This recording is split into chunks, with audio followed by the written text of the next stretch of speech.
Oh boy.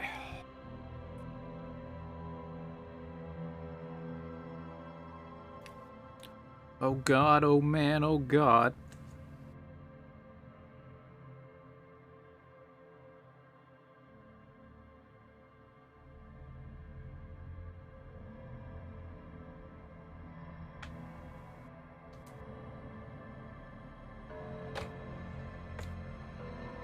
I agree.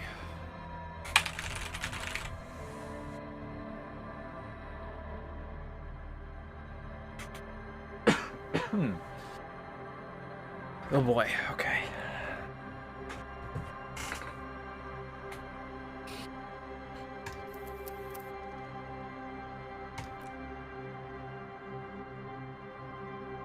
I'm gonna try to solve the case. Whether or not I succeed isn't really up to me. Well, actually, I guess it is, but...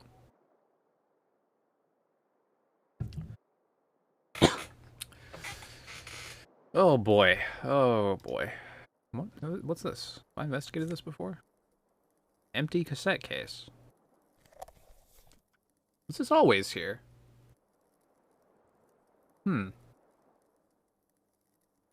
Interesting.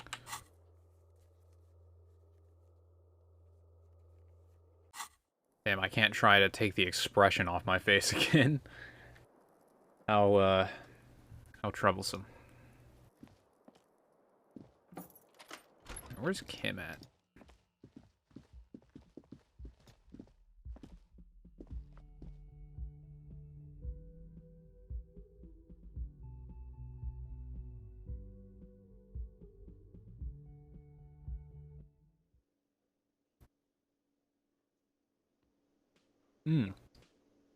Wait, who's this? Who is this? Okay, I'm talking to Kim first. Oh. Okay, that's good. Okay. Who are you? Actually, who are both of you? A woman in an RCM patrol officer's uniform winces as she notices you. Oh no. Oh no. Oh no. I would really prefer not to talk to you right now. The feeling is mutual. A patrol officer is the lowest rank in the RCM, below lieutenant and sergeant. Oh, well that's good.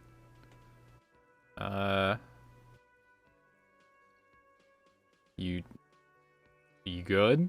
I don't know. I mean, why would I want to talk to you?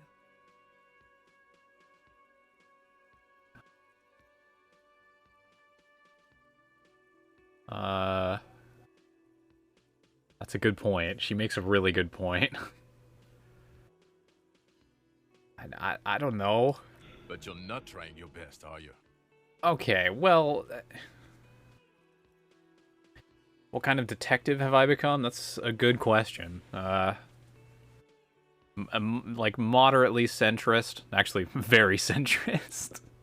Moderately centrist is kind of an oxymoron. I'm not a hobo cop. I got some brain skills.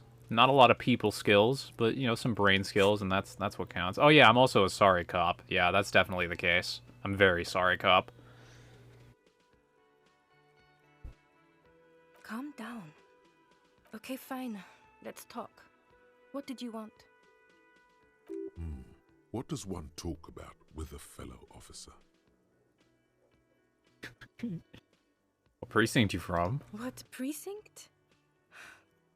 Am I from? God, he doesn't know. Fucking deranged lunatic. You're getting an intellectually unsatisfying vibe from this conversation. Maybe you're doing something wrong. Yeah, I'm inclined to agree. What's... You look like shit. I agree. And I don't mean that as a metaphor. Yeah, it's it's what's on the inside that matters. Yeah, I know. That's what I'm going by here. Okay, fair. Oh, come on, Jean. It looks like it's been a rough week on him. It's not just this week. What you want? There's something about this guy that matches with a face in your head. A similar but different face. He might be wearing a disguise. Ooh. Oh, fuck, I forgot to set up the Twitch thing. Fuck. Hold on. Hold on.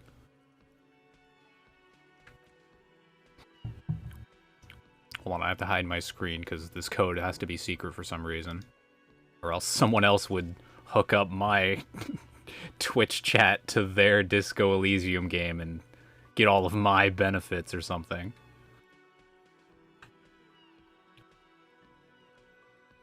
We can't be having that, of course.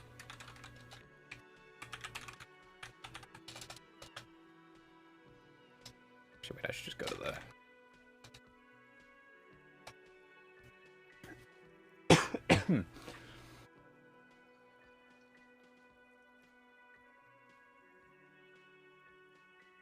I'm getting I'm getting so into the role of being a complete disaster of a human being that it's bleeding into my real persona. What do you know? Okay, copy you. Paste you. Connect. Okay, in theory it's working now. Let me just this. There we go. There we go. Yeah, okay. Help! I can figure out this man's disguise.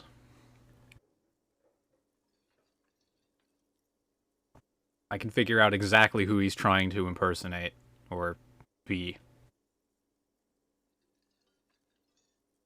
Ooh, 72.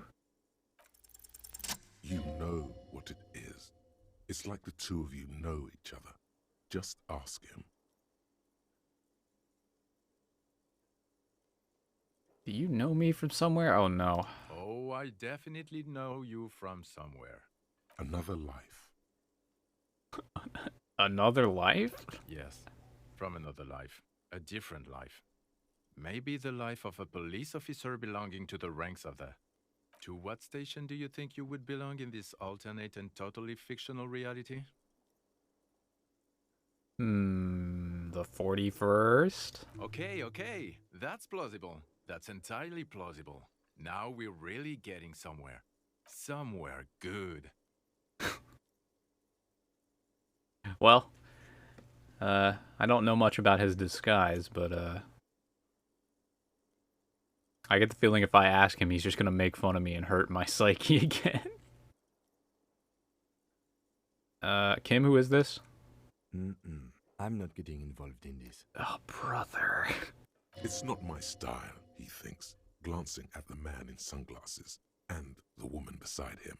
Oh boy, they're mad at him. No wonder. He just doesn't recognize them. How about this hypothetical 41st? Oh, okay.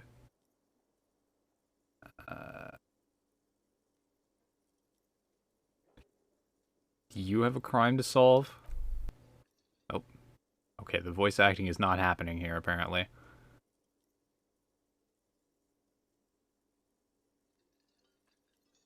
I see. He's observed. Oh isn't no. helping.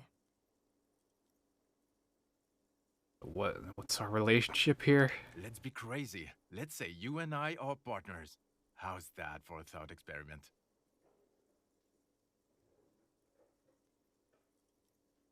Kim's cooler than you. I mean, this is just a fact.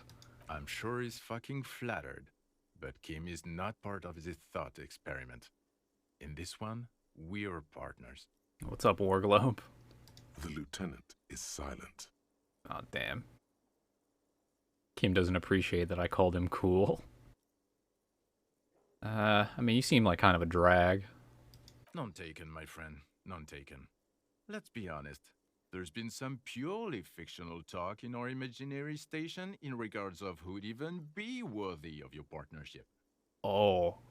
And the conclusion is that a man with your caliber should form his own one-man policing unit. Anyone else would just slow you down. Oh. Oh, no. I see. Well, that that runs my imagination well dry. Neither can I, partner.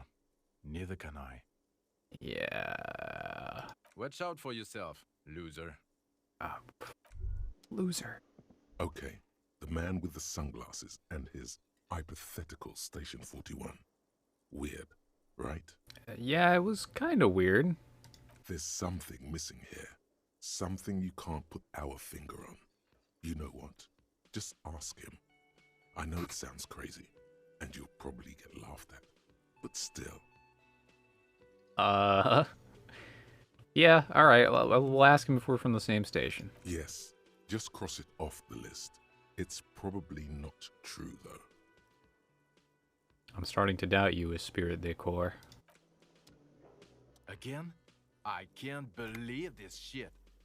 He might be wearing a disguise. Okay, fine. I'll ask him about the disguise, but are we from the same station? I'm going to say no. Just to see what you'll say to that. What'd you say? Okay. Okay. Yeah? Jean, he said okay. Give it a rest. Okay, I was clearly wrong. He is a firefighter, male nurse, animal control agent, something of that kind. Not a cop. Go on with your cop work. Don't let me stop you again. How about this disguise? Yes, it's a hobby of mine. Oh? As if waiting for some kind of reaction or response. Something to click. It's not happening, though. Who is this guy? Alright, see ya.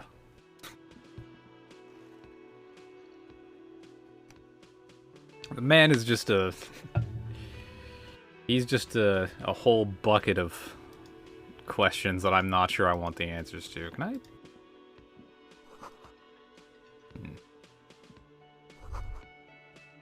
You should totally sing karaoke here, the first chance you get.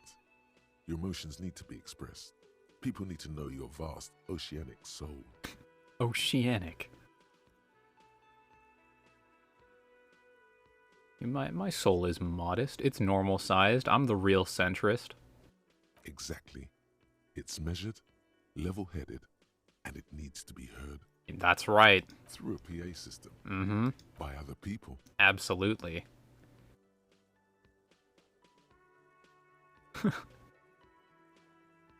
My theory that I'm a down on my luck superstar person? What should I sing, though? You should sing the sad small church song from that tape you found. Thought it was obvious. Of course. Serves them right. Wipe that smirk off their face with your sad, tragic song. Oh no. Who's laughing now? No one. You would need another copy of the tape first, though. The one upstairs is destroyed. Ah, I see.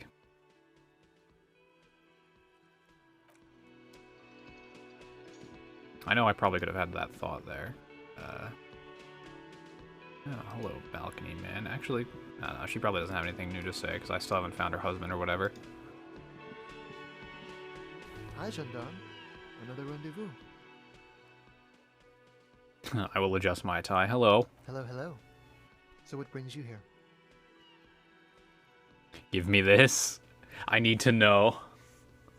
This man is a fucking mystery. And it's my job to solve mysteries.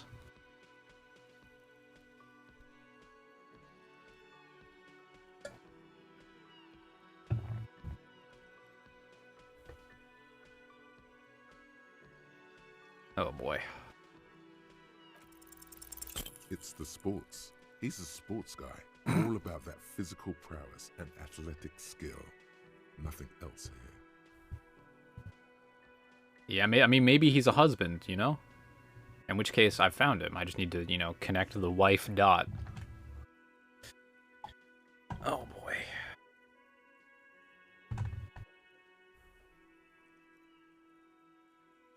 I met your Sunday friend. You did? And how did you like him? He was magical, magically bureaucratic. That is accurate. I told you he can be very useful. I guess that's the charm of powerful people. Useful is not a word that I would use, but sure. So what? Y'all fucking or what? Friends, I told you. Sunday friends. Friends who like to get together from time to time. So y'all fucking or what? Bet he won't be there when times get tough, I guess. Hmm.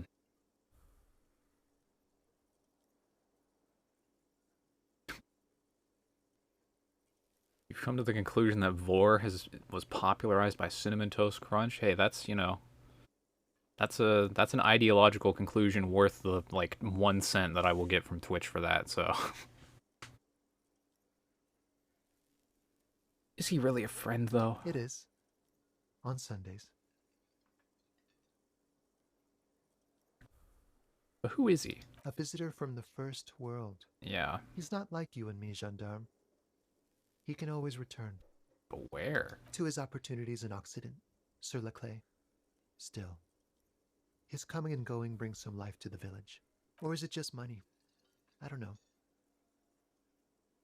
Yeah, but what about you though? Hmm? What about me, gendarme?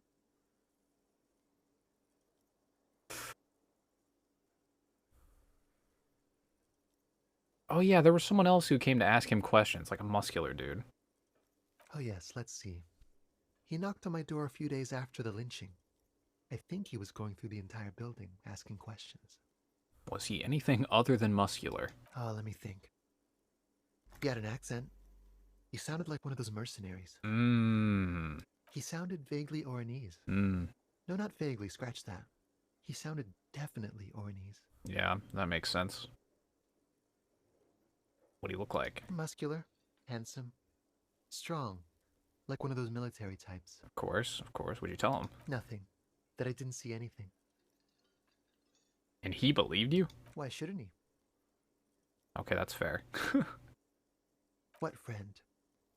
I see. No, I don't think it came up. Hmm. Is he alone? Yes, but he was speaking to someone on his earpiece. Hmm. Probably like... Well, it wouldn't have been Joyce, because Joyce isn't in charge. So probably his fellow mercs? What was he saying? Just reporting back whatever I was telling him. Yeah, okay. Well, actually, if he's just reporting back straight up, Buddy has arrived. then maybe there's like a squad leader or what have you that's sort of organizing them. Sure. Anything else on your mind? Yeah, why are you here? Don't you have a balcony to go smoke on? Admiring the atmosphere. What about you, officer? Yeah, this is where I'm going to go down in history to sing karaoke. Really? Well, I look forward to that. Oh no, now I actually have to do it. Fuck. Oh god. Bye-bye, gendarme. Yeah, yeah. Yeah, cheers.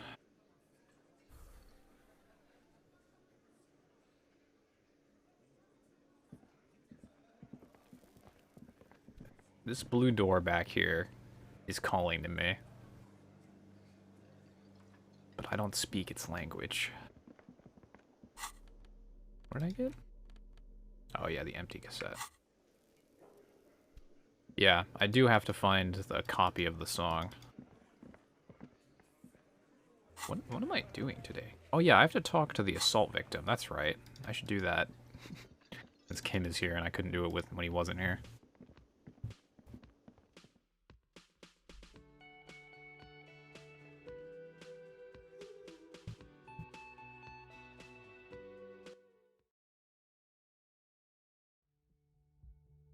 Boy. The door is closed. Who is it? Tired. Controlled. This is the police. Can we come in? Come on up. The door is open. I'm drying my hair. Open up. LAPD. Boy, there's a lot of stuff going on here. Hotel bill. Oh man, she's been here for a while. Okay.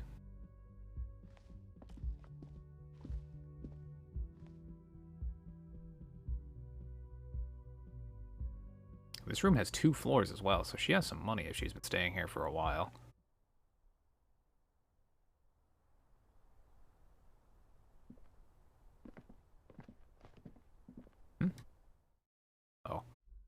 accent.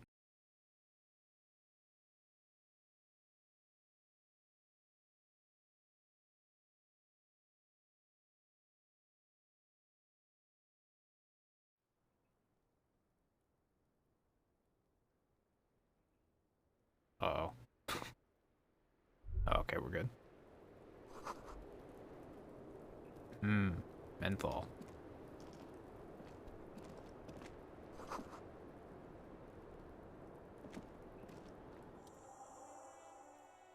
Welcome to the roof. Mm-hmm. Below her silvery jumpsuit, an athletic young body, built long and lean. I'm sorry for the mess down there. The cleaning lady hasn't come by in days. I'm beginning to wonder if she ever will. I think I need one. Oh yes, legends of room number 1 have made their way around the building. They say a portal to hell has opened in there.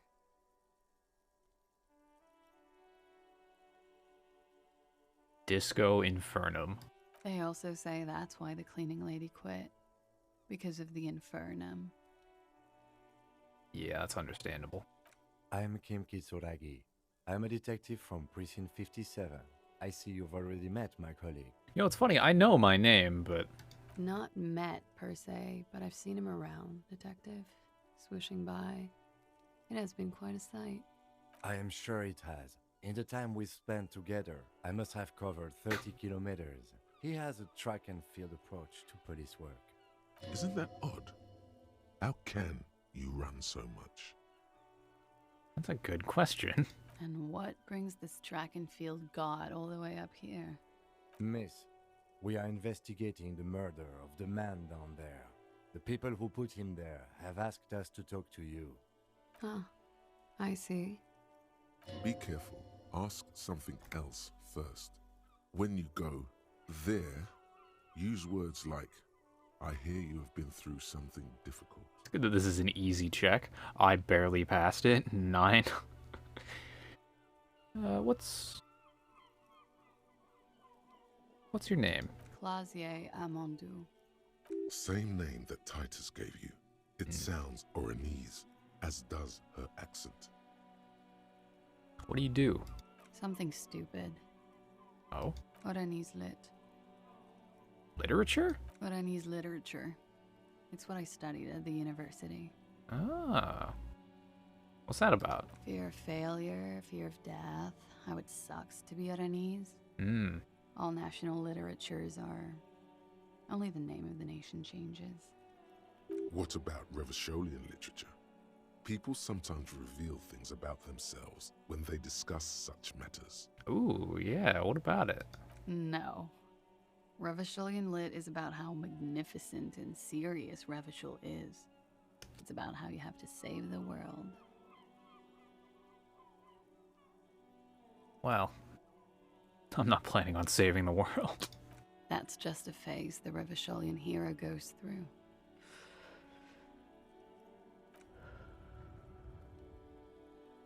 Before they plunge into full core humanity and world saving.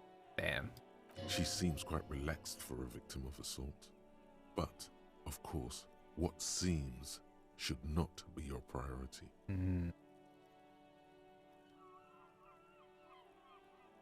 How old are you? I'm 28. Nice. What do you do with the literature? Nothing. I do nothing with it. Yeah. Yeah. I had a feeling that was the answer. How do you make that money, though? Cool. I've made more money by just being than I have with Oranese lit. Ah. Cool. It's not very cool, but what can you do? Yeah. Can I see your passport? I'm afraid you can't, officer. Why is that? Because it's buried in a sealed plastic bag at an undisclosed location on the coast, along with cash and airline tickets. Okay. Okay. Thank you for your candor. Why? They say so in your tourist brochure. Keep travel documents away from your person when west of the river. That's That's fair. Okay. Okie dokie. Yeah. If any of this made her nervous, it certainly doesn't show in her expression or her movements. All right. Yep. Okay. The record. So official. Nice room. Yeah. It's pretty deluxe. What are you doing here? I'm wintering. How long have you been staying here? About 4 months. I came in November. Hmm. Here in the Whirling, here in Martinez, or here in Revachol? Ooh. Martinez. I heard this is where the washed-up disco has-beens go. This is Sassy Town.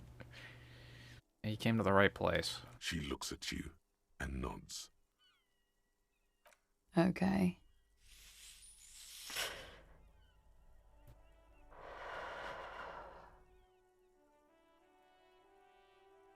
So, you've been through something difficult. Something difficult? I've been through at least half a dozen difficult things. Which one do you mean? The sexual assault. By sexually assaulted, you mean raped? Yes. Yes. It's a bit early in the morning for raped, isn't it? I mean, it is pretty early.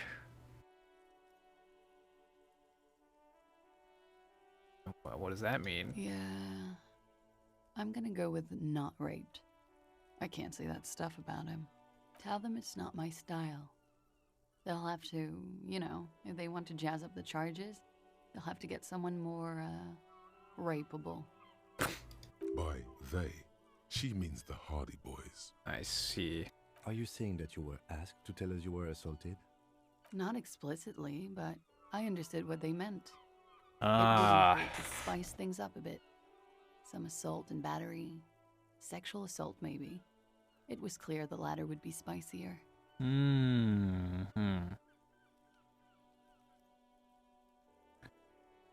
you sure? What a question.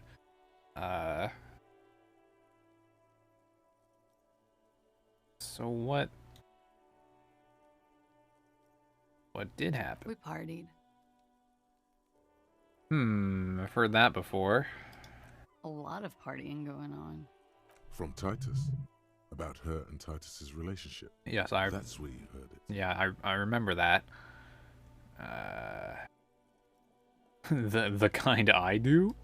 With all due respect, sir, I think we partied a little harder than that. Harder than this. Oh, it is. You're still alive. Okay, fair. What did you do when you partied? We drank, sir. A lot. For weeks, basically. We had that effect on each other. We made each other drink harder. That's why I liked him. What else? Stimulants. Speed also has that effect, making you drink harder. And then drinking harder makes you do more speed. It's quite the combination. We also had sex. Right. Mm-hmm. So he asked you to spice it up for us? Pretty much. Warming them.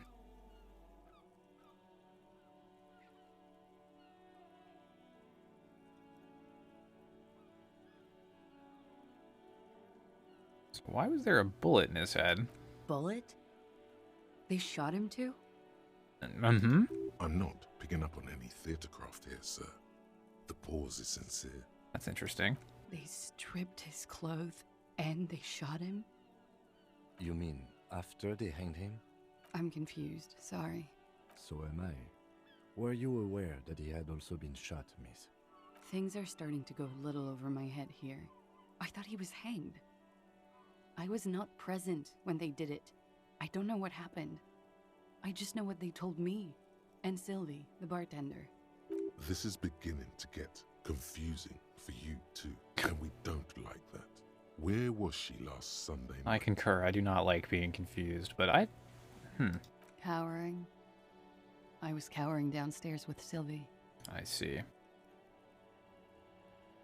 So what did they hang him for? He had something to do with the strike. Right. One has been roiling since I got here. rotten timing. But you probably know all about it. Yeah. And his role in this strike was what? I think he was in a security detail. He was ex-military, Yep. worked for Wild Pines, and against the Union. We didn't discuss work much, if you know what I mean. But I understood it was dangerous. Well, clearly. And they lynched him for it? She nods. I see. Must have been tough, huh? Oh, yes. I've had a great view. From the roof, out of the bathroom window, in my dreams. Oh, he's in your dreams too. A bitter cringe. It hurts. You look to the lieutenant. He takes a small step closer. You called us, the RCM. Yes. Jackpot. Oh. Well, well. Interesting.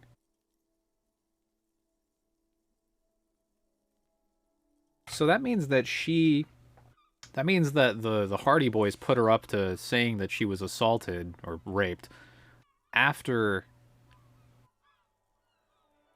Okay. Yeah, so she got put up to this after they killed him. Interesting. I made it. And I would appreciate it if you didn't tell everyone. In Martinez, they call it snitching. Reporting crimes is confidential in Ravachol, miss. Collar's voice was disguised. I didn't exactly disguise it. I just muffled the mic and nicked the landline a little. With nail clippers. And I diverted some radio fuzz into it. Into the cold wire. Wow, okay, that's... You were right to suspect there might be foul play involved with the broken phone line. Right. And you broke the landline. Did I? Fuck. I didn't mean to. Oh. I had no idea what I was doing. Well, okay, fair. Jigsaw falling into place. This is satisfying. Good catch. I appreciate the symmetry. Thanks, Logic Brain. I do too. But why hide her voice if... I don't know, sir. It was stupid. I was drunk too. I was probably afraid the Union was listening in. Probably a mistake Locals to say jump they in have before ears watching in the the VODs. wire. Yeah, there's been a lot of lead up to this. Thank you for making the call, miss. It was the right thing to do. I didn't want to, sir. But if I hadn't, he'd still be hanging there. That he would. I don't really think I need his physical description from her. We pretty much know what we need to know about. How do the Hardy Boys know you? They're frequent guests downstairs. They have a booth for Union members. They're probably down there now. Mm-hmm. Over drinks. It's been a long, boring winter. And you partied? A little, yeah. Like you partied with the deceased? No, not as hard. I see. I'm sorry to have to ask this, but have you had a physical relationship with any of the Hardy Boys? Just getting slapped with whatever this is. Yeah, it's a lot. I have. Yeah, we know which one. She sips her coffee. Birds circle overhead. Maybe I should have asked which one. Just to make sure that that matches up with what we know, but that's fine. Thank you. She breathes a silvery sigh of relief and weariness. The air on the roof feels humid. Should we head by downstairs, officer? We may have things to discuss there. Yeah. What's this, though? White wildflowers. Just as you look at the flowers, a gust of wind raises them from the roof, picking them up in the air. Oh boy, I do not catch these, but I will try.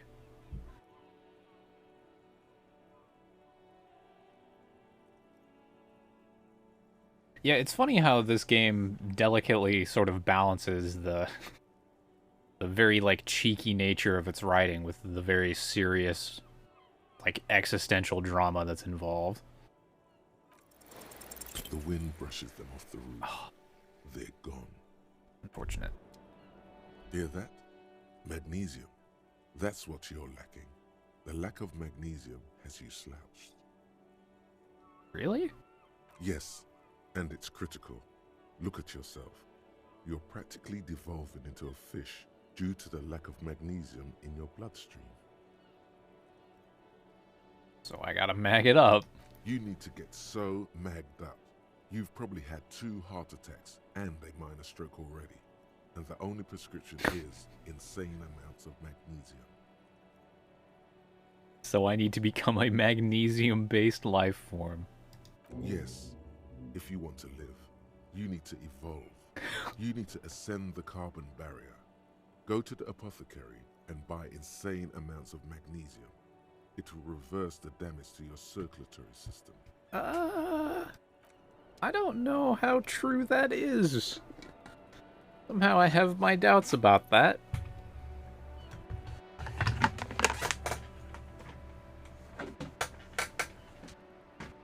There we go. Had to put my kettle away. Okay, where's this door? Is this the same The biz? same small, heavy door. No lock in sight. Oh. Where's this door go? I don't know. Okay, you can't just be hitting me with I don't know where this door goes. It is not the first closed door we found in this building. There is also your mysterious blue kitchen door. I know, and they're fucking killing me. I don't know. The further we get, the more this building seems to be tied to the case. Mm-hmm. Below, the hostel cafeteria creaks and groans under your added weight. A skeleton of composite support beams and cantilevers. Ooh. Tap it. A dull thump. Somewhere inside, a wind brace rattles from the imperceptible motion of the building. The vigilantes, Damn. whatever, and a number of people connected to the case are in or around this building. This door is part of it. It's not unimportant. So maybe the door below is a mega investigation. No, still a mini investigation. Alright, push the door. It's barred from the inside. You hear the bar rattle in the brackets. Well, time to fuck up my foot. 3%? I mean, I've hit 3% before. Yeah. Uh-oh.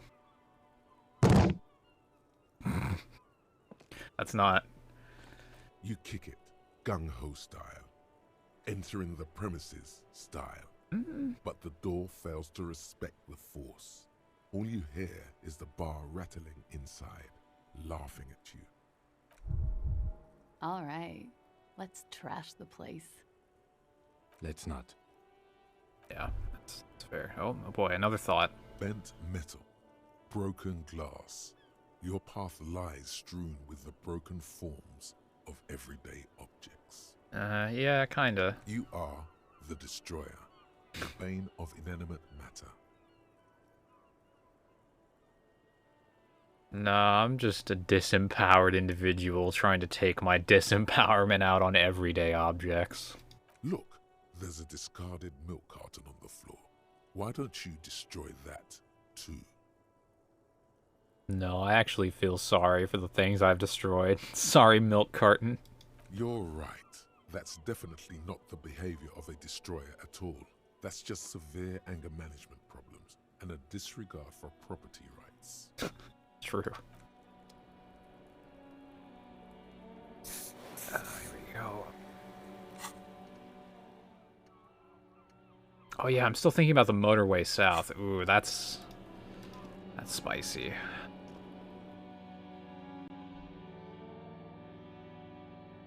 Can't wait to see the result of the motorway south thought.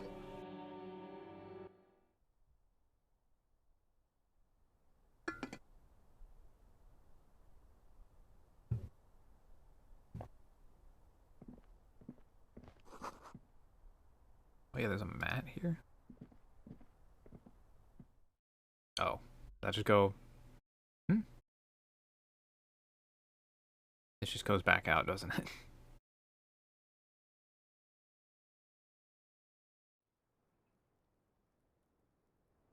Yeah, it does. I see there's the mat there.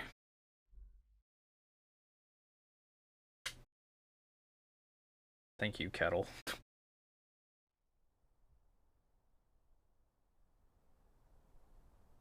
So what's the deal with the This window is pristine on the inside, unlike the one next to it. Light from the desk lamp reflects off the glass in an untarnished golden halo. Touch. Smooth as ice. There are spots of mud and rain on the outside, even smudges. But the surface of the window is clear from the inside. No chips, no hairline fractures. Nice. Following your lead, the lieutenant leans in closer to inspect the surface. It's a new window. Looks like it, yes. Well, shit. That was it then. Just a new window. Nothing to be seen there.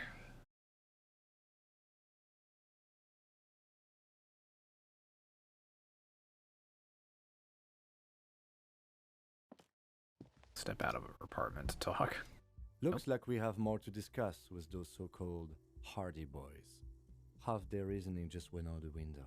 True. I don't think they're going to. Nothing will make them respect the RCM, but it will disrupt the game they prepared for us. We just stripped off one layer of whatever it is. Her decision to not corroborate their story was definitely not part of the plan. Yeah. Why did she say all of that? What else could she have done? Lie? She saw there was no way to lie and get away with it. Well, I wouldn't have known. If not you, then me. It was a smart move from her. Yeah, she seems candid. You think so? Being candid is the best way to lie. The appearance of candor with some facts thrown in draws attention away from whatever one chooses to omit.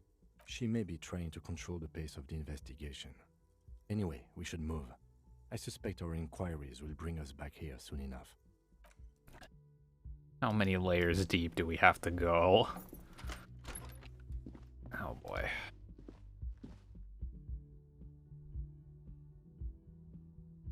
Well, maybe I can reestablish my authority over them. Without putting my own, actually not my gun, without putting Kim's gun in my mouth.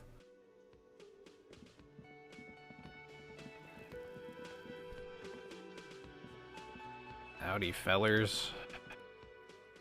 It's you again. What is it?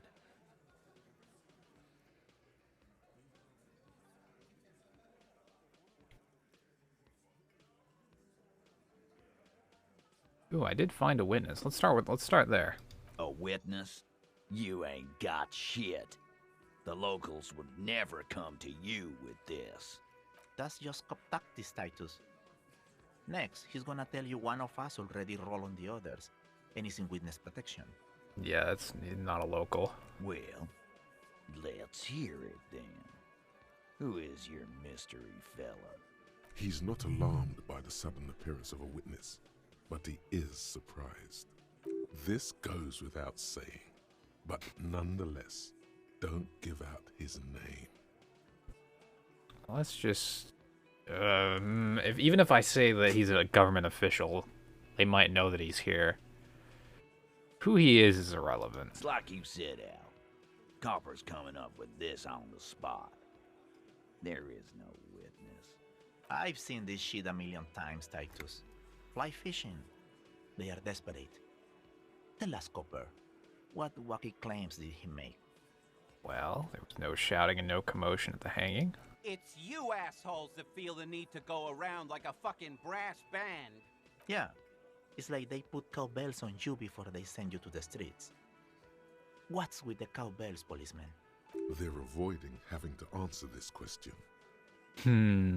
What's with the silence? We were drinking, weren't we, guys? I hit the bottle hard. I was drunk as fuck. Right, I'm convinced, Glenn. Nothing off here. Just a regular hanging. Damn. Well, we could talk about the people's descent, yeah? Arab guy? Boss, I think he's trying to say me and Theo. Well, yeah. What is confusing you? Eugene, Theo, and Elaine were there too. I already told you. We were all there. Yeah, lynching songs, like like the one from that Key and Peele sketch. I don't really know that this is going to get me anywhere, but I'll drop it anyways. That means absolutely nothing to me. Sounds like some made-up horse shit. It means the whole scene was long and drawn out, like it was from a film. What is this fella's problem? Sorry we didn't make it more action-packed. It wasn't the first thing on our minds, you see? Shanky, it's Shanky, right? I thought there's something wrong about the lynching story. Now I know there was. You don't know shit. I know you are lying, Shanky. Great witness. So much bluster to hide the fact that they're uncomfortable with you having this info. So she, oh.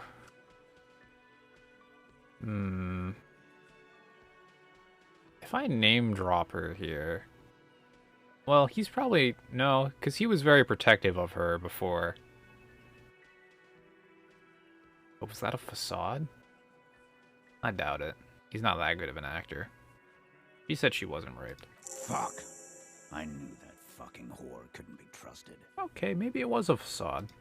For the record, Titus Hardy did not explicitly specify the victim as a whore, nor did he say anything about trusting her. Yeah, nice save. Oh, shut up and stay out of this, Liz. He raped her. He was out of his fucking mind. You have no idea. She's just in denial, asshole. You don't understand the traumatic experience. She's shutting down, and she doesn't fucking trust you. Yeah, she's crazy, you know. A crazy bitch. You know the type. She's fucked up. This is a diversion. Stay on track. Yeah, no, she told me the truth. Lawman, I'm at the end of my goddamn rope with you. I fucking told you not to push her. And you went and pushed her. I am gonna fucking... Lawyer lady? Hit you. Duck. Titus Hardy. Success. Titus backs off. Fists down, everybody. Everett personally sent me to take care of this. If this goes south, we'll all be in the shit. But you, Titus Hardy, are going to be buried. Am I understood? Gee, lawyer lady, that sure sounds like a threat to me. When she's angry, she emphasizes the S. It gives her voice a strangely hypnotic quality. Her lips barely move as she speaks. Frankly, it's a bit terrifying. Someone has to rush in to break the tension. The second in command. Look, Copper. We know that that fuck was a rapist and a killer. We got him confessing to it on tape. Show it to him, T. What's the harm, right? Here, jerkwad. Listen to this shit. And then come back and tell me the soldier of the apocalypse was an innocent man. This is their last play, this tape. Their story is in tatters, a mess. It might be nice to listen to, but at this point, you don't need to. What's on the tape? What's on it?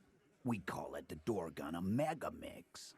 You'll know why, won't you listen to it? Now that is intriguing. You had me at door gunner. But why should I care about the tape? Like, you did lie to me. You don't care about evidence. The fuck are you a cop for, then? Fix, T. They don't care about getting the truth. They care about getting convictions. They are fucking keeping a score on their bulletin boards. I won't be on your bulletin board. If you don't listen to the tape, we got nothing to talk about. There's a lot of questions. If you ask them now, they'll just keep bringing up the tape. Listen to it, and they'll have nothing to hide behind. Fine. Don't forget your tape, lawman. Compliments of Titus Hardy. Yeah. You do that.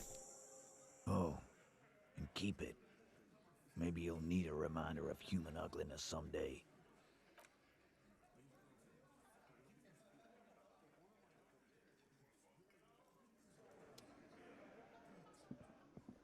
I think my tape player still works. I hope my tape player still works. I have no reason to believe that it does, but I can hope.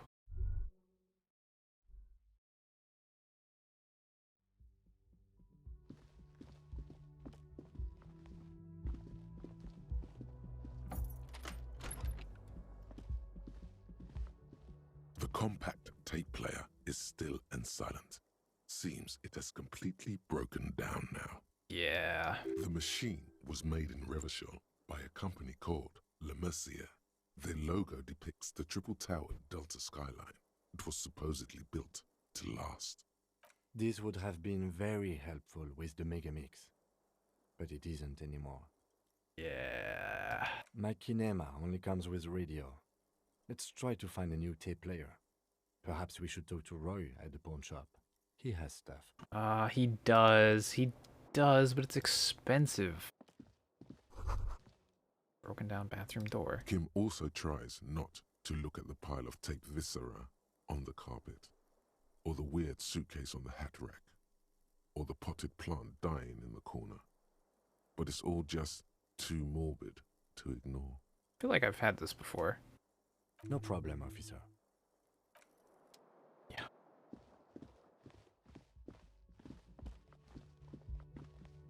Check Titus's SoundCloud.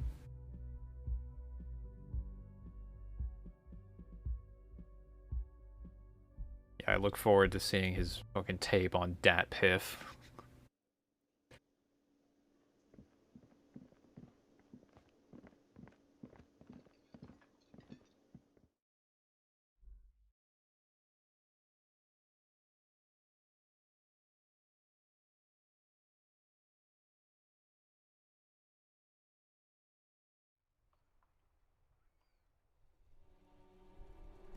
It's gonna cost me an arm and a fucking leg, this radio. I remember it being kind of expensive before. So I should go throw it away.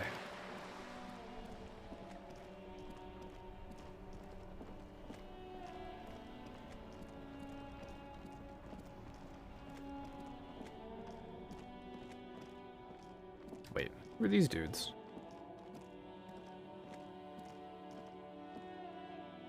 I guess they're just chilling? Huh.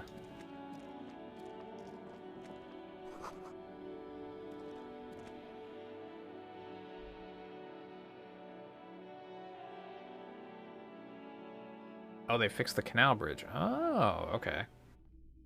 I'll have to look. Yeah, because I do have to go down that way to do that thing for Fat Cat. Tape player. The boomboxes wait on the shelves. And your boombox, that gold and amber Harman Waushi, stares at you longingly with its tape reel eyes. Ooh, maybe I can just play a tape on one of them. Sorry, man. I can't be giving out freebies. Never have, won't now. But I want to verify that it works. Bastard. But a police discount. A discount? I do have to keep the lights on, man. It's 12 real. Remember, he doesn't like music. He likes sounds. The Doorgunner Megamix is his type of tape. Certainly, it'd give you a discount if he knew you'd play something so experimental. Oh no. No, this is a bad... This is evidence. I don't know if I should be... Yeah, but check it out, though. 4 real is offensively low, but just this once. For the music, concrete. The music concrete cop. Wow, that's a fucking... This game really dropped fucking music concrete on me. Okay, And here you are. Quality sound reproduction on the go. It'll play anything, wherever. Turn any tape into a conversation of sounds and shapes. That's good. He didn't ask to hear it, thank God. Alright. The porter reel is just what you needed. The reels attach to the apparatus with a satisfying click. The tape is rooted behind the magnetic reader. Yeah, conceptualization and logic have been some real, very nice parts of the brain to me. They've been very polite, very nice. Conceptualization is sometimes a little off, but it's fine. Das ist eine Revolution. Das ist a fucking village. I can almost see the elephants. The harbor. That's the son of a Kvalsund crane. When this shit is done, I'm gonna tear that place up. Soldier of the apocalypse style. Kill shit. Dogs and chickens too. Gonna run a room, Cordy. A really nice room.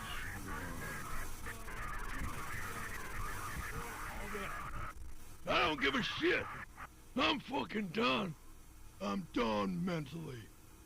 I'll fucking do them all in. Rape that disco cunt on the counter. You know, the dance a whore upstairs. Do it Kohoi style. Never did get that taste out of my mouth. The lieutenant presses the button marked Arete on your portal reel. The tape stops spinning.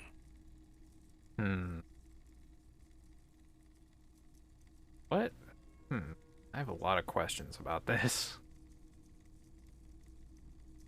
End of recording. Yeah? What do you think? It seemed authentic enough. Probably recorded off the shortwave, then edited to seem more incriminating. He sounded like he was on patrol around the harbor walls. He did sound inebriated. Still. There's more going on here than we know. Yeah. Who's Cordy? One of the other mercenaries, I think. The one he was talking to. A friend of his. A village on the Samaran Isola, in South Safre. Grad committed war crimes there, the kind of thing he talks about. There? Who knows? Maybe the tattoos would have an answer. Or maybe Kohoi is just merc talk for atrocity, slaughter. A symbol of soldier of the apocalypse style conduct in a civil environment. Now what? I think we've got a few more questions for class here, don't you? This seems to contradict her testimony, at least to some degree. Fuck. Well, maybe I should have asked her if she was sure that... Man, that seemed like such a stupid question at the time. And it was. Time to look at the tattoos. An intricate web of blue line. It almost looks like the electronic patterns in... Yeah, no, I need someone else to give me answers about the tattoo.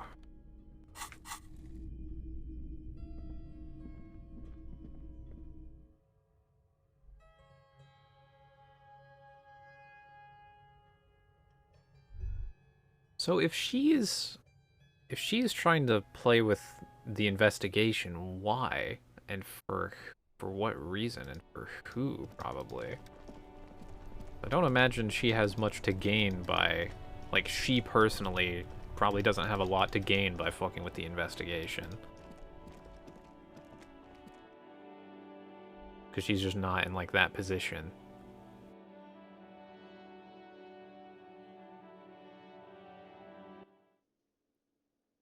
Could she be on orders from fucking Walrus Man?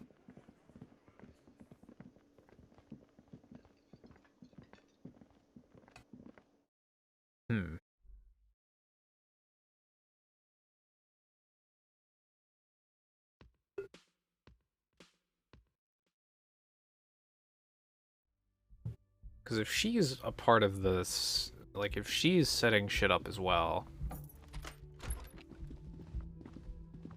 I'm glad I'm not knocking anymore. I'm just fucking... Actually, wait. What's this door? Bathroom?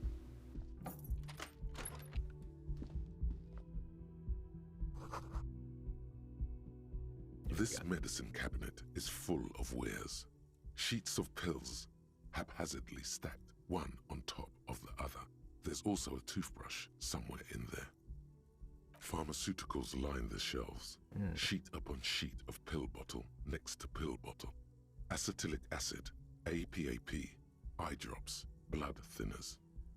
Quite the collection. Anything of note?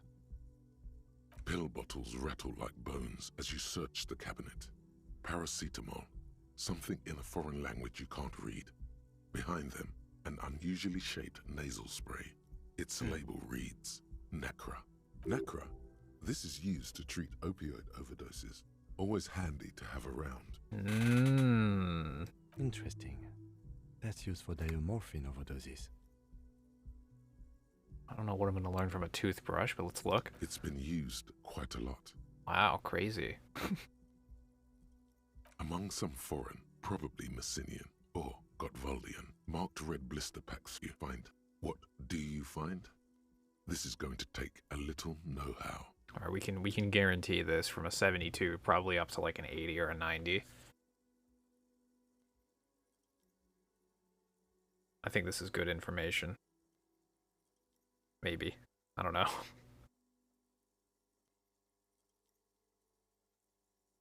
$83? Okay. A bright orange bottle with Preptide stamped on it. In sunny, happy letters. Jackpot, baby. That's the stuff you're looking for. Your palms begin to sweat just holding that little plastic container. Well, okay, calm down. We're just point it out. Preptide, a euphemism for pharmaceutical amphetamine. Prescription speed. The fuck are you waiting for? Let's get super fucking preppy.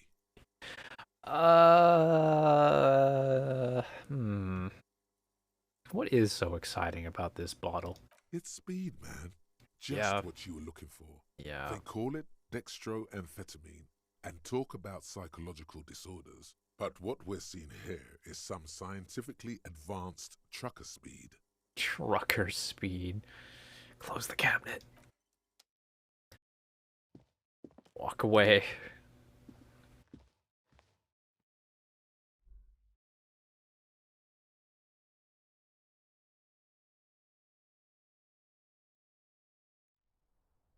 Last thing we need is her accusing us of stealing her fucking super speed.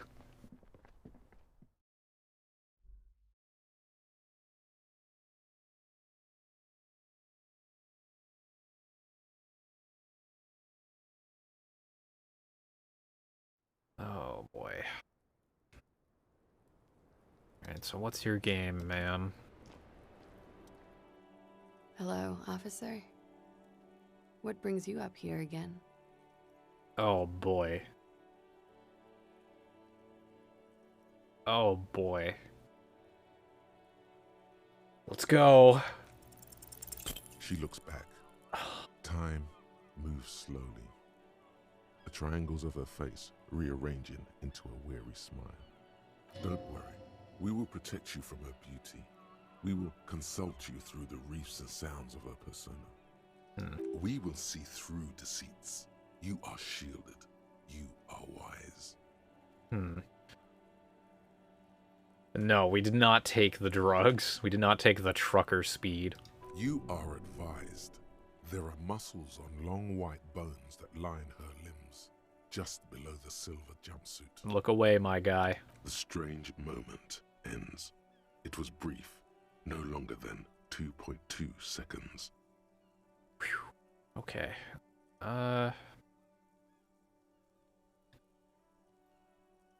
Let's talk about this assault. Not my favorite topic, but okay. Are you sure? I'm 89% sure.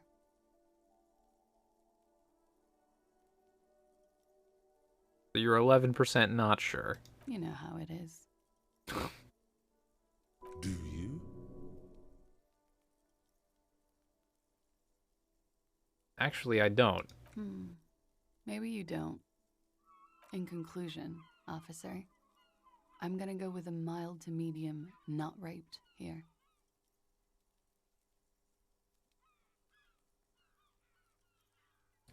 Okay, then. She takes a long, hard drag off her cigarette, then stretches her neck. How about we, change the subject to something more lighthearted now?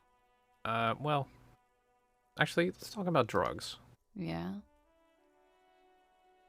Where'd that door go? You tell me, officer, when you've kicked it down.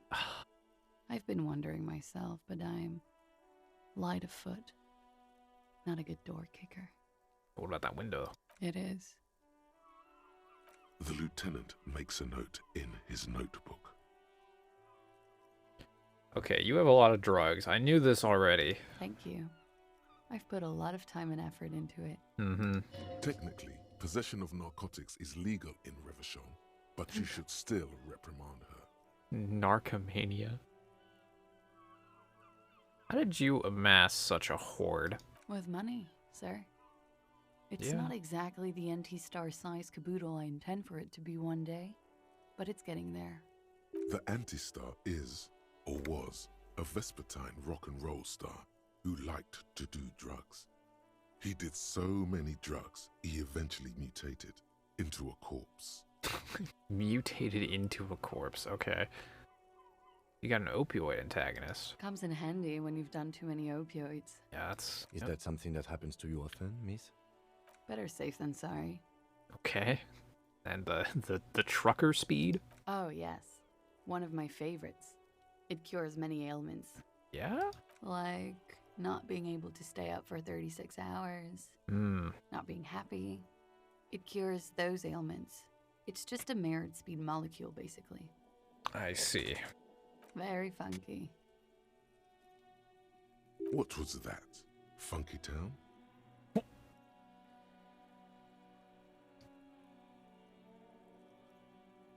What's funky? Believe me, you don't want to get into that shit. Oh no, I do. No. You've got it bad as it is. Oh. Fair. All right. Okay, so how about this tape? She puts her coffee cup down with a soft ring as the porcelain meets the metal table. Did he? I never said he was a good man, or that he had good intentions. Only that he was never bad to me. She doesn't care. If anything, she sounds amused. Yeah, but he's talking about you.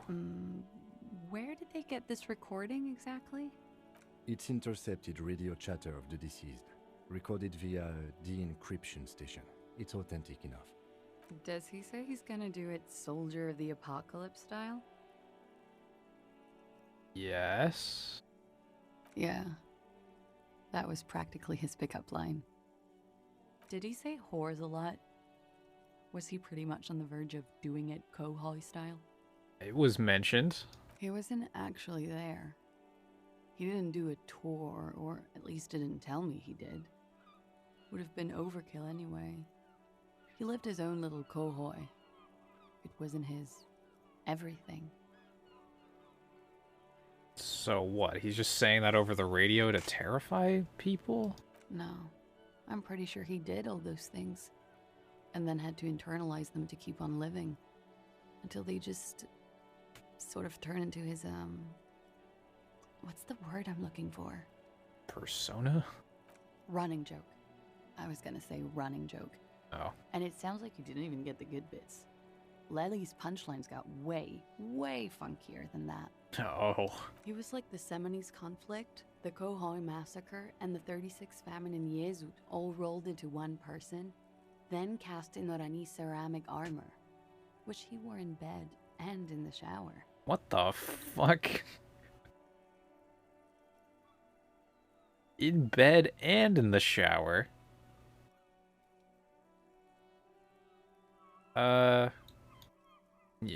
Yeah, you liked him? We're all scraping up any happiness we can find, officer. Going around with our little scouring sticks. You, your first love, Mr. Kohoi here. Did he tell you he had actually done any of those things? He and Martinez, I mean? No. We were too busy laying waste to our own nervous systems to direct any of the fury outward. He seemed happy, I guess. At ease. As much as a man like him could be. Yeah, he sounds like the kind of guy that would just, like, kick down every civilian door in the area and scream, "Hell yeah, brother!" What kind of man was he? Before you go, ask for details. She seems okay to talk about it. Right. Thank you for clearing that up, miss. Whenever you're ready. I'm interested to hear what Titus Hardy has to say now. She takes a very small sip of her coffee and smiles. So what about this? Tell me Like, more for about example, this dude. his name? Yes. Actually, officer, I didn't know his name. I just called him Lely. Of course you didn't. A nickname? I guess. He came from Lelystad. It's short for that. And it was his army name, apparently. He said his real name wasn't his. I tried to pry it out of him, but it was no use. Lelystad. That's a good start. We have a few questions you can help us with. A few things a field autopsy alone can't answer. The young woman cranes her neck, trying to catch a glimpse of the page the lieutenant passed to you. The tattoos. Is a list of She has to know about the autopsy tattoos. observations recorded neatly in blue ink. The last missing pieces of a puzzle of flesh. The tattoo, what did it mean? Oh, that. Yeah, do you know? It was a map of his life and the places he visited as a soldier. It was mostly for showing off to chicks, though. Oh? How? Imagine him lying in bed. Freakish musculature laid out on the sheets. Yep. Scarred, of course. Yep. Tattooed. Mm-hmm. The sheets are dirty for some reason. Okay. Is this Orani's lit? Is it? Yes. This is the very essence of what Annie's lit. Ah. A moment's respite. Dark and hopeless as the struggle itself. He's smoking and drinking, of course. And his chest and shoulders and arms are studded with stars. Tens, hundreds of them. Maybe even thousands. Oh, yeah, brother. And the woman goes like, "What was this, baby?" And he says, "That was too hardcore. Don't ask me about that." So she goes, "Okay. Right. But what's this, baby?" I get he's the like, picture here. "Saw some bad shit there. Killed some loincloths." And so it goes. Star after star. Port after port. Third world country after third world country. And he's done horrible things in every single one of them. Oh, yeah. No, thank you. I've seen enough of him dead. I can tell you what they meant without looking at them. Go on. He was a blue-eyed boy with thick arms, from a small town.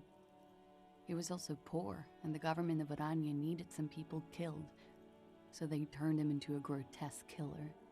For money. Nice. He went to Killer Academy in Vredefort. Then he killed some people on the Seminine Islands. And on other islands, too. All of the islands. After this, he came to Revachol and got killed himself. I see, thanks. Change of topic, perhaps? How old was he? He was 42. Wow, okay. 42? Are you sure? I would have had him above 50. He had many scars that made him appear older. But no. Not slight, yeah, He yeah. even celebrated his birthday, like, some weeks ago. It was a funny 2 days. He had... Looks like you were right, officer. Points are good. Have one, you old dog, before we all die. Thanks. Thanks. Yeah, I did guess that he was 42 based on the corpse. Better not to mention it. The young woman looks at you, then the lieutenant, then you. His eyes were blue, huh? Yes. Light blue. They were like little blue galaxies. It was strange, seeing those eyes in his fucked up face. Pardon the swearing. I do him an injustice. He wasn't ugly. And he had a beautiful, soft voice. Very surprising, what with all the scarring. It was quite something, watching him speak. Yeah, so He I've had a heard. combat wound on his chin and mouth? Right. Yes. We knew this. Severe. It made him look like half his face was cracking away in some strange smile. That and those eyes. Ah, yes. His hair, if you can remember? It was light brown, almost blonde. He darkened it with brilliantine, made it oily. Not nice to stroke. I couldn't convince him to leave it alone. I see.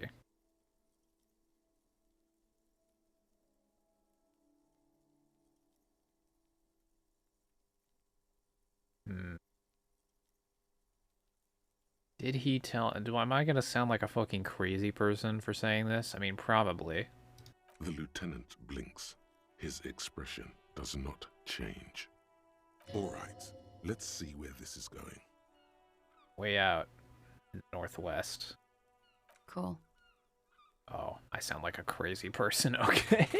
Alright, sick. Okay. Where is... Pinoranye, Yeah. officer. It's, I think municipality is the term. A nowhere town there. The Lelystad municipality has few boroughs and even fewer cities. Right. It's made of agricultural plots near the border of Gottwald. Executive summary: cows, silos, and wheat. Farmer boy. You were almost right, officer. That means his race was occidental, not mondial. I'll update the form. I see. Her eyes follow yours on the piece of paper. Okay, well, you can have the notes back. Okay, well, I'll ask. It very well could be, yes. What do I mean? I have no idea. I don't even know what you mean. Love did him in? What does that mean? Oh, yeah, he said that. Yeah, I'm gonna continue sounding like a crazy person. Let's go. That's not funny, officer. Yeah. Her voice is like a slash through the air. Her shoulders tense up. Okay. All right. Coolly, gracefully, she pours herself more coffee. Okay. Why not? I'll be here until 11 p.m. drinking coffee, most likely. I see. Okay. Oh boy. Thought time. Wait. Stop. That man, bloated beyond all recognition, was 42? Mm-hmm. Below the damage, the weeks of decomposition, all the swollen indignity of morality. He was 42 years old? Yeah? How old are you? That's where this is going. Oh. 45,000 liters of raw alcohol has left its disfigurements. Oh. What like you could ask either one of them.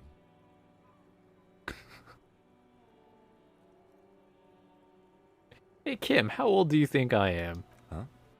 How old do I look? How old? 58? Really? You asked. Yeah, you're probably right. Actually, make that 54. Alcoholism has severely impacted your appearance. And I was wrong about the age of the deceased. I didn't want to bring it up. Wait. This requires scientific measurements. Okay, bring it on. To the laboratorium. Oh boy.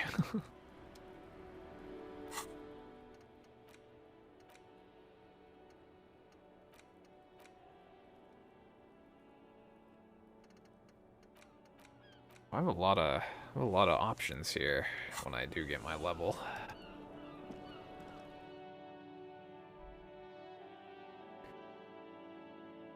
Okay, so I have until 2300 to really press her for information. That's interesting. What am I doing now? Oh, I can check the cafeteria window again. Oh boy. Okay.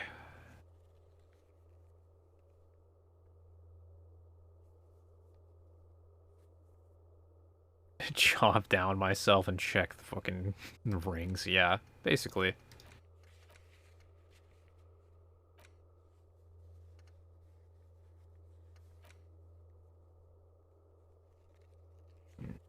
I see.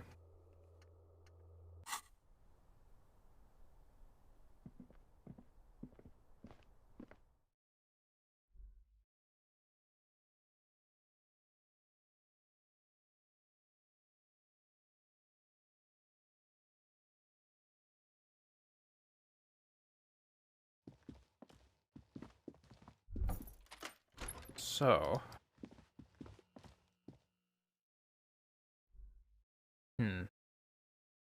time to check the window. I hope I pass this. It would be a damn shame if I didn't pass this, but I'm gonna guess that the modifier, the like, it's not time yet modifier is probably gone now. I think now is the time to see whatever's through that window. Behind the dock workers, a ceiling height window. The hawthorn branches scrape the glass like bony fingers. Give me the carrots to improve my sight. I need to see.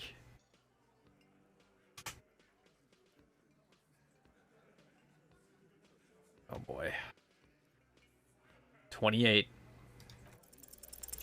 Nothing, as always. By now, you're almost certain there may be a sparrow's nest on one of the branches. Keep at it. There must be a reason you've looked out this window so many times. I agree.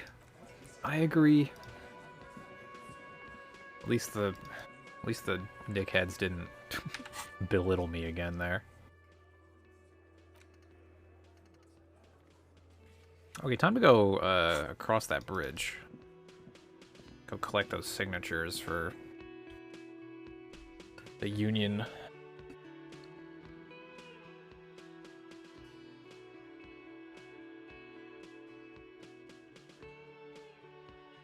Borrow Kim's glasses. I'm not sure that'll help. I don't know that Kim is. I don't know if Kim is farsighted or nearsighted.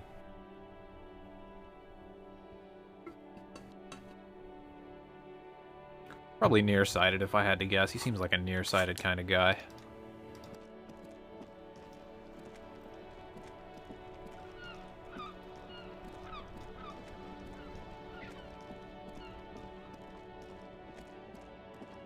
Oh yeah, so they haven't like cleaned up the... Oh, they did clean this up, okay. It's a good thing I already examined that. I just need to find the fucking vehicle. Wait, how do I...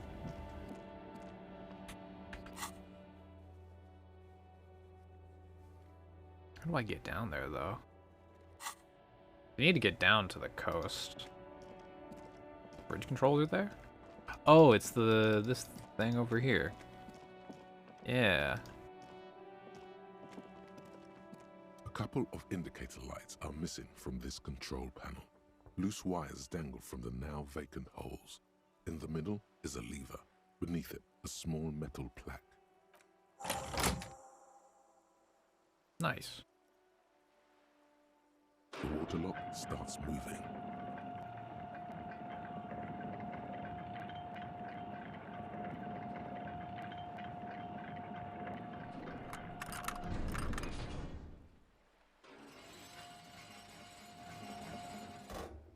Nice. Okay, if we ever need to get to the coast, then this is the way. But please, contain your wanderlust for now. I don't want us to get sidetracked. Focus on one thing. Achieve it, then the next, he thinks. That's the task chain. Oh, I'm gonna get lost as fuck. Radio relay? Oh boy.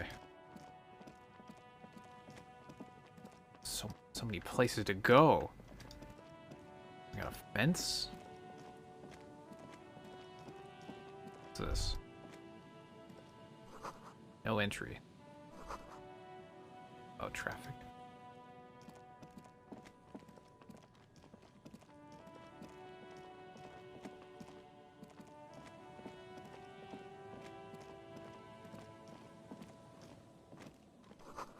Breaker box.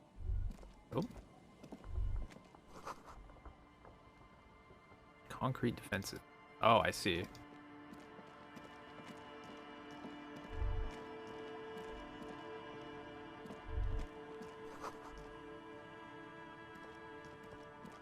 Oh.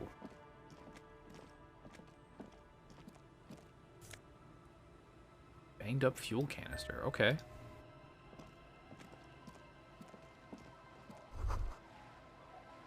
This is it. The scene of the party. The fire pit. Cigarettes and empty bottles all evidence it. That looks like there was a party. Looks like they were here a while, judging from all the bottles. The sunken motor carriage provided them a focal point, like a goose ice sculpture or a chocolate fountain. Hey, check it, Kim. Looks like it. Probably,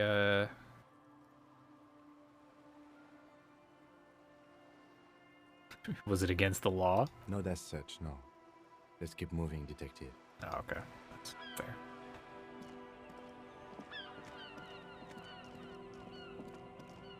It's over here. Footprints. My god, there's so many things. Got a boat under a tarp. Great news. The boat is big enough for a grown man like you to fit underneath it in a supine position. I found somewhere new to sleep. Oh, I can examine the car. I don't know. Sleeping? What do people do under boats? This is merely a measurement from your visual cortex. Do with it what you want. Hey, I found somewhere new to sleep. Huh? I'm gonna live under a boat now. Self-pity is not what we need at this moment, officer. I understand the situation looks grim, but we must continue with our investigation. Think of it as a salvation. You have a home somewhere. All cops do. When this is done, you can return. My boat home. Surely that boat can't belong to anyone. Alright, where's the car? Yeah, because this is probably the car that we're looking for.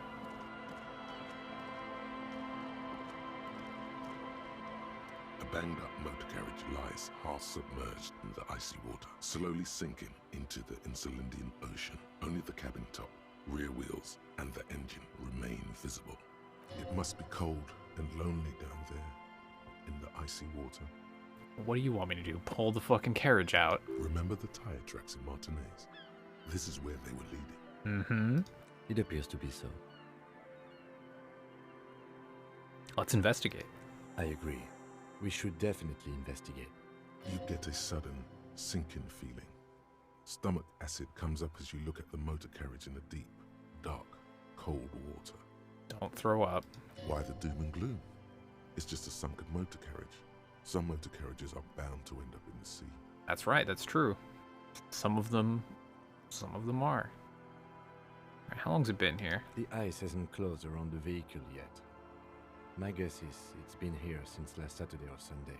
So close to the time of the murder. The estimate is correct.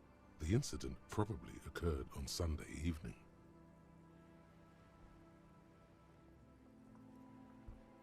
A logo? The logo is too deep in murky water. You can't make it out. But you do see a monkfish float by. Oh, fish. Well, looks like Jacob's journey came to an abrupt Your end. mocking tone finds no response, but the motion of the waves. Enough gloating, this is serious. Yes, quite. Well, now what do we do? Let's wait for the low tide and see what's inside. Great idea. Then we can get the things inside. The joyrider must have left something good inside. Guns, papers, maybe a cool jacket. A joyrider jacket. Ooh. A joyrider jacket. You feel a strange connection to this joyrider. Maybe he's from some kind of joyriders district and likes blue and white racing livery, like a cop would. Yeah, maybe. Maybe, yeah. How long? I don't know. An hour or two, tops? Okay, that's not sit on the swing. Oh, okay, I can actually, let's run our hand over it. The motor carriage is properly stuck in the ice. Getting it out would require a team of specialists. It's cold, isn't it? All right, let's sit on the swing.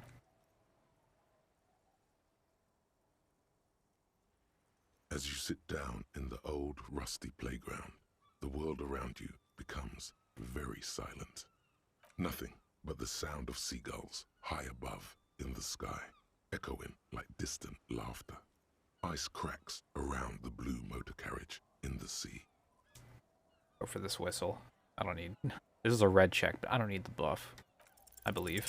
The tune on your lips forms a strange, yet undeniably beautiful contrast with the surrounding bleakness. The lieutenant gives you a quick glance.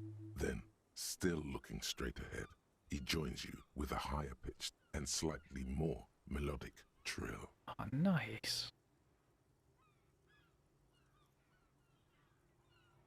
Yeah, really might. Yeah, I don't just choose different times to stream. It's really just based on when I, like, wake up. 'Cause usually if I'm gonna do, like, a long stream, I'll just start, like, a few hours after I wake up. And yeah, that is subject to change by the day.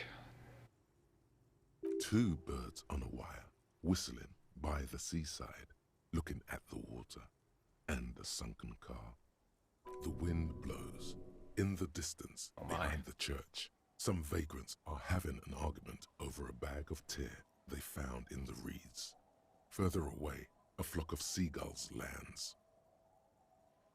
And Shivers is really just an out-of-body experience every single time. The clouds pass in the sky, and the shadow of the swing moves like the hour hand on a timepiece. 30 minutes have passed. Looks like this might take a while. Time to present a good topic for discussion. Oh, I can ask him about his eyes. Would you rather sit on an anthill for an hour or stand in a river of leeches? What kind of fucking question is that? I'll ask him. I'm curious about his eyes. My dad and mom are both half civilized. Oh, both. Clouds on the horizon grow darker, and the shadow of the swing set keeps climbing. That's good talk. You hear the distant rumble of the city. 30 minutes pass.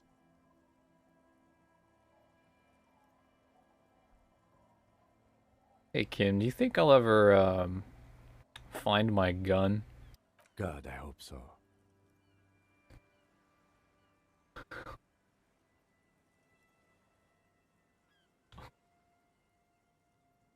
If I put enough time into eating right and exercising, I could turn myself into a living weapon. Then I wouldn't even need a gun. Your voice echoes on the water. he just doesn't even respond. The environment. 30 more minutes pass.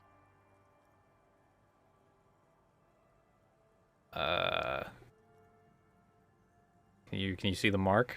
Detective, I've been able to make out the mark ever since we arrived. Oh. I find it odd that you haven't. Oh. It's a Capri, Model 40. It is a simple and rugged machine, favored by working men, government offices, firefighters, animal control people. You know, those kinds of people. A number on the side. Yes, 41. What do you think it stands for? Oh no. Oh no. It's as if he knows what it stands for, but wants you to say it. It's pedagogical. Oh no. Does he know something about that speed racer? Oh no. Oh God, no. I'm sorry, Harry. I'm so sorry. 41. Precinct 41. A massive pit opens up in your stomach, and the most terrible feeling comes over you. No. Just nope. Say no to this, Harry. I drove my car into the sea. I'm afraid so, yes. It looks like you started in front of the whirling, jumped over the canal, and then drove your vehicle in the sea right here. Oh, God.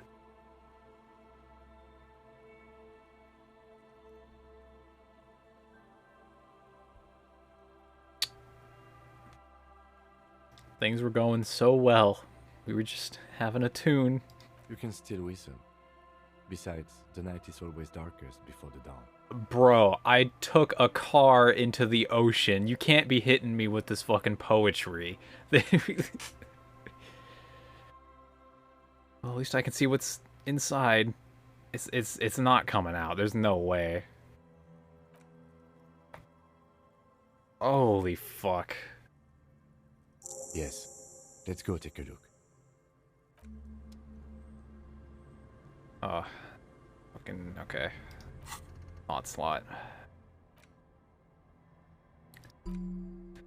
Oh my fucking lord, what a... Like, I thought that I had fucked up I thought that we had ruined everything that we could possibly ruin. But it didn't even occur to me that I might have my own vehicle as a police officer. Okay, so we can think about how old we are, we can think about turning into a magnesium-based life form, or the Kingdom of Conscience.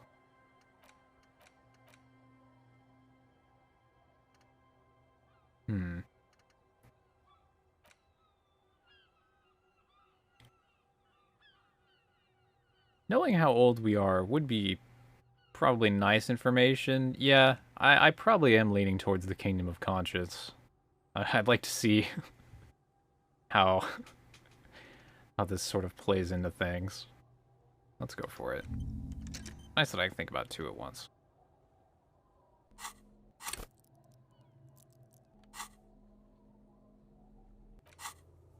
Oh boy. Let's see what's in the car. See what goodies I have.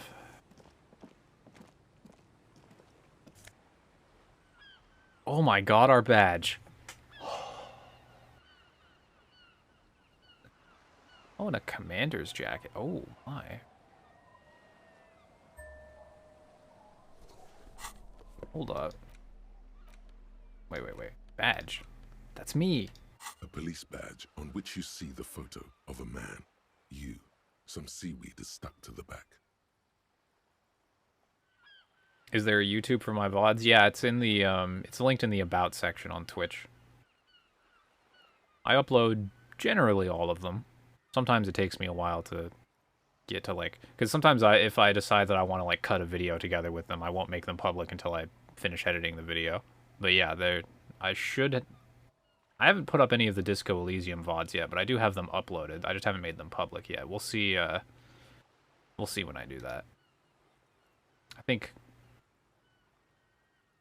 I haven't really decided if I'm going to make a Disco Elysium video proper yet, but we'll see. I found my badge. At least something good came out of all this. Encased between two durable plastic sheets is a bluish card with lines of information and a watermark in the shape of the street grid of Revachol West. Does it have my address? You see a photo, a name, a rank, a document number, the date of issue, and in the lower right corner, your precinct. Oh, our full name is not just Harry, but Harrier. Harrier? That's long for Harry. So you are Harry. Evrard was half right. Probably not a lot of people know your full name. Whoever told him you're Harry Dubois didn't. But I don't want to be Harrier Dubois. No, I accept the reality. Pleased to make your acquaintance, Harrier Dubois. He's not going to call you Harrier. He'll keep calling you officer when he's angry with you, and detective when he's not. That's fair. The badge in your hands shines as you rotate it, catching light. You see lines of information. Now the real question is, am I making the expression in this photo? The man keeps winking at you with his green-gray eyes. The photo is old, no doubt about that. But the badge is new. You used an old photo for a new badge. How old? 8, maybe 10 years. The guy in the picture is rather good looking. He's got a nice haircut and is distinctly lacking in massive sideburns. What do you think? His face is already contorted by the expression, although it looks less grotesque on him than it does on you now. Yeah. The badge in your hand shines as you rotate it, catching light. You see lines of information on it. The expression... a shining watermark. The expression really is just a chronic mental illness. Which, I mean, given the amount of drugs that we've done, I guess we can't be that surprised that our brain is... Well, I think we may have already known that our brain is a little bit fried. Rank. Lieutenant W. Freighter. W. Freighter. The lieutenant is a rank above sergeant and below captain. It's the highest rank in the RCM that still does field work. I am a lieutenant. I see. The title of Freighter is added to your rank when you decline a promotion to a higher rank. In your case, captain. You have declined twice, thus you're doubly a freighter. Oh boy, I can't wait to hear what Authority Brain has to say about this. There are many reasons one would do this. The rank above you in your precinct's décomptage might be taken, or sometimes promoted officers do not want to replace their superiors out of respect. And sometimes they just prefer the type of police work available to their current rank, in your case, lieutenant. Heavy-duty case-solving machine. What the hell's a décomptage? Décomptage is the hierarchical system employed by the Revachol citizens militia. It means counting down to twos. The countdown is modeled after the dual leadership system employed by the left during the revolution, which in turn was developed by last-century experimental psychologists in the University of Königstein. Okay, neat. The lowest rank is junior officer, usually teenagers. Right. Then there are the patrol officers, then sergeants, lieutenants, then a captain. That's basically it, except for a few kings. Oh. Kings like satellite officers and the additionally a freighter rank I already explained. The long and short of it is, you're his superior. Yes, thank you, Authority Brain. I was wondering when you would chime in. You've been putting up with all my bullshit because I'm your superior? No, I've been putting up with you because despite an unconventional approach, you are doing good police work. Yes. It matters more than driving your motor carriage into the sea. And now we've even found your badge. He trusts you, for now. Try not to spoil it. Yeah, I'm working on it. Okay. Such a small yet precious thing. Expensive paper caught between thick plastic, like a fly in amber. It reads. The date of issue must be when I signed up? 4 months ago. Oh. I'm guessing that's when you were promoted to the rank of lieutenant. Oh yeah, that makes sense. Yeah, 50 would be way too soon, because we know I've been an officer for longer than A that. new badge usually comes with a new rank. You seem to have been doing well then. Yeah, Kim, we don't deserve Kim. You're pretty sure you weren't doing well, but better? Probably yes. A lot can happen in 4 months, especially in winter. The winters are never easy on you, of that you are sure. Yeah. Precinct 41? Yes, it's the designation of your precinct. 41. Like mine says 57. The 57th is mostly industrial harbor. A lot of asphalt. The 41st is... The 41st is like the roughest part of the, I don't remember the name of the place. It's a tough station. Jamrock, yeah. You have all of Jamrock to cover. That district should have 3 precincts, but money is what it is. It's no wonder you are like you are, he thinks. But then again, it's a legendary district, and a hell of a station too. It must be an honor and a curse to work with people like Price, McCoy, Berdiaeva. Roberts, Feuerbach, Dimitri. Suddenly, holy names shit, from your decomptage flash in your forebrain. We remember people. And you? Is it an honor to work with you? Don't ask him. Ask yourself. Damn. The badge in your hand shines as you rotate it, catching light. You see lines of information on it, and a shining watermark. I guess I can look at the serial. That's just the serial number. Yeah. Revachol, Jamrock, Precinct 41, with some numbers thrown in there for good measure. The numbers are not there for good measure. They have an administrative purpose. Right. One that's unfortunately been erased from your memory. Alright, sick. Man. Imagine having your badge.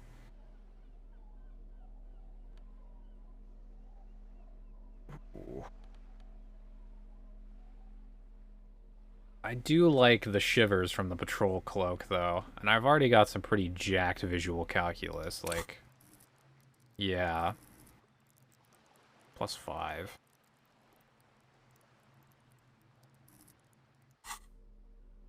I think I'll keep on the patrol cloak.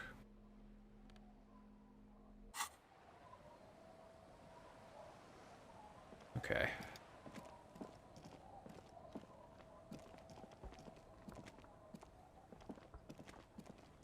Man, what a life this is.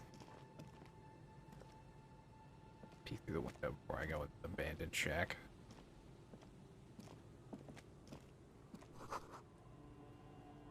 Shelves and a chair. Sounds like my kind of building.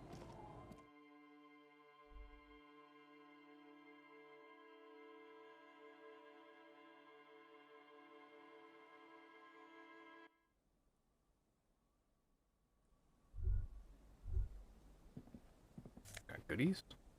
Not postcard. A bow knot. +2 drama. I see, that would probably be a neck accessory. I'm not about to ditch +1 Inland Empire.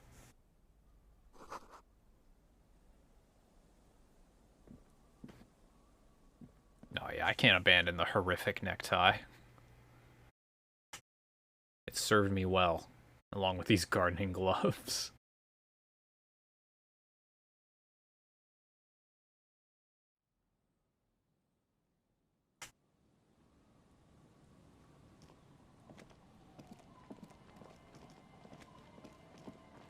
Okay, let's... Oop.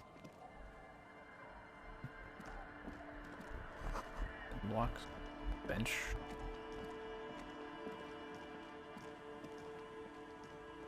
What the hell does this say? Elysium.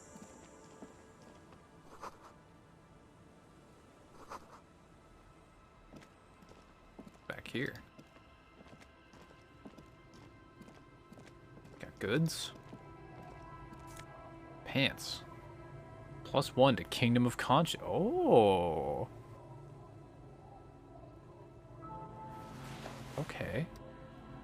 Interesting. Interesting. Very moderate pants.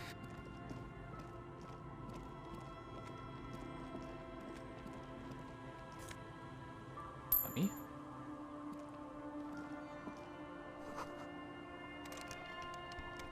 Locked. Pry bar. Nice. Nice, nice, nice.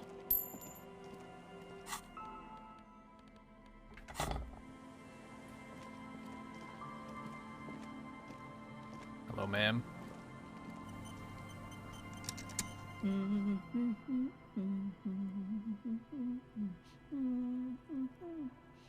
You're not sure about the melody, but it might be South Samaran, possibly Sigayan. Damn. Also known as the Apricot Sujunti. Okay. Welcome to the fishing village. Please lean in closer. I have cataracts. Alright, I'll lean. Oh, welcome, police officer. We don't cause any trouble around here. And we don't want any trouble either. We are not here to cause any trouble, madame. We're cops. Hellraisers.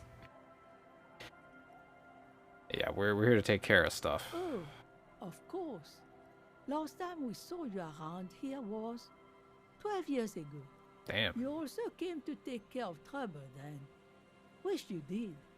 But still, in Martinez, you're considered an ill omen.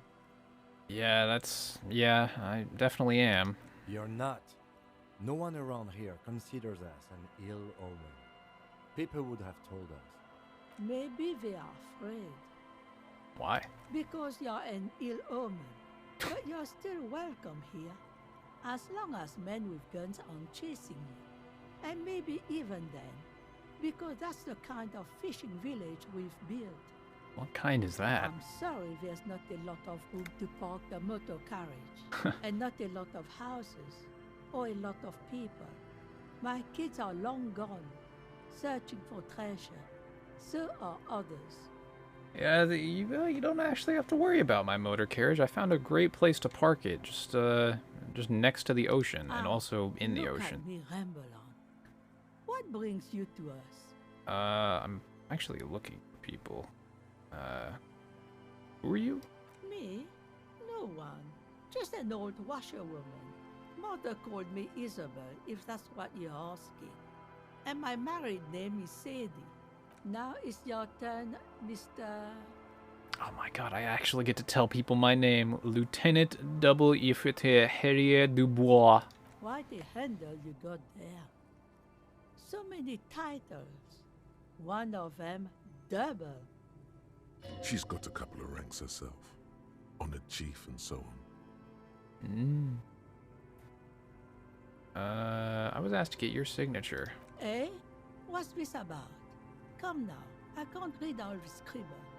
Tell me what it says. Does this mean I'm not going to be sleeping in the boat? Ooh, that's a good question. I probably could still sleep in the boat, I mean. No one's gonna check. Worst case scenario is like the tide comes up and I wake up moist. And maybe drown if I don't wake up. Well, he wants to turn part of the village into a youth center. Huh. I might be half blind, but it looks like part of the village is gonna be a street. The best part. The part we need to get out of our houses. Have you asked Lillian about this? I won't even consider signing till I know she's on board. Okay. She's right over there. The dark-haired woman, leaning over the railing. Yes, you do that. Can't let fat Mr. Clare down now, can you? Oh. She is not impressed by a cop running errands for a local bigwig. Not at all. Yeah, I mean, she's right to not be impressed, and he is also fat. That is just true. All right, thank you.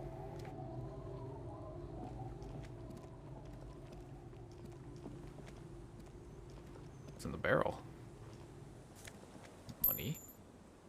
Also, this your house, ma'am. Damn.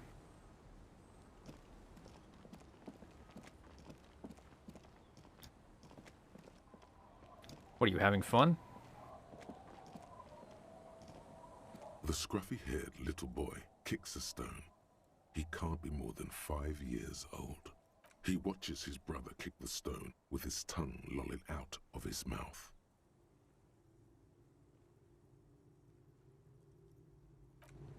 I'm not about to talk to kids kicking rocks.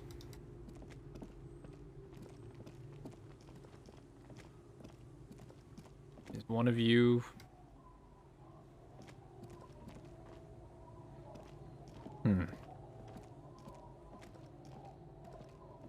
Good to see you, friend. Do I have deals set up for you, buddy boy? Oh, boy. Does he actually know you? Or is he just shopkeep friendly? What are you talking about? So what do you want? I got smokes. They're cheap. Very cheap. I got Pilsner. Great deal. You won't get a better deal on that piss. Spirits I can let go for 300 real. I also have speed. And by speed, I mean amphetamine.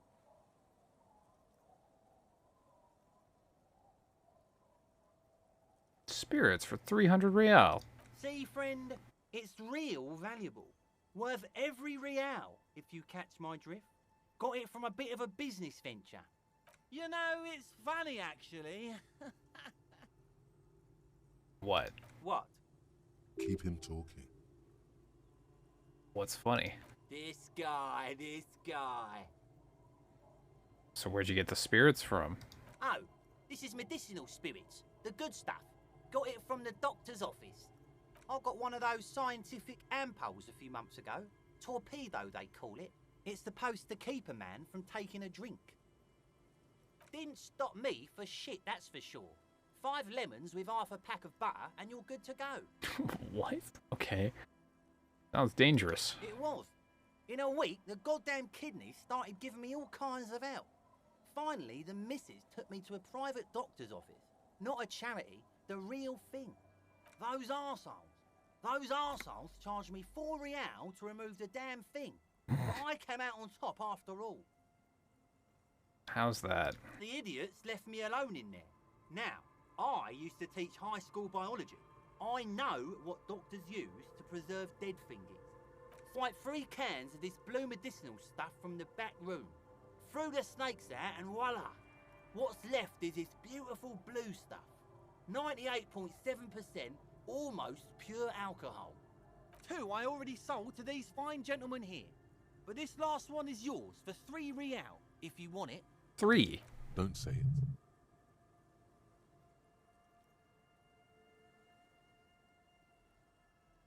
Don't say what? Well, Yeah, yeah, okay. Not really. So what do you want then? Quite the business you got here. Oh. The system's been good to old Rosemary here, and I'm milking her like a bitch goat in the backyard. Yeah? You see, friend, man makes his own luck, and I made mine real good. Got my hands on 3 bottles of liquor exquise, sold 2 to the fellows around here, and immediately invested the profit. Right. Bought cigarettes, bought beer, even bought a bit of speed. And look at me now. I've got everyone on my hook. The hook? Where is it? I can't see it. Thank you, visual calculus. Looks like you're on your own hook, too. Of course, of course, of course. It is what it is, you know. What it's always been. People, buddy boy. It's the people. Do I know this guy? Sure, friend. You know it. Don't mind old Rosemary here. He's a buffoon. Let's have a word after your high-concept transactions. I'll give you the lowdown. Idiot doom spiral. Okay. In the civilized world, it's a custom to tip the shopkeep, friend. But come back anyway. Yeah. Hey, Tequila! Good to see you. How's business? How's the whole reality situation treating you? Not shaking this guy's hand. So what's happening? Tequila? Yeah, Tequila Sunset. How are the, high-concept, reality-based adventures proceeding? He says it like it's obviously your name. Like you call someone Billy Brunel or leader of the 4th Street Gang. Good. These people know your true name. Looks like it has preceded you, Mr. Sunset. More on that later. What do you mean? I'm sorry, Tequila Sunset. You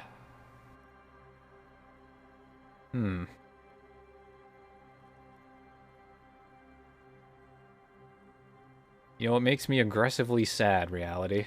I know what you mean. Sitting around with these bums, you really get to know the nitty-gritty of reality. And it isn't good. Things aren't going super well for Idiot Doom Spiral either. So I see. Haven't found those keys yet, haven't won that great piece of ass back. No word from my business buddies. Yep. Idiot Doom Spiral, huh? This is bound to be a good, high-concept conversation. At last.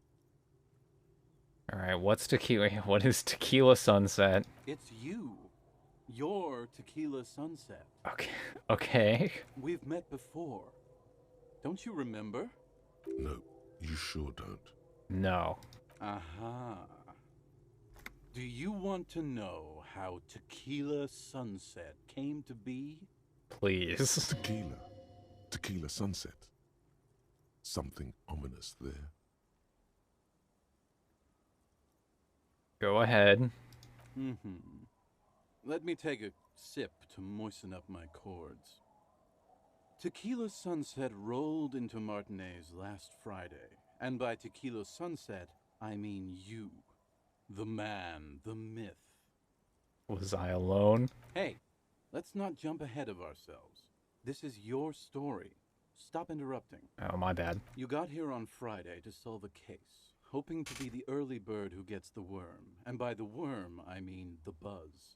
Because as far as I know, all you did was get piss drunk. Yeah, this checks out. Word on the street is you went around the local hostel telling people that you're a police officer.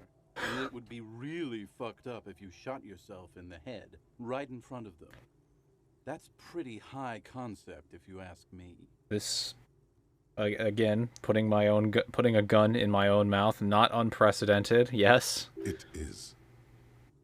Yep, very high concept. The lieutenant's brow is furrowed. He's listening as casually as he can. All right, what happened then? It was a late Saturday night when we, the Union of Moribund Alcoholics, were getting our drink on. Nothing remarkable about this. We get our drink on 24/7. Makes everything warm and glowy. I trust you know the feeling. One moment we hear the sound of a motor carriage revving up somewhere on the plaza, followed by a series of dings and bangs. Mm-hmm. Naturally, loud noises pique the interest of anybody owning a pair of ears. That's just the reality we're in. Yeah, naturally. Anyway, there was a brief silence, a gasp of silence, if you will, followed by a real commotion. We heard the carriage careening towards the coast at top speed. Yep, this is probably true. Sounded like someone jumped the canal. Mm-hmm. We grabbed our brewskis and rushed to the jetty. Never underestimate the speed of an alcoholic. True. What we saw was a sight to behold. A beat-up police carriage containing you. Right there on the beach, you revved the engine and screamed at the top of your lungs, "The time hath come!" So, naturally, being the curious cat I am, I asked what time hath come, to which you replied, "The time hath come for tequila sunset, the end of all things." Say nothing. After which, your reality contracted. You jammed the pedal, plowed right off the jetty, and through the ice. We ran towards the ice, whilst you crawled your way out, miraculously unhurt, covered in seaweed and shit, like some kind of sea monster.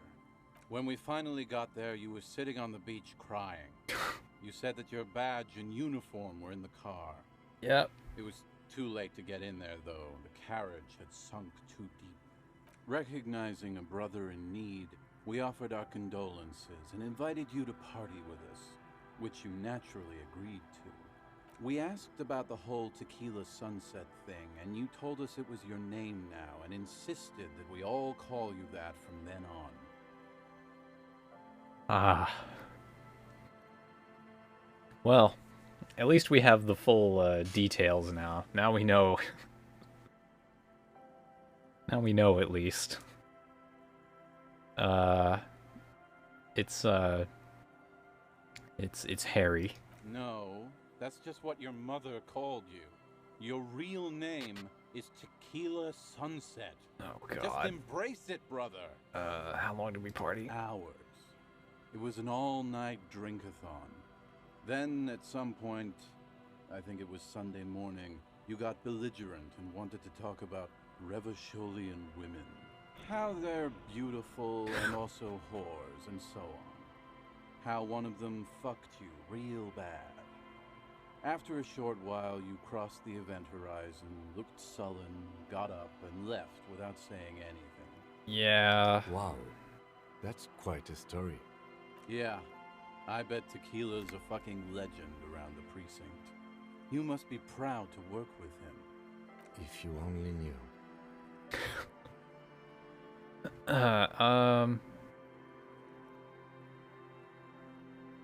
Anything about the person that fucked me, and maybe they have my gun. You were pretty vague about it, but you kept saying you got fucked real hard, Mm-hmm. and that we've all been fucked too. Mm. Please, don't open that door. Oh. No one's fucked me. I do the fucking around here. Yeah, I'm sure. Abigail.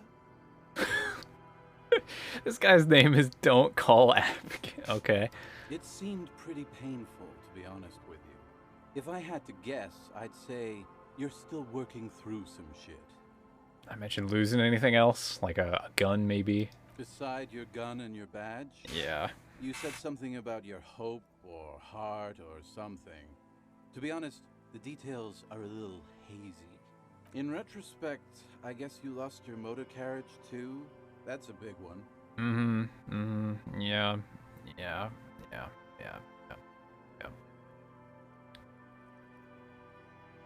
I imagine I probably didn't say a lot about the case. Yeah, you said it was no biggie and that you'd solve it in no time. And that you didn't need anyone to do it. You're doing it solo now. A lot of cops go solo and hermit once they reach that level of alcoholism. Well, at least Kim is understanding if nothing else.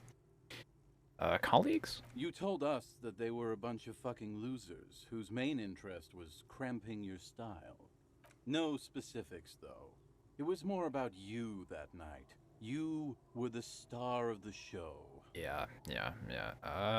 What kind of cop am I? You kept apologizing Yeah. for being such a bad cop and for the damage you've inflicted on everyone around you. That is accurate. You also kept pausing to knock the heel of your hand against your temples, saying, "Stupid, stupid, stupid." Yep. Yep. Politics? Yeah, you said that you'd really behaved unreasonably and failed to uphold your responsibilities as a representative of the coalition. Yeah, that sounds like... Yep. Yeah, okay. Well... It's a hard thing for a man to confront his past. That's why I avoid mine at all costs. Yeah. You too, Tequila Sunset. As you turn, a bright light catches your eye, making you squint. From a distant sunset, a stage light, flash photography, nowhere in particular. It's just what superstar law officers do. They squint at lights, and they solve shit. Well, superstar and law officers are kind of... Yeah, they do sound weird together in a sentence. What are you, deaf? They're perfect, like rock star politician and drug addict teacher. Embrace the superstardom you've worked so hard to establish. Yeah, right. Yeah, I mean, I have been establishing that lately. This is true. Yeah, you have. You're a big dick cop. Dick Mullen. Salam Rocky Baye. Badass on the edge disco cop. Yeah. Time to recede into a ludicrous fantasy world. Here we go. Camera. Lights. Action. With a sudden flash, the world freezes around you, and you along with it. In an iconic monochrome solution, a black silhouette against a rasterized orange world. It's on. Well, I can think about that at some point. Oh boy. The superstar sorry cop. What a combination.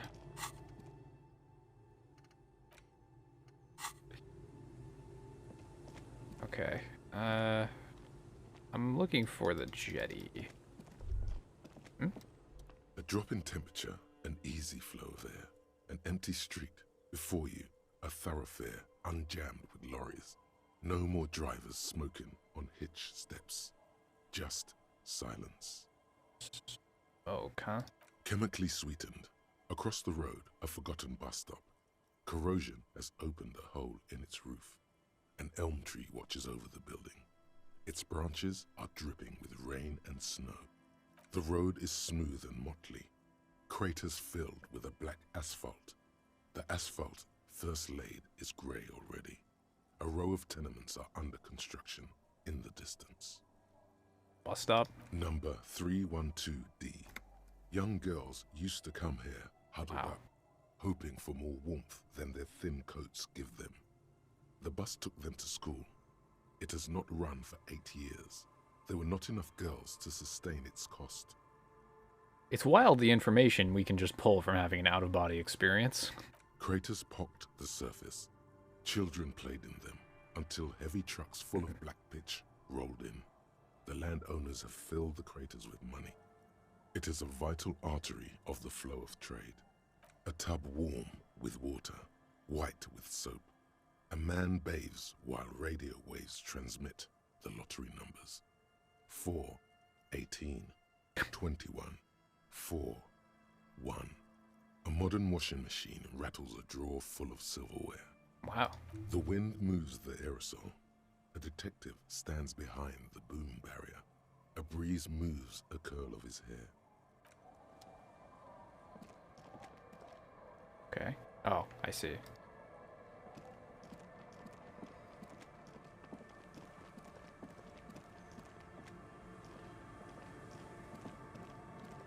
This does not look like the direction to the jetty.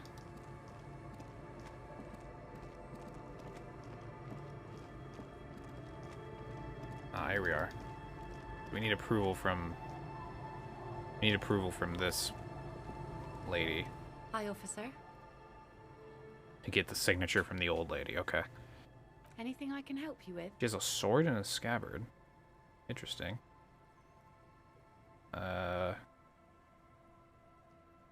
What's your name? The name is Lillian. People call me Netpicker. I think I have time for questions. What are the other ones? Ask her about the cool sword. Helps to break the ice. Nice sword. Unfortunately, the factory sold this one with a 3-year warranty instead of a story. It's to intimidate folks mostly. It is imposing. It's a regular mass-produced sword, like a shovel or an axe. Nothing fancy, just for intimidation. Probably because there's no law down here. From time to time, people need a lesson in respect. Yeah. That's just the way it is. Back in the day, I caught the eyes of many men. And believe me, men need a lesson in manners from time to time. Why don't more women arm themselves if it's so effective? What makes you think we haven't? Oh. The truth is that almost everyone in this life is scared and tired and stupid and too dull for that. That goes for men too. But they put on an act for us. Pretend like everything's good and living in shit doesn't bother them. Like anyone falls for that. Behold. Yeah. Sure. It looks as if you could face down any horror in the world with that same unchanging grin. Yeah, well. Like a shield. Yeah. Where are all the dudes at? Some went to patch their wounds, their lesson learned. Others were more thick-headed. And one of them, I ended up marrying. Oh, that's nice. Where's your husband? Gone. Ah, I see. Where? To the waves. The sea took him. It was a long time ago.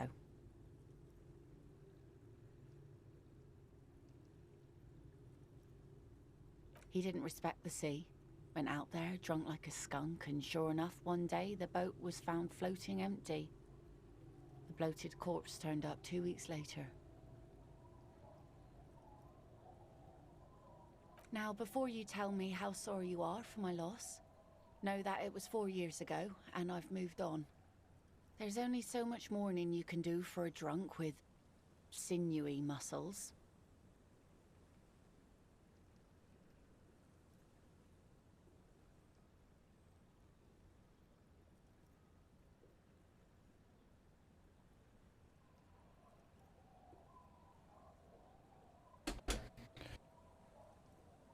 Okay, I got sidetracked for a second there.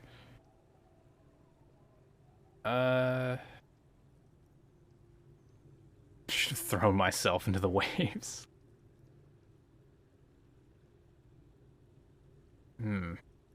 I do shit on death.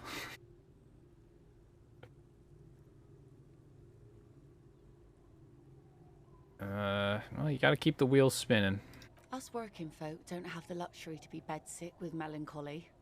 True. I buried him, mourned for an appropriate amount of time, and went on. Life didn't really change that much for me and the kids. This is neither a touchy nor a very interesting topic for her. That's good. She looks like she's ready to go on a date with another, better, drunk. Ask her. Both of you could need some action.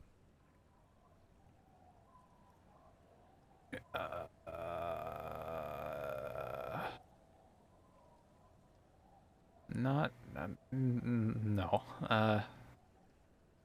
Yeah, so I need your signature. Were you? What a nice idea. Wouldn't have thought that.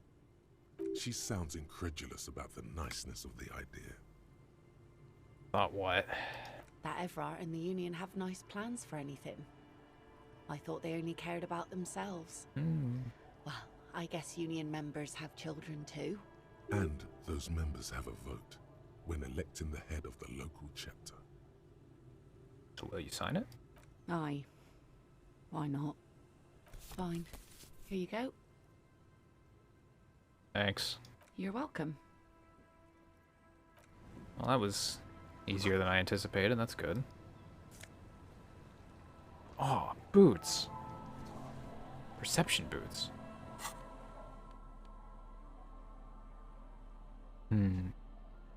I can switch these.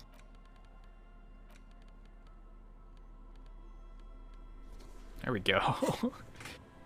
Big old boots.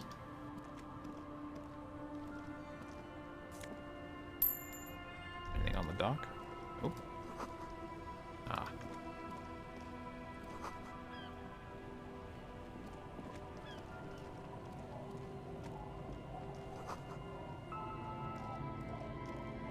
Okay, now we can report back to the lady. The old woman still hums her unknown song. She opens her eyes to acknowledge your presence. There's a gap where the name of that song should be. You should ask her about it right now. Alright, what's the song? A lullaby my mother used to sing. I sang it to my kids too. It's an old Samaran children's song. What's it called? Surrender to the night. That's kind of grim for a children's song, even if it is a lullaby. It sounds nice. Yes, it does. I got the signature. Lillian should let her sword make her decisions. The girl just doesn't have the head for it. Either way, I won't sign. Lady... What was a test? Lillian's not the only one who's too thirsty. Mm-hmm. She wanted to see if you would do it, and if she would do it. What you got against the Union? I've seen it all before. You think they've got our interests at heart? Rich men are always selling poor men promises we never planned to keep. Then the poor get pushed out of their homes, and the rich get a little richer. That's the way it goes. So, no, I don't trust the fat man, and neither should you. Look, I don't trust him either, okay? I'm doing this because I have to. In her mind, the Union is right-wing because Everard is fat. It's that simple, and there's no change in it. She speaks with the authority of a leader. Hers is the final word around here. Oh boy. Here's a good name so I can make this suggestion. Alright, let's go for it.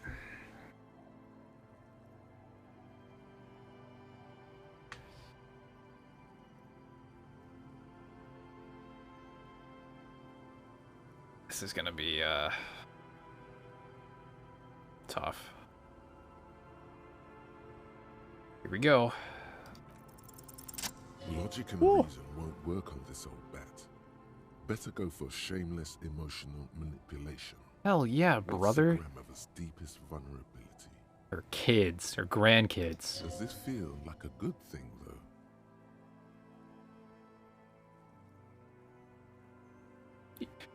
Well... I mean...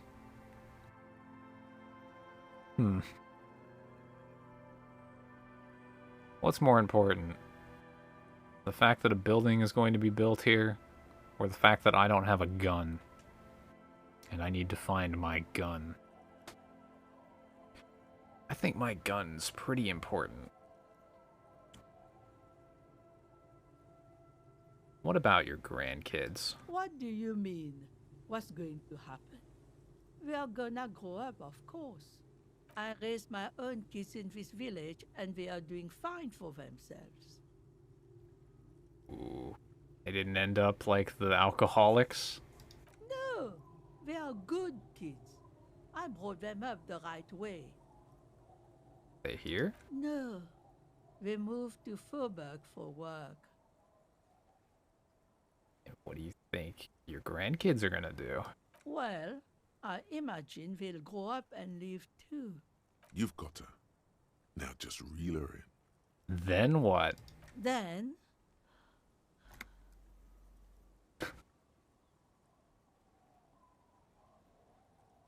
Okay, maybe that's hammering it home a bit too hard. Just say nothing. I don't believe the Fat Man's Youth Center is going to change anything. But what other choice do we have? It's not like the coalition government is coming to save us. Exactly. I won't be around much longer anyway. Not with the dampness in my bones. If they want to take a chance, who am I to stop them? Yep, just nod. Did you say something? Oh, will you sign? Fine. Nice. See that you didn't just get us all screwed. I might be half blind, but I have a good memory for treachery.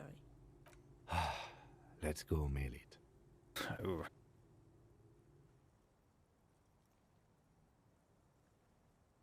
Well, I'm not about to lay the truth on her now that I've already done it, but...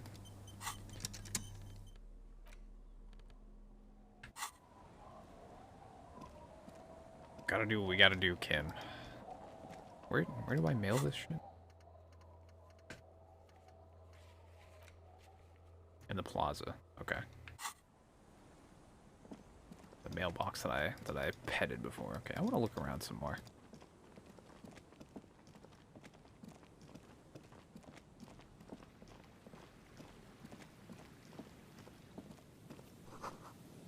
Zoot.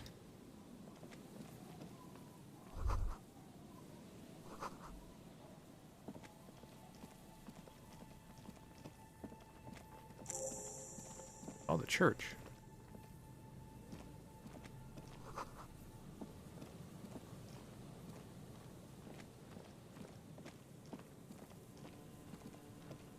Someone has left an unidentifiable article of clothing on this railing. It smells really bad. It's streaked with dried seagull shit and tangled with pieces of seaweed. A dangling arm suggests that there might be a jacket beneath the crust of filth. Ugh. It seems likely that it was left in the surf until someone laid it out on this fence to dry out. Unfortunately, that just seems to have stiffened it into a shapeless mass.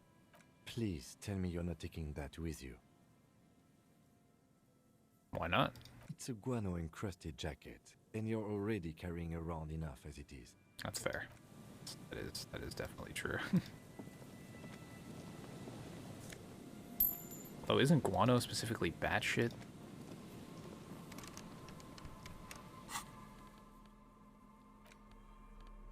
Oh, another postcard. Very nice. Very nice.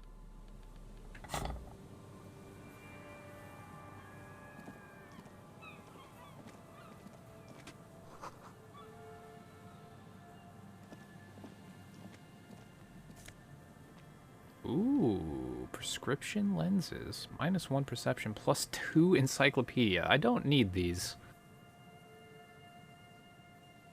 But I'll take them anyway. I have the space. I think I can drop things anyways. Okay. I just realized when I looked at the inventory there that there's a section for bullets and realized that I don't have a gun still. I guess I'll eventually get my gun, presumably. Money? Money?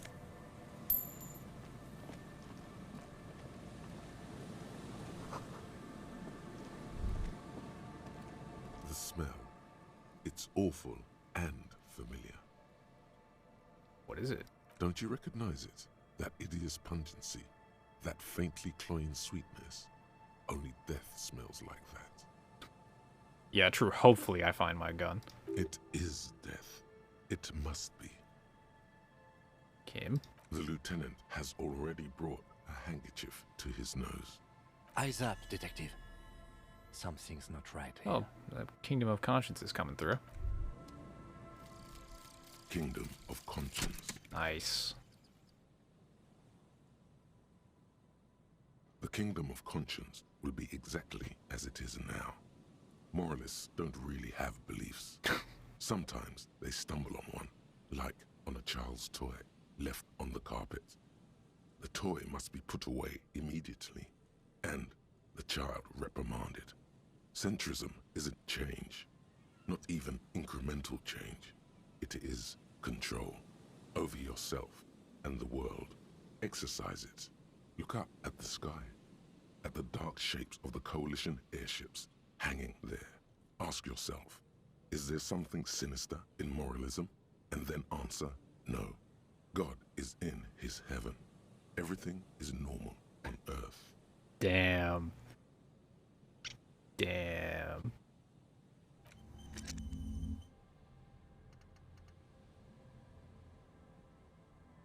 Well, well. Are you dying, sir? There's some tear, an empty cigarette package, and a crumpled kebab wrapper in the trash bin. I'll come to that when I need to. A man lies on the boardwalk. Oh, he's dead. His limbs bent and neck turned at an unnatural angle. Right next to him is an empty bottle of spirits. In his cramped hand, a chewing gum wrapper. Half of his body is slipped between the cracked boardwalk, starting with the left leg. The fall has left him broken, contorted like a sad puppet. The smell is not as bad as a 2-week-old corpse, but it's definitely heading there. Hold on. Lividity is faintly pronounced. Whoever this is has been dead for 2 days. No longer. We need to investigate. Another dead body. This is your job. Yes, it is. Steel yourself. Calm now. Carefully. Just another day. Just another dead body. That's right. Breathe. Alright, let's look at the man's clothes. He's wearing mud-caked boots, beige trousers, and an old brown leather jacket with a bright blue lining. There are traces of kebab sauce on his chest. You find some sunflower seeds and a rain-soaked library card folded into 2. His jacket feels sodden and heavy under your hand. Good. We should take a look at that library card after this is done. Right. The man has fallen through a crack in the boardwalk and hit his head against the metal bench. Coagulated blood covers his black hair. One of his feet is still dangling through the hole. A bad fall. It might have been dark outside. This place is a minefield in the dark. His expression is dull, like the sea behind him. Drops of water shining on his mustache. His eyes, empty and wide, look frightening in their frozen gaze. Height, 170 to 175 centimeters. Curly hair, stout build. Age, approximately 50 to 60 years. Unfortunate. There's some dried blood on the metal bench, right where the corpse's head rests. The floorboards are rotten and slippery wet around the hole. An empty bottle lies nearby. A chewing gum wrapper is clutched in his fist. A dried chunk of blood covers the hair at the back of his head. An open wound. It's sticky and cold to your touch. This is what killed him. Yeah. I don't see any other major wounds, do you? It's hard to say. He is wearing a lot of clothes, but... Seems like the head wound was fatal. It's exactly the shape of the bench. Yeah. They screech under your feet ominously. It's hard to say whether the dead man's weight was the cause of the boardwalk to break. It definitely looks fragile. You see waves churning below. Something cracks beneath your feet. He could have easily disappeared into the sea through that hole, and you would have never found him. True. A .75-liter Tallulah vodka with its cap missing. There's hardly anything left inside. Tear all around us. Rubowski spearmint chewing gum. Green leaves on the cover. The man's mouth is half agape from the terror of the fall. The blackness of death. Stench. You think you see white chewing gum too? He ate the whole pack, right? It's to cover the smell of alcohol before going home. The worst thing is, I've seen it before. Almost the same scenario. Even the chewing gum. It's always the same. The entire boardwalk creaks in the wind as you take a step back. What do we do with him? From where I stand, I can see 2 options. We either take the case and follow the leads to identify the body on our own, or we report back to the station and leave this for our colleagues to handle. Well, we did find him. I mean, come on now. Alright. We should first examine the library card you found. Yeah. Then we can call the station from my kinema. Let them know we are taking the case. Looks like one of the locals. He'd have to know this spot to come here. You don't just walk over here. But that's just a lazy assumption. What do you think? This is an omen. A sign from above. Don't start drinking again.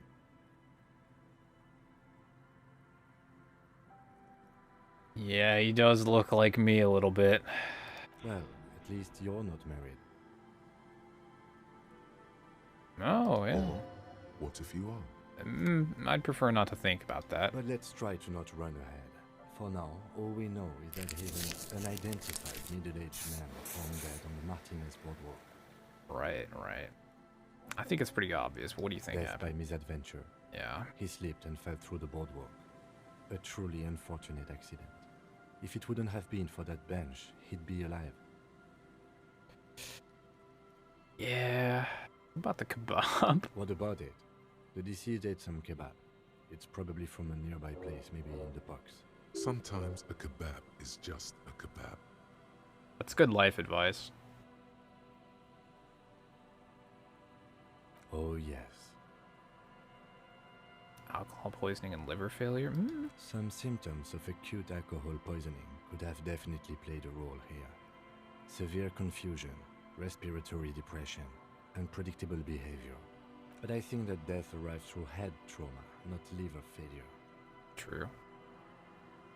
It does seem to be a pretty straightforward misadventure, although there's still a question of identifying the body. Yep. Alright, library card. Having fun isn't hard. When you die on a boardwalk alone in the cold. Wait, where is it? There it is. The library card is folded into two and still slightly wet to the touch. The front side reads, Central Jamrock Public Library Card, issued to Billy Mejean, expires July 53. Billy is a unisex name. Could be the deceased, or his family member. Whoever owns this card is an avid reader. You find a list of books written in blue pencil. Radio thriller. Stand a little less between me and the sun.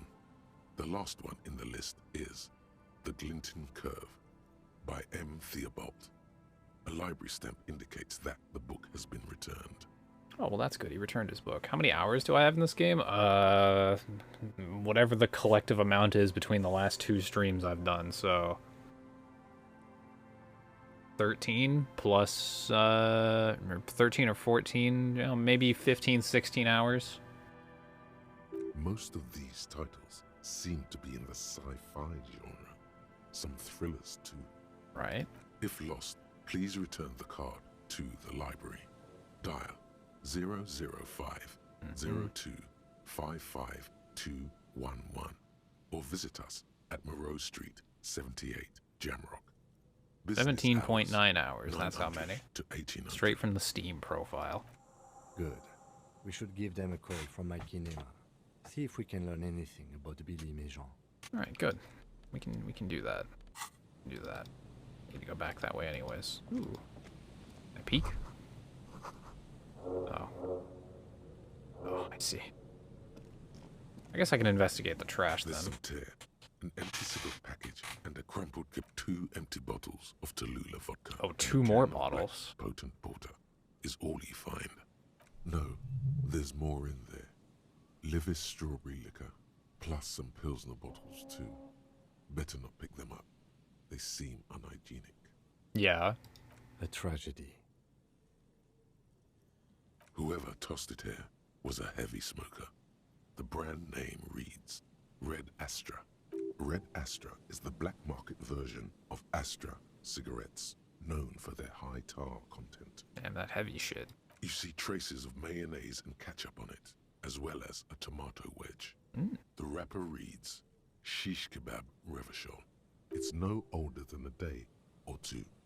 No mold yet. It's hard to concentrate in the smell. The sea air brings some relief. Alright, good information. Good information. Kind of. Ooh. Oh, moonshine. Someone's making moonshine around here.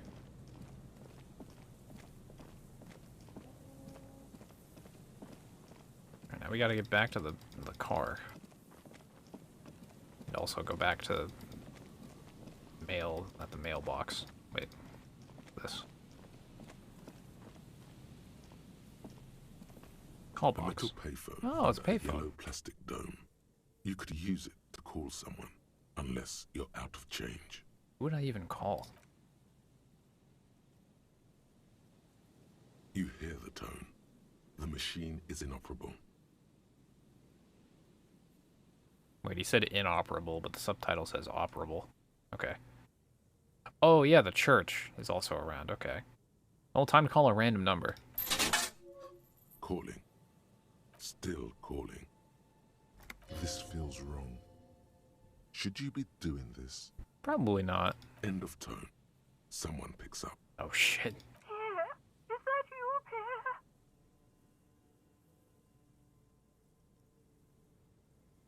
No. Do you have any news about Pierre? Who? He's my sister's grandson. He used to visit me as a lad. Fine young man. Hmm. But who are you then? A salesman of some sort? Modern goods are rubbish, and I can't afford them anyhow. It's a shame what you did to our country. Well, I didn't do it. No, I'm a police officer. To hell with the police. To hell with you. Her voice is drowned in white noise. Sounds like waves washing a beach, growing in volume until the call suddenly disconnects. You get a sinking feeling. It makes you look if Lieutenant Kitsuragi overheard you. To your relief, he did not. Okay, that's good. I could dial another random number, but I'll leave that for now. Church. Oh, here we are.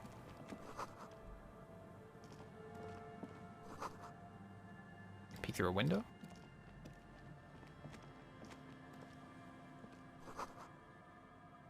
Let's see.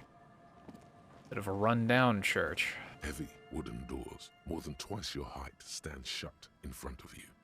The rectangular sea-worn ornamentation appears in stark contrast to the padlock, carelessly drilled into the wood.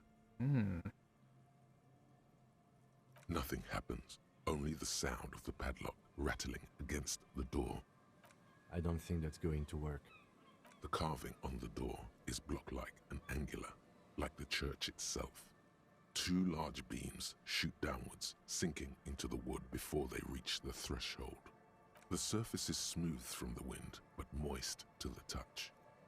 This cheap-looking padlock is sturdily built. It shackles together a hasp and a staple screwed into the wooden door. The lock is adorned with a yellow sticker. Probably condemned. You see a yellow circle with two X's and a big curve below them that looks like a mouth. You're pretty sure you haven't seen it before, but what the symbol depicts is clear enough. A smiling dead guy. The curve makes it smile, and the X's make it dead. There is something blindingly modern about this symbol.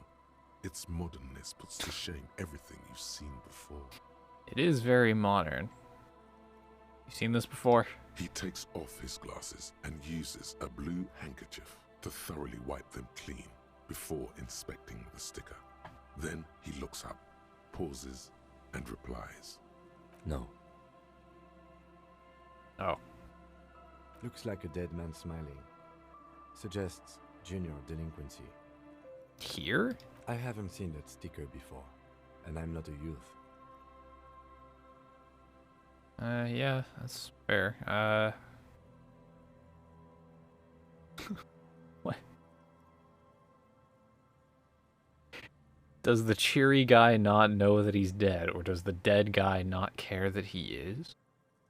That level of conceptual thinking is not part of my skill set. Damn.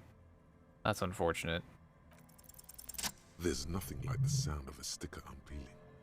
Now it's stuck to your thumb.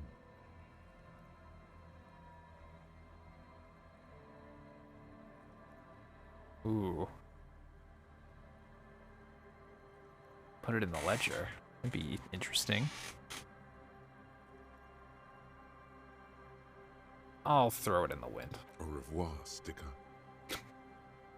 If you really think we should get in there, we need to find some other way. Ice Yes, kick drum? The pulsing bass. An indication of junior delinquency. Oh, I see.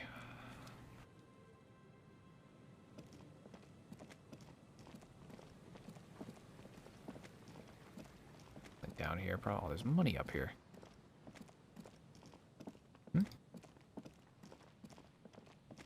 There's a ladder?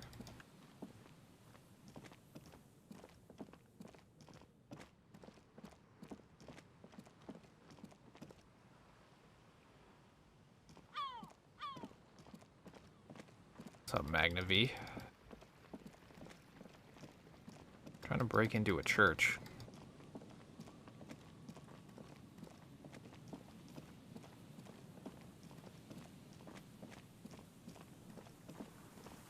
Where are the delinquents?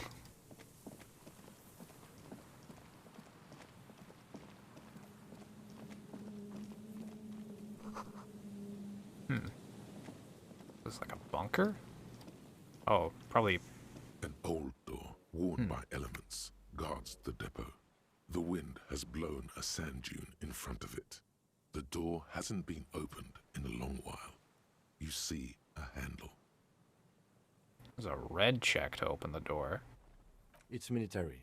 A service depot of some sort. Probably something that is no longer there.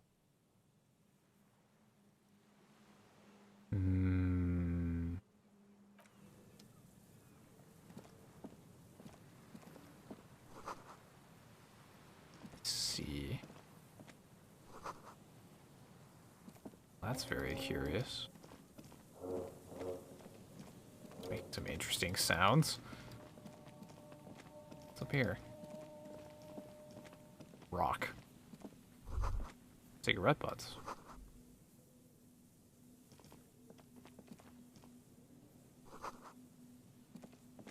Oh, there's a water tower here? Is that what this is? A relay tower. Oh, it coordinates. I see. I see. It's for radio. A scarf. +1 shivers, -2 physical instrument.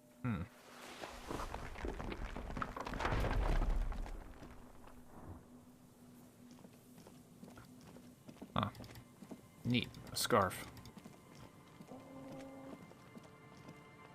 Just a weird trash left around. Oh, in the box. My polo shirt. I can leave that. I have enough empathy.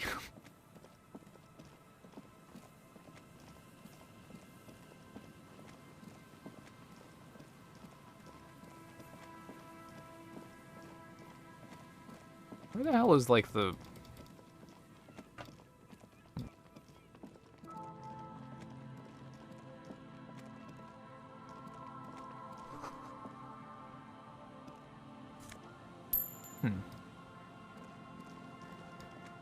whatever. I can come back to the church later.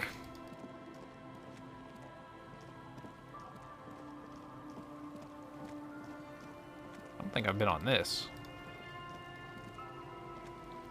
Oh, they're out on the ice to the right.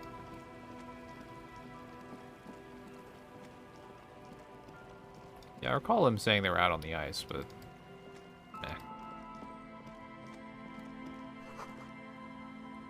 Time to investigate a home.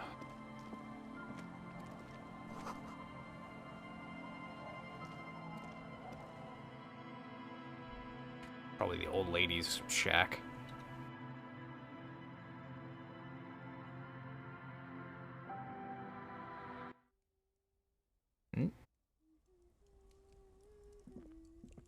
Oh, there's a kid in here.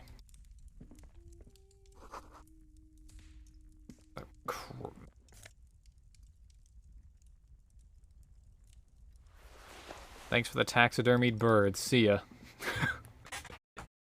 I'll be taking that.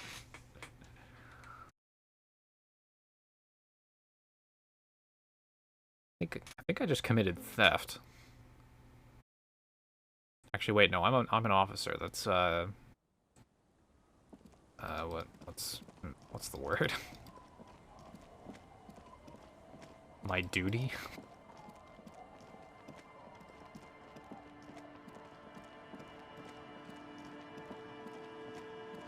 Civil forfeiture. Yeah, that's a good phrase. I was thinking of something more like official, like I don't know. I don't know what I was going to think of. Repossession, maybe. Art style reminds you of the long dart. Yeah, it does have like a lot of has a lot of the similar painting styles. Oh yeah, I can fast travel.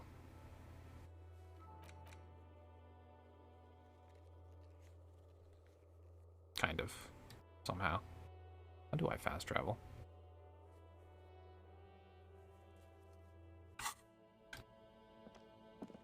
Yeah, especially like the portraits. They kind of have a similar style. Oh, wait, no, this is the. I don't know what I was surprised by there. I have to be at specific points to fast travel between them. I see. Okay.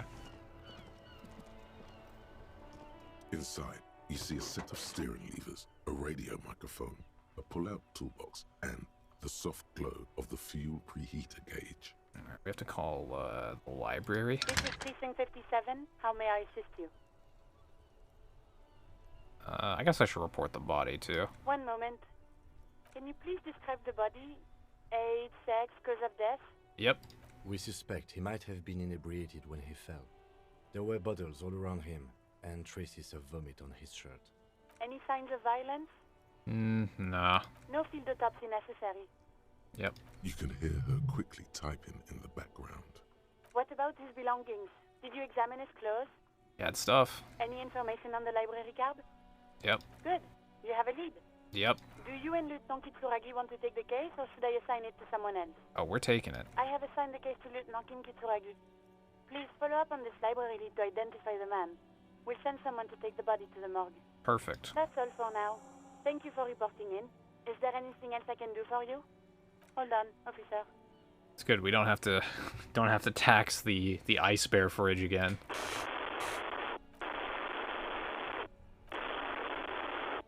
I've got Central Jamrock Public Library on the line, and I've already introduced you to their librarian. Connecting the call in 2, 1. Yes, this is Central Jamrock Public Library here. How can I help you, officer? Yeah, I'm looking Billy. for Billy man's. Majon, you said. Give me a moment. I'll have to check our database. On Moreau Drive in Central Jamrock. Oh shit. In a darkened hall, lit by orange desk lamps, far away from the noise outside. A middle-aged man taps commands into an old radio computer. A printout falls on the desk. Behind him, a lonely reader scours some dusty bookshelves, looking for a paperback. Yes, hello. Are you still there? I found Billy Majon's home address. Is that all right? No phone number, unfortunately. They're too poor to have a phone line. Yeah, that's good. Here we go, sir. Rue de Saint-Ghislain, 33B, apartment number 20. It's in Martinez, I believe. Cape Side Apartments, it says. That's all. That's where the smoker on the balcony lives, isn't it? Oh. You don't have anything else? It says here that they returned their last book just a few days ago, but I wasn't at work that day. Yeah, that's probably... I probably don't need to... Marie? Marie? Do you remember a reader named Billy Majon? They returned a Tybalt book the other day. Yes, it was my colleague Marie. She said that it was Billy's husband who returned the book. He also asked for this new sci-fi release, Lowe's Radio City 87, but we don't have it yet. Good. You have a name now. I see. So, You know the husband's name? Sorry, no. Marie only knows him by sight.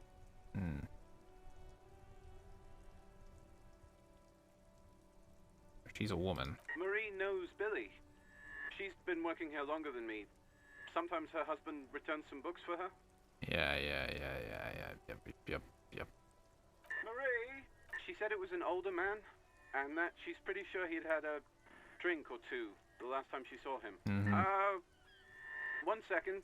Sorry, Marie wasn't really paying any attention to that. Yeah, that's fine. Happy we could help. Goodbye. Anything else you need from me? Nope. 57th, over and out. In the cabin, you see a set. Okay, interesting. What else was I doing up here? Oh yeah, I was mailing the letter. The dented yellow mailbox greets you with its graffito and bullet holes in the front. I knew we'd get to use this mailbox for something. Yes, for sending mail. Well, I mean, when you word it like that, it doesn't sound so exciting, but sure. You drop the white envelope in the darkness. It lands with a soft thud on what sounds like a couple of letters. About a week's worth of mail as collected in there. They'll empty this very soon. For good or ill. The deed is done. Yes. Let's go back to Evrart. This better be worth it after what we did. I agree. I would like... Oh, man, he's just gonna be like, yeah, I don't really know where your gun is. I just know someone who maybe might. God damn it. I already know.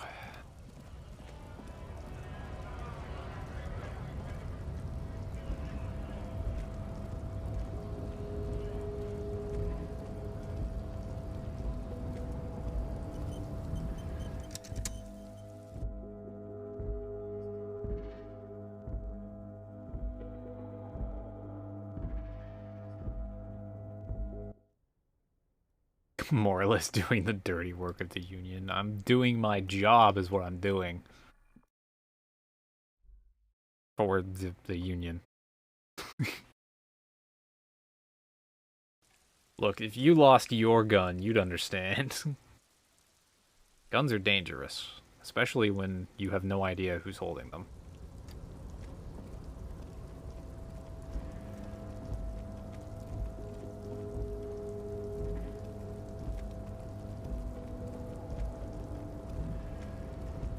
Maybe I can convince this this box to open. I have another chance at this. You're back before the cargo. No, I don't.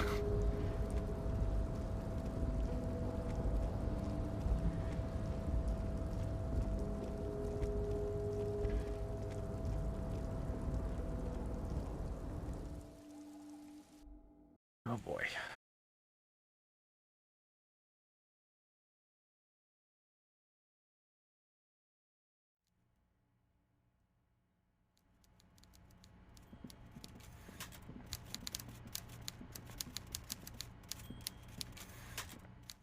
Mr. Dubois, a pleasure as always. You don't have to sit down this time, since you've already sat on that chair. Yeah. The Golden Boy returns once more. Wonderful. Simply wonderful, Harry. Of course. I already knew this. My friend, the mailman, confirms the letter is on its way. You've done a great thing today. You've given the children of Martinez a real future, Harry, and I feel I can finally trust you now. You're in my inner circle. You too, Mr. Kitsuragi. We can talk about anything. The strike, the murder, your lost gun, nothing is off the table. Hear that? You did it the honest way. You got the real signatures, and now he's happy. Well done. We would have preferred trickery, but the choice was yours, sire. As always. You are the liege, and you're in. Yeah.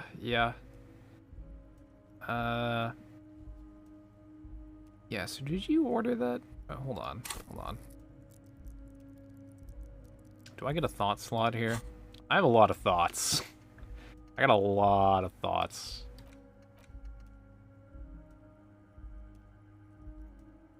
I could go for Superstar Cop. Or magnesium-based life form.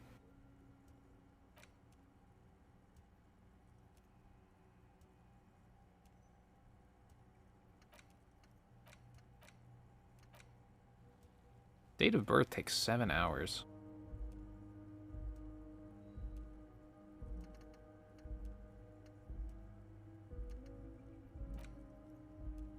Well, I'll unlock it.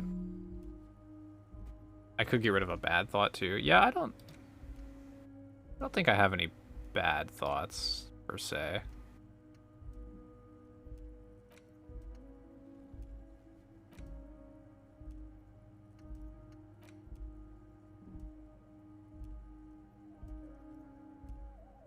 There's like a couple mediocre ones, but yeah. All right, let's think Superstar Cop.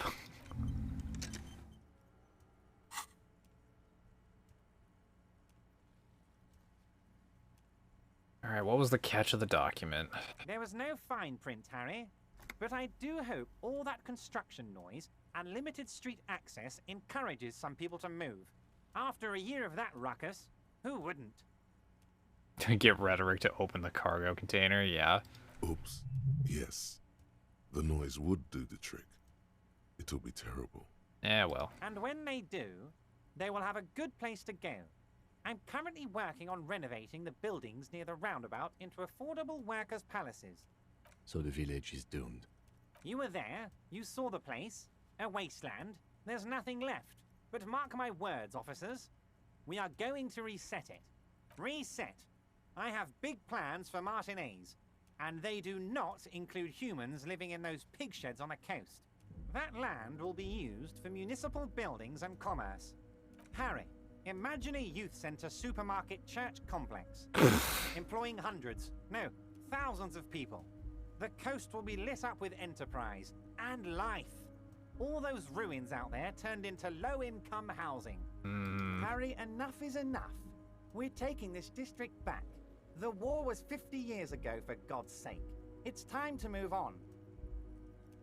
A youth supermarket church complex, huh? Yes, I do.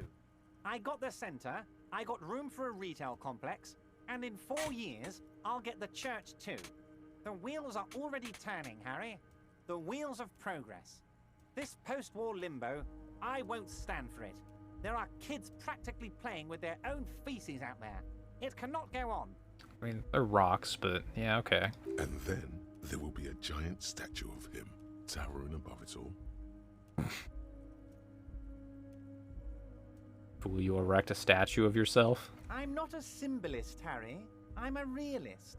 My statue will be Martinez rebuilt. 5-story building complexes, kids off speed, and landowners in a zone hating me. That will be my statue. And yours.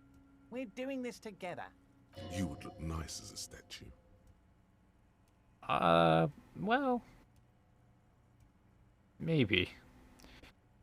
I knew you were up to something. Damn right I'm up to something, Harry. I'm gonna make the working man as rich as Joyce Messier. That's my job.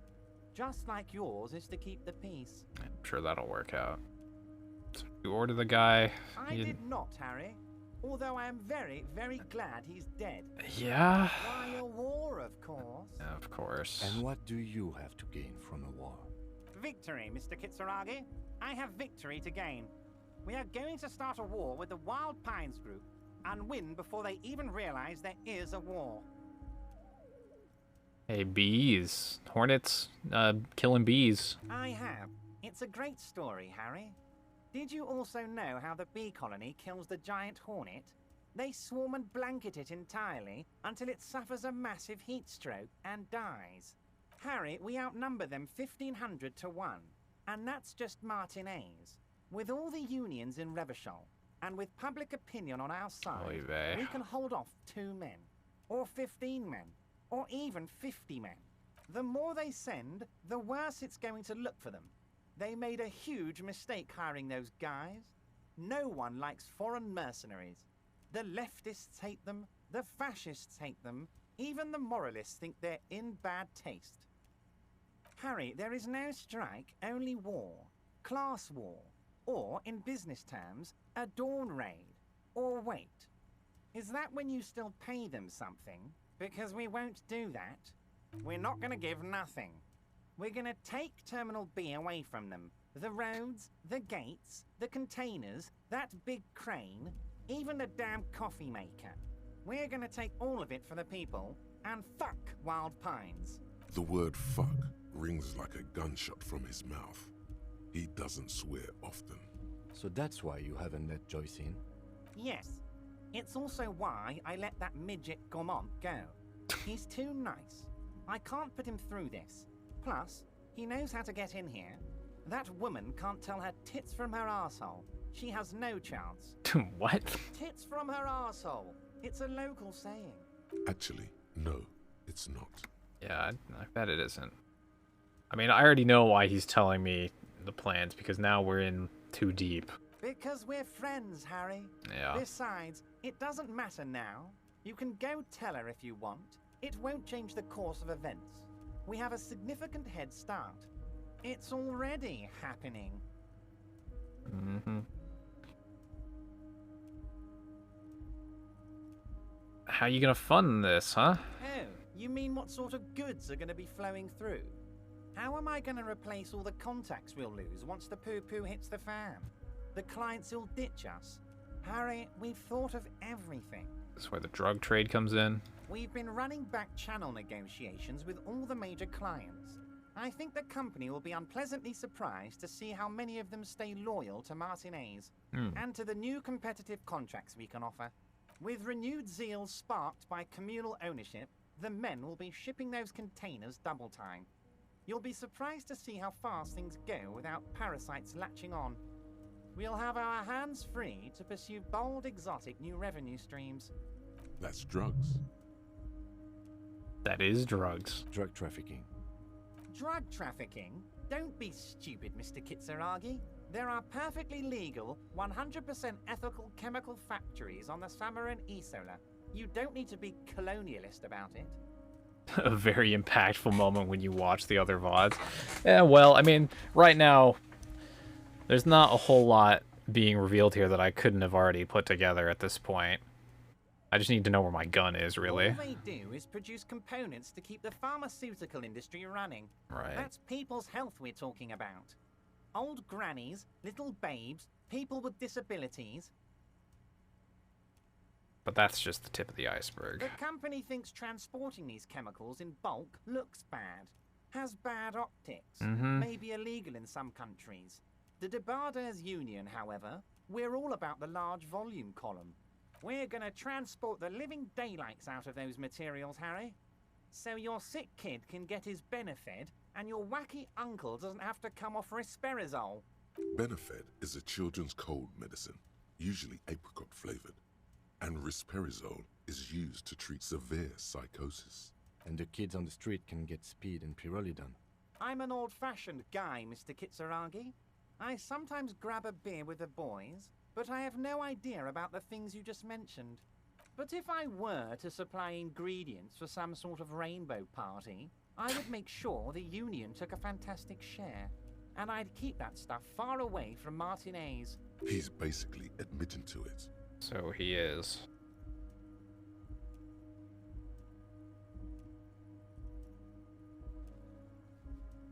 Yeah, I'm gonna have to report this.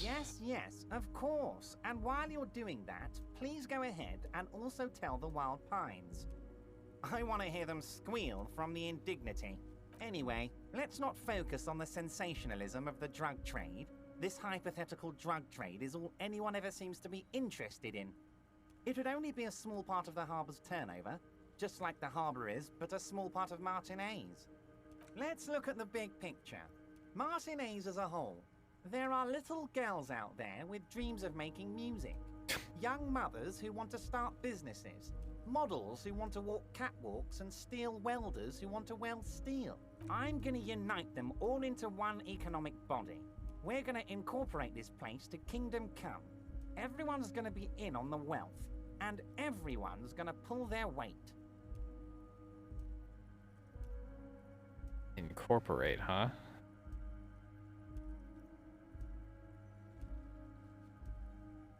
Honestly, it's not my place to judge or express an opinion. The center moralist must come out. Harry, the length you're willing to go to keep your nose clean is remarkable. You will always have a warm bed in Mr. Clare's household, my friend, and a special place in the future of Martinez. Okay, how about specific union members? We're way past specific union members now. Uh-huh. You can bother Leonard with that. Okay. He loves to run his mouth on such matters. But I'm in big-time mode, Harry. Yeah, I'm sure. Gun? Harry, I've got to be honest with you. Your gun was found 2 days ago. Withholding this information weighed heavily on me. But it had to be done.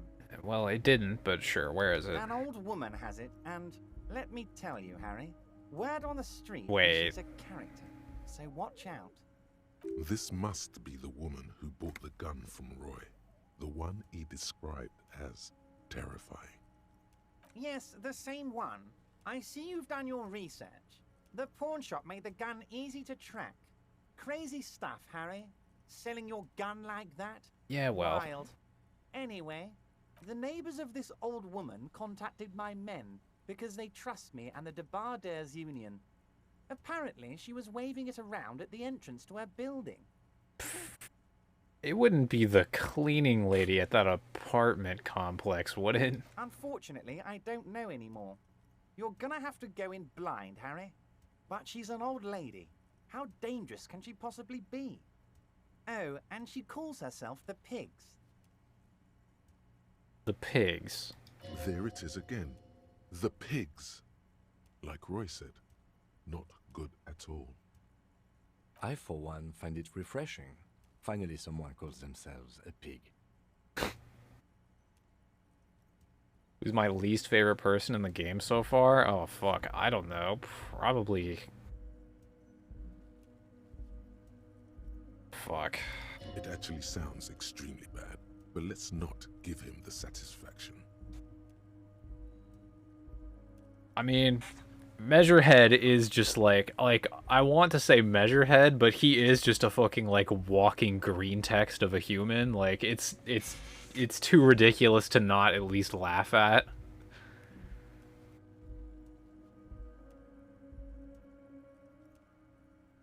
I don't know, probably...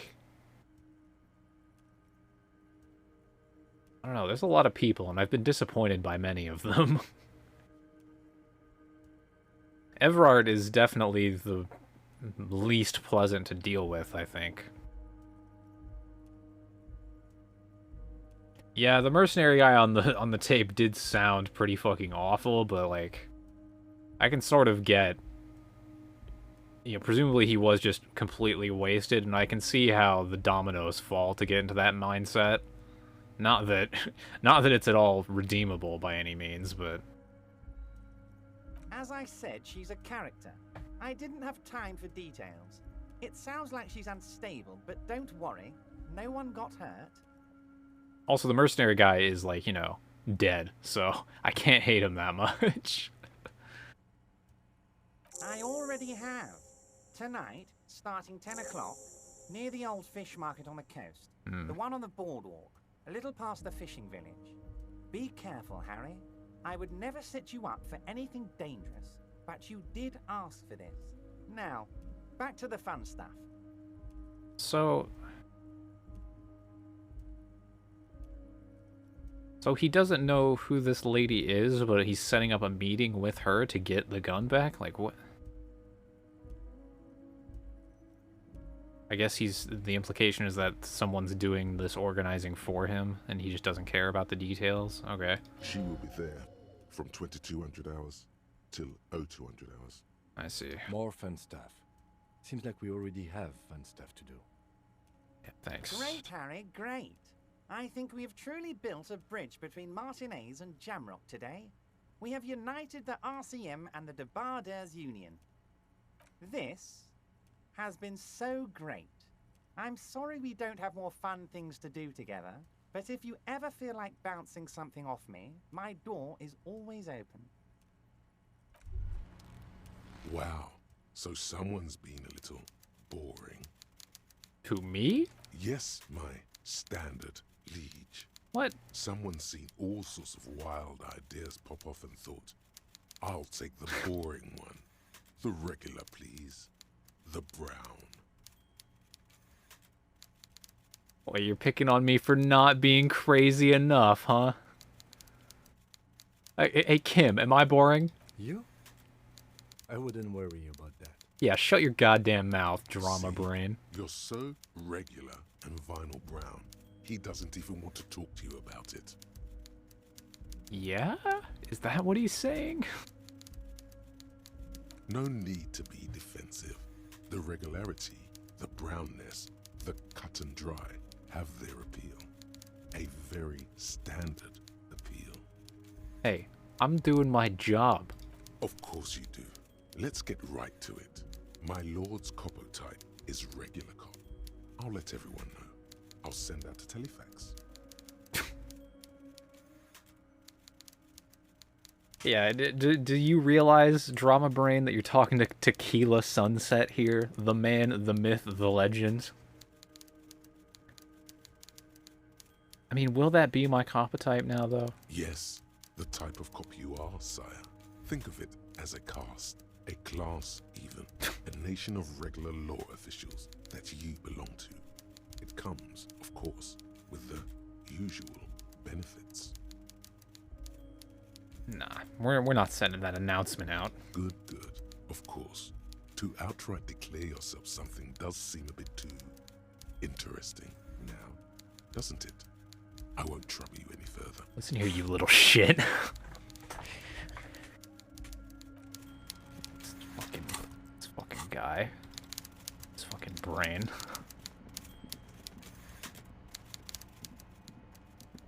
I'm out here slaving away, trying to not become a crippling drug addict, trying to be a decent cop. And my dickhead brain thinks that I'm not interesting enough. I don't have to answer to you, brain. I mean, I do, but I don't have to. I'll be a lobotomite. It's true, I am researching Superstar Cop right now. Well, researching, quote unquote. Really just thinking about being a nutter.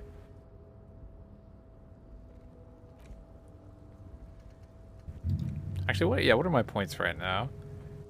I'm 7 points in Sorry Cop still. 4 boring, 4 Superstar. Yeah, I'm just as boring as I am Superstar.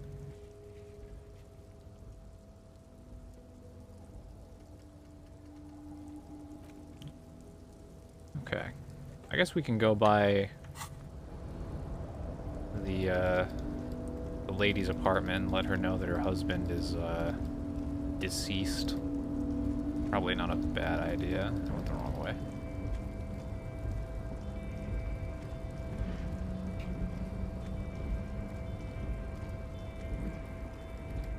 Yeah, I'll take being a moralist on the chin, but boring. Come on now. I'm wearing gardener's gloves. Yellow gardener's gloves. Yellow is not brown.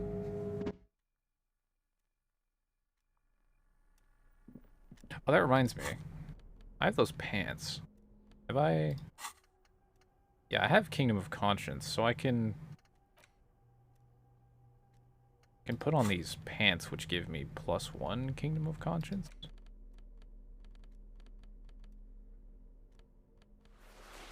Can I see that effect?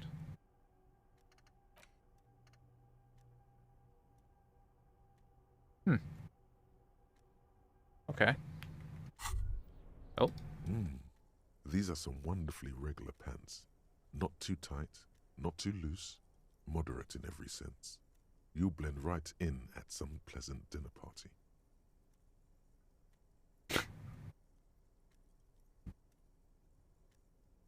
Yeah, you know what? I like regular normal things. I'm not ashamed.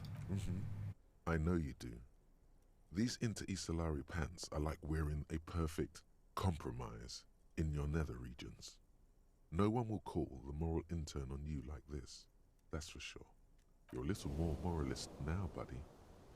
A little more normal, even if you didn't want to be. Hey, that's okay. But normal does not necessarily mean boring. Oh boy. Ah.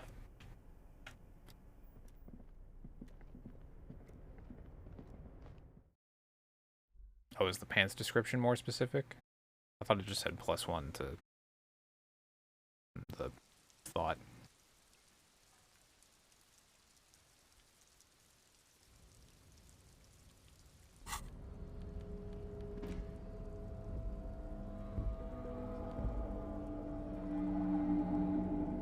It just says moralist pants.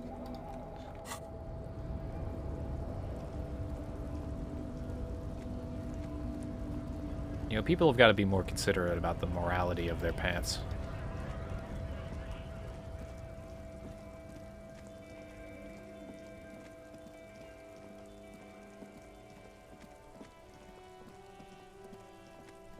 Oh, yes, bees. I agree, Dylan.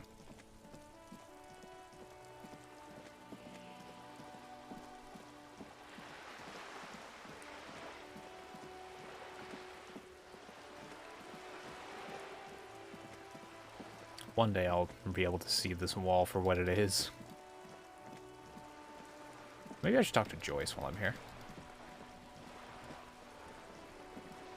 Oh, the pants are an alternate way to get Kingdom of Conscience. Oh, interesting.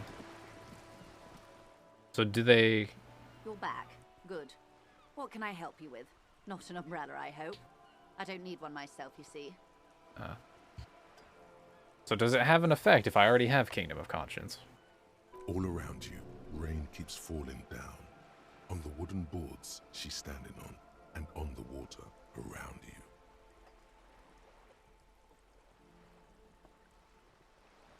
Neither do I. Very rugged. Good choice. Now, I suspect you had questions. Nothing like talking to pass a rainy day. Am I right? Check the stats, maybe? Oh yeah, I guess I could.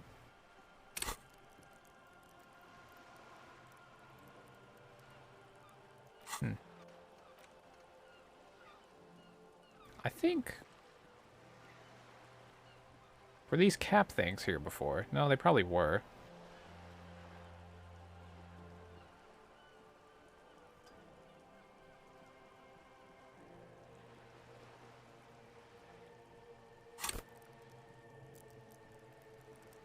Yeah, they were always 5.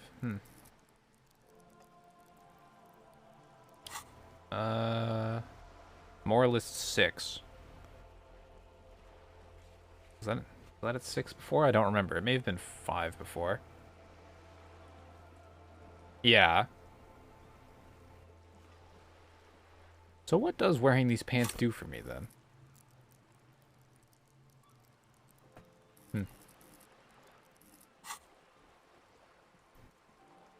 Hey, I found my badge. By love, you did. 5 pre-pants. Yeah, that sounds about right. Pleased to meet you, Lieutenant W. Frater Dubois. I am glad to see a man of high qualification. The situation is precarious. What can I help you with, Lieutenant Frater? I had talked to Evrat. You have? And how did you like Mr. Clare?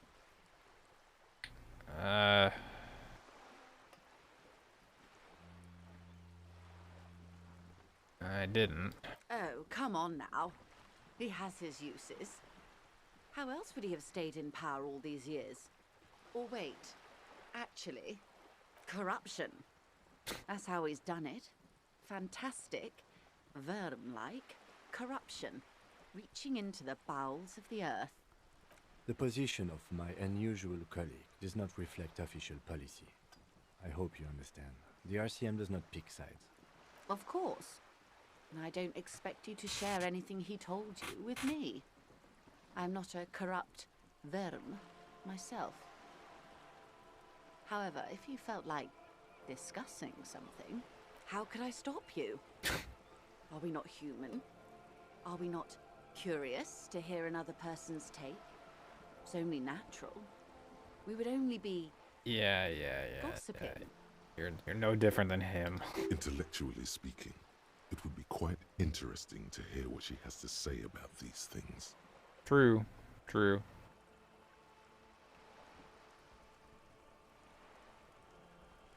Didn't ask me to open a door. A referral, you mean?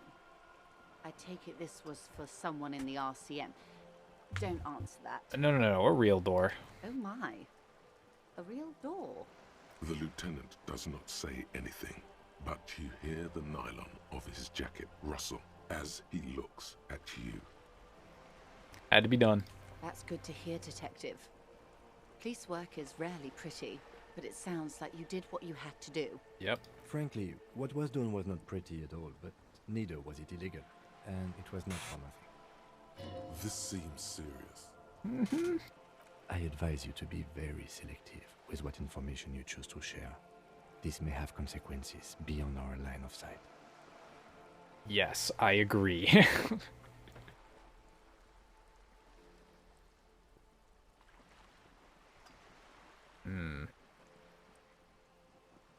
That's all. Naturally, Detective. There are lighter topics to gossip about. Of course, Detective. Should something come up later, until then, is there anything I can help you with? Oh, that's alright. I need to go tell some poor wife. Now widow. That she's a widow.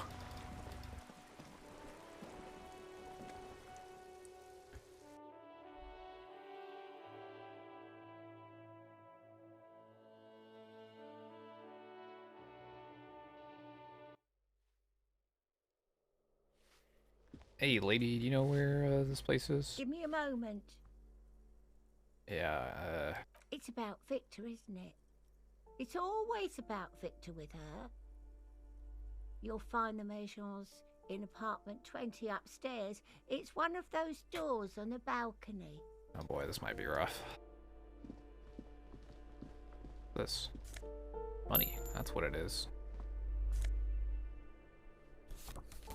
I'm taking mail now. Got some boots? Wait, get out of the way, Kim. Boots? Money. There's a cent in the fucking boots.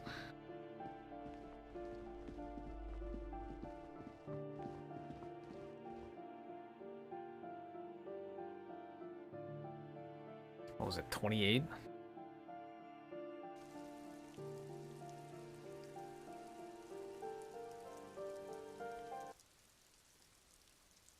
I can't complain about a free penny.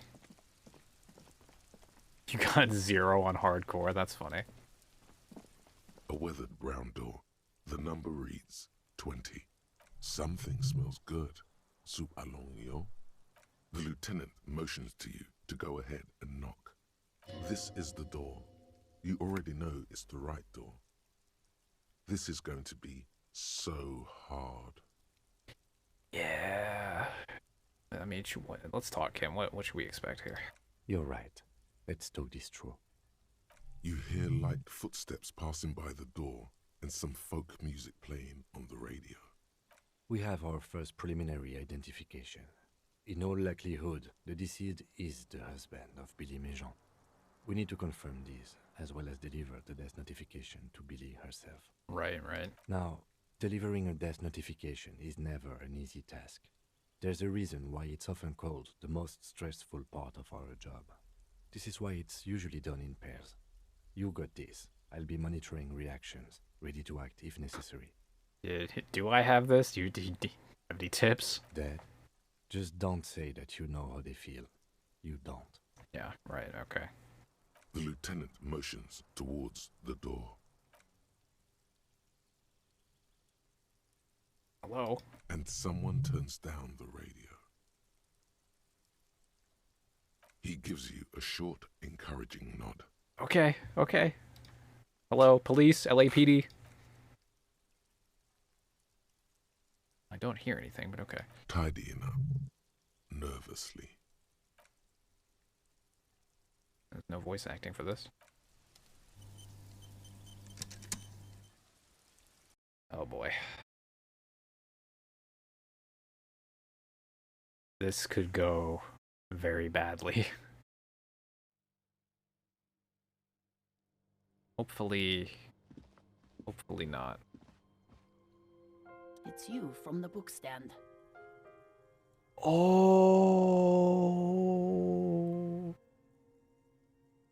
Oh my god, she actually had a husband problem. Brother.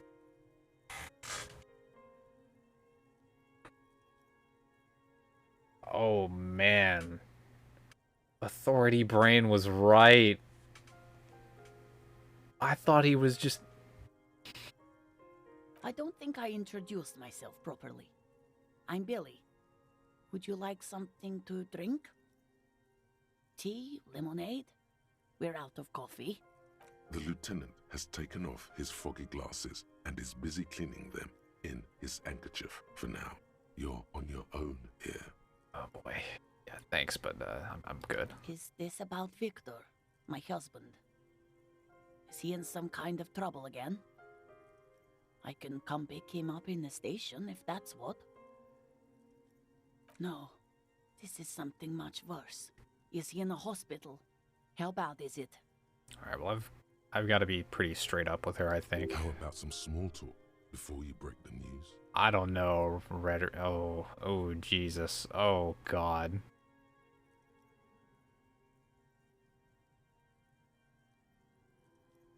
Oh no. Okay. You live here, yeah, with him? It's me, Victor, and the kids here. We have 2 daughters, Jenny and Jolie. How old are they? Please don't say really young. Jolie is 16 and Jenny is turning 18 next month. Okay, that's... Could be worse. Could be worse. Where they at? The girls are staying at their friend's place tonight. And Victor is out. Ah. He has a problem with drinking. And so he disappears every now and then. Okay, this is fine. He's probably in the parks drinking with his friends. I sent him to the library a few days ago, but I guess something came up. Okay, we have to confirm that it was him. Do you remember what he was wearing? His old leather jacket. It's just your average brown leather jacket, but he bought it as a teenager, so... No distinctive features. No, well, the lining is hand-sewn. It's blue. I tried to make the thing more weatherproof since he's running around with it in the middle of winter. And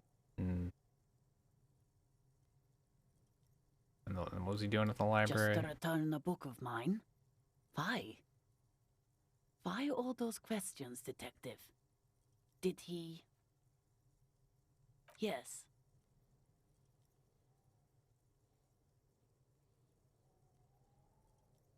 I think this is the time. Let's just double confirm. Name of the library. Oh, it's in Jamrock. The one at Mayro Street. I don't know the official name. Central Jamrock Public Library? I think, yes, if that's the one on Mayro. Well, we know that he probably made it to the library because he did return the book on his, according to his card.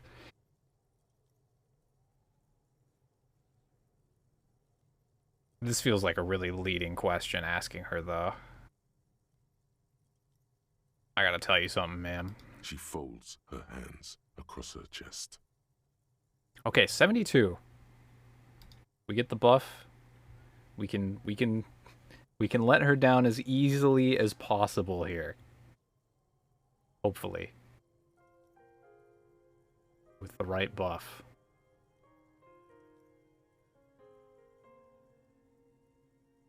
$83. Please do not fuck this up. You've done this before. Just keep your focus. Yeah, I do get a +1 for Kin's handkerchief. That's pretty interesting. Ma'am, I'm very sorry about this, but he's gone. What did you say? He's dead. Oh. Oh. But he was just... But he was just here. Alive. We understand this comes as a huge shock. I want you to know that me and my partner are here for you if you have any questions. Take your time, ma'am. What happened to him? It was an accident. He, we don't want any uncertainty here. He fell through and he fucking hit his head. Was he drunk? Maybe. I see. And you just... Probably. Found him there. Lying in the cold. How long had he been there? If you say 2 days maybe, it will be etched in her mind forever. It couldn't have been long. She blinks, eyes welling up with tears, as her hand starts searching for something from the pockets of her dress. The handkerchief. Here. Yes, thank you. Is there anyone we could call for you? A friend, a family member, someone who could be here for you? No. I just need to tell my girls. Unreal. Yeah.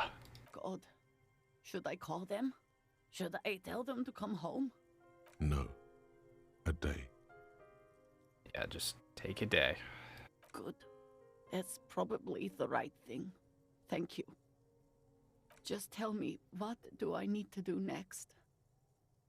Where is he? Can I see him? We've taken him to the city morgue. The local coroner will be contacting you shortly to arrange the funeral. Here's his number in case you want to contact him earlier. A very good call. Is there anything else that the RCM could do for you? No, I'll call you if something comes up. Thank you. Thank you for telling me. I'll call if... We should step outside and talk.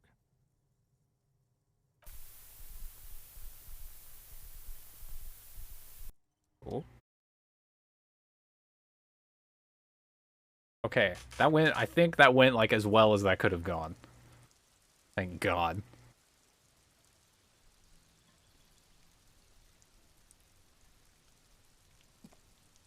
You did well. What now? I'll call the station when we're finished with the day, and let them know the name of the deceased. Oh, well I did already, like, call them, but... yeah, okay. That's it? That's it. We should get back to our case now that our duty here is done. Right, yep. Let's go. Ah, motorway south. Okay, now, okay, we are back to some real shit now. Like, immediately, okay.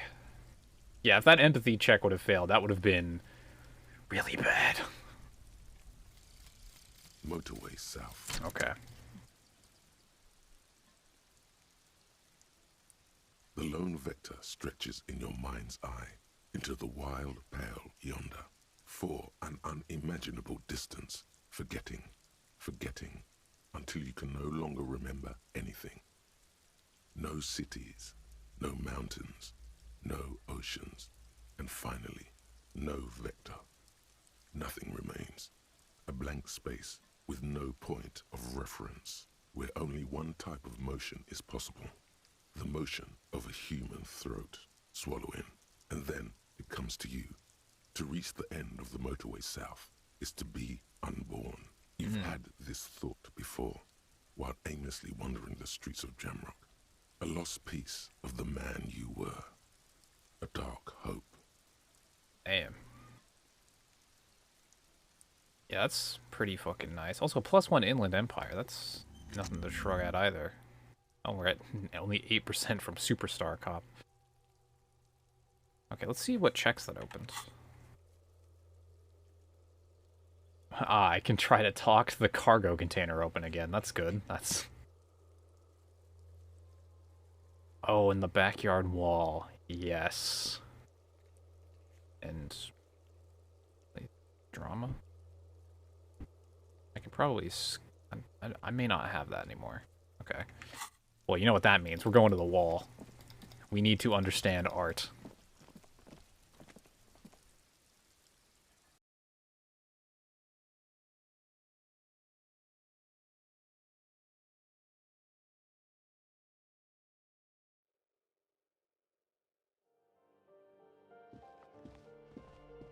Wrong exit. The other exit.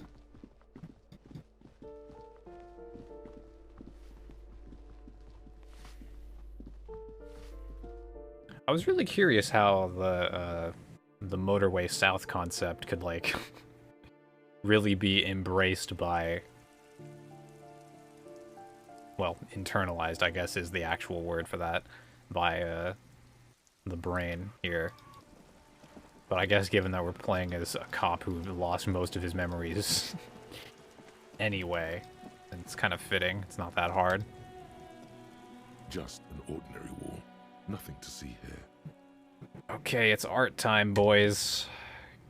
Surely on this, like, I don't even know what attempt I'm on now. Like, 5 at this point? 4 or 5, maybe even 6.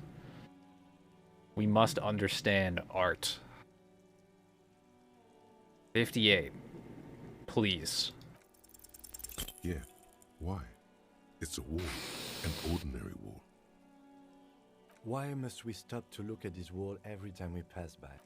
Why must you ask me every time, Kim? It's, you know, at this point. We have to know.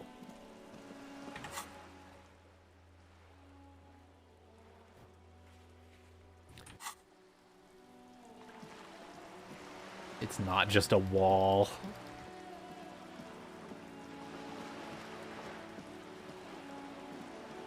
Time to go talk to a cargo container.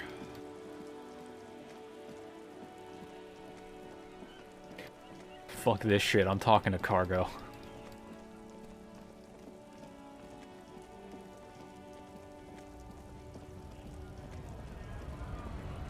It's nice that despite me not taking, despite me not being a complete lunatic who thinks that all objects talk to him, I still have plenty of opportunities to talk to objects, like mailboxes and cargo containers.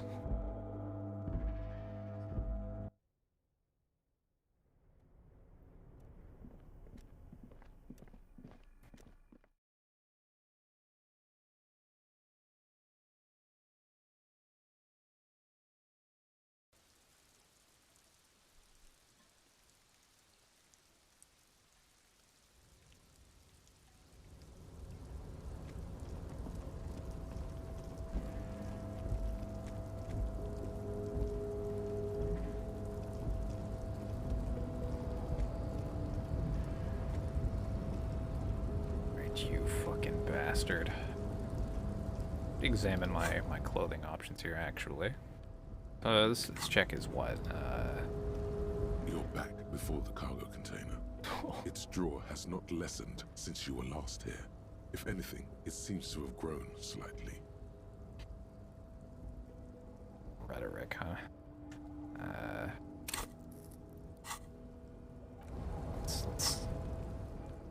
Do I have any good clothes for rhetoric? I think I... Oh, my hat gives me -1. Okay, we can take that off.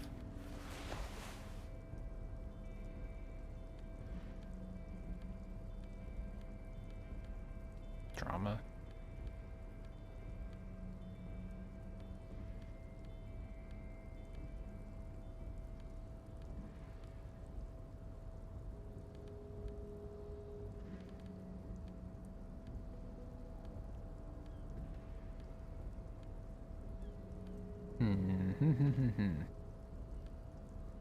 I should wear...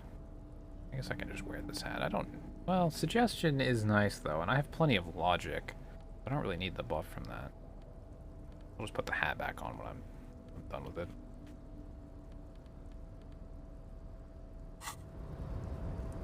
Okay. You're back before the cargo container.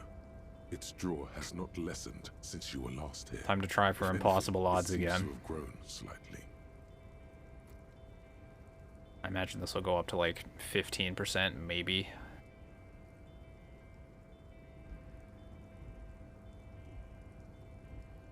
Oh no, it's still 8, huh? Well, open sesame. And as it's always been, it's impossible to open a container with rhetoric. Maybe you're losing your mind. Maybe you're losing your mind. Dumbass.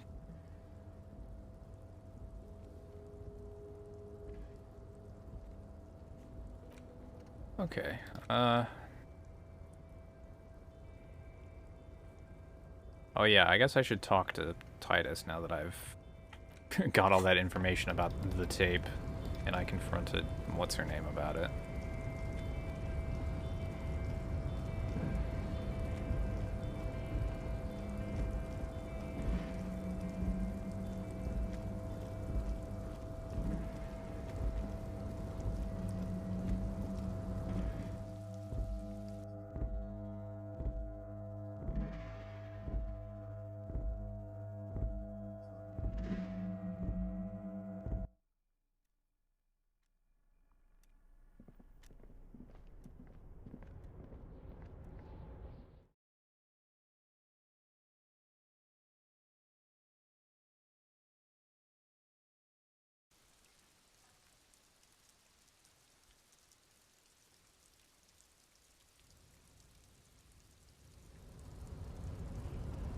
Down to the hostel. Wish I could try the window again.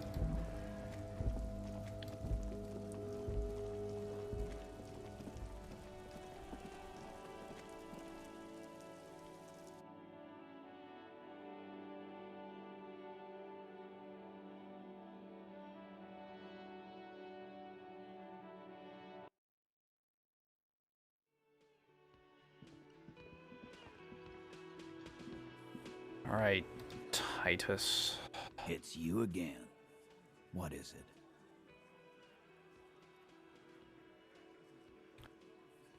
Oh, how about that tape? And she stands by what she said.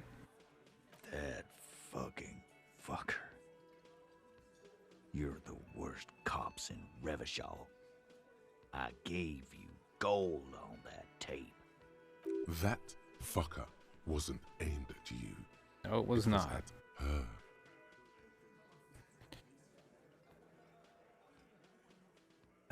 Well...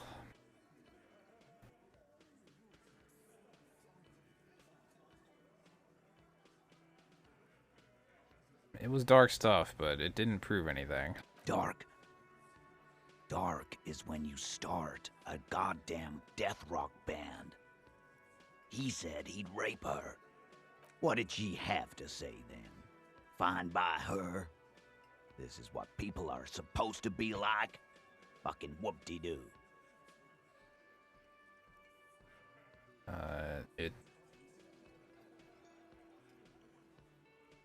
It did not come as a surprise from her. Yeah. Yes. In fact, I think she thought it was a little funny. Funny? No good goddamn psycho whore. Alright. Oh, fucking righty then. I guess it's good then. That fucking... Please try to control yourself in the presence of visitors, Titus. Okie dokie. This is just perfect. Just fucking perfect. Any thoughts on this, lawman? You don't have to say everything out loud. Just mix and match.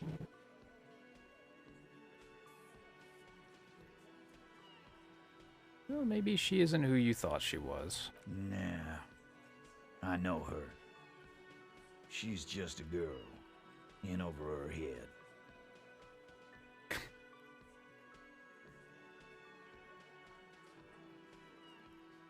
What's up, Gingy?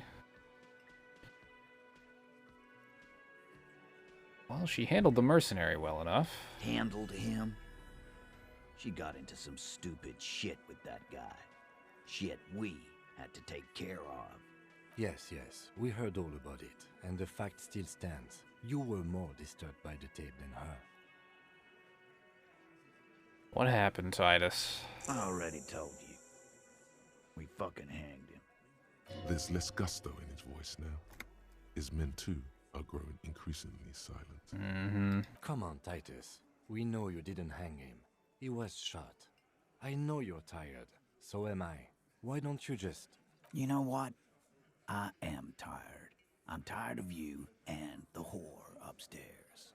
Next time you see her, tell her Titus said, "Fuck off!" That lying, scamming. We're done. This is over. You understand? Your little investigation is over. Yeah. On the floor, beer drips out of the can into a small puddle. No one does anything about it. What is this quiet funeral shit? All we need is some beers in us. Bartender, 20 beers for the Dock Workers Union. Why do we make it 40, huh? Why do we make it 100 beers? You're not loud enough. Oh no, he's egging him on. 100 beers? Now we're talking. Hoppity hop over here, cafeteria manager. Ooh, it's time. Yeah, he is being manipulated. My guy. My boy. You've been played like a goddamn fiddle.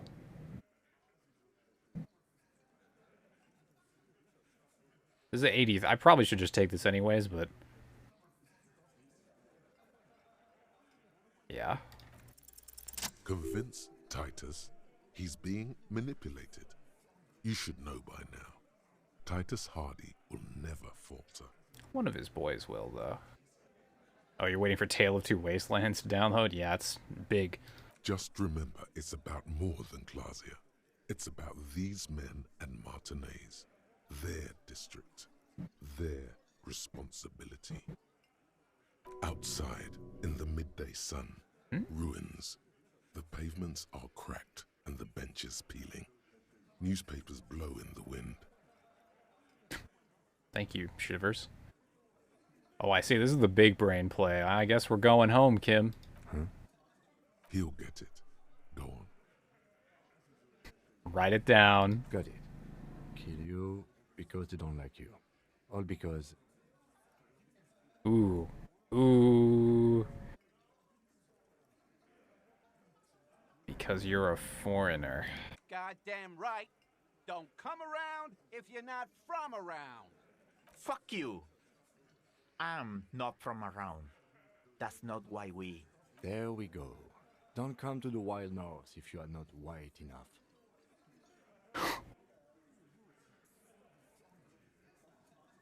They can't even remember. It wasn't that. It wasn't. We didn't shoot him. That's it. That's the weak one. You flushed him out. Now go in for the... Officer, you will be next if you don't shut up. Excuse me. He's onto you. He knows what you're trying to do. Steel yourself. Push on. Just ignore Theo.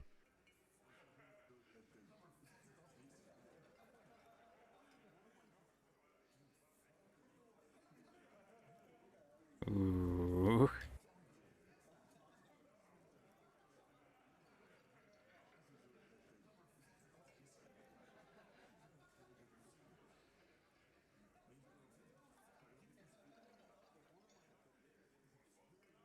Ooh. Kim? The lieutenant has put down his notebook. His hand is... What? What does that mean?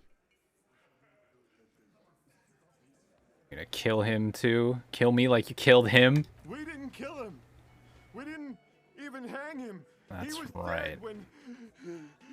Shut up, Angus. He was dead before you hanged him. Ready! Say one more thing to the cops and I'll... Dennis, stand down, or I'll beat your head in.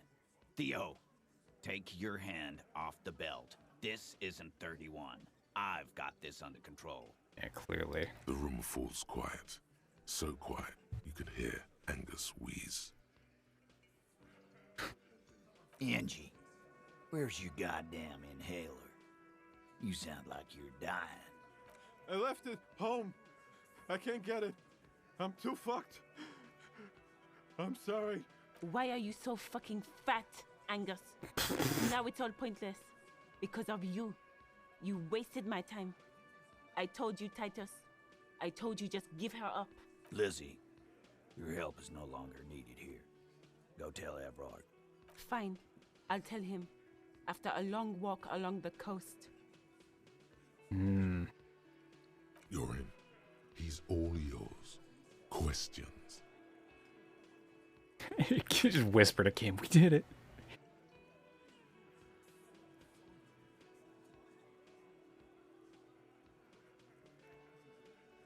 Oh, have I tried Tale of Two Wastelands before? I think once a long time ago. But unfortunately, you have to play Fallout 3 first, unless you get another mod that changes the that changes it to New Vegas first. Ooh, man, where do I even start? I guess I'll just start here. So you didn't kill him. He nods. You hanged the corpse to cover up the real cause of death. The bullet in his head. Another nod. Cause the girls asked us to. They were in some shit. Yeah, yeah, that's the tragic nature of Tale of Two Wastelands, is that Fallout 3 is a part of it. Girls plural. There's another girl. 2 of them. Take note of this. They'll probably say more about her later. Did she kill him? Cop, I have no idea. The girl says she didn't. Classier came down. She seemed really out of it. Drugged up, even more than usual. Bug-eyed and gurning, you know? Not in a fun way. It looked like she'd redosed after something went down. I've seen that look before. She was scared. I knew someone had died. I've done this job for 10 years. I've seen it before. It's the politician in the motel room with the dead hooker scenario. Only in reverse. Good analogy, boss. You don't get to talk yet, Shanky. You're still on the bench. You keep taking it easy too, Angus. The Miami project for Fallout 4? I haven't really investigated it. I've only, like, heard about it vaguely. I'm working on a video about Fallout 4, and I'm still figuring out what exactly I'm going to say. Like, I'm making another Fallout 4 video, and I'm still figuring out what definitively I'm going to say in it. But the gist of it is that, as it is now, Fallout 4 is not a game that I can enjoy, even with all of the mods on the Fallout 4 Nexus.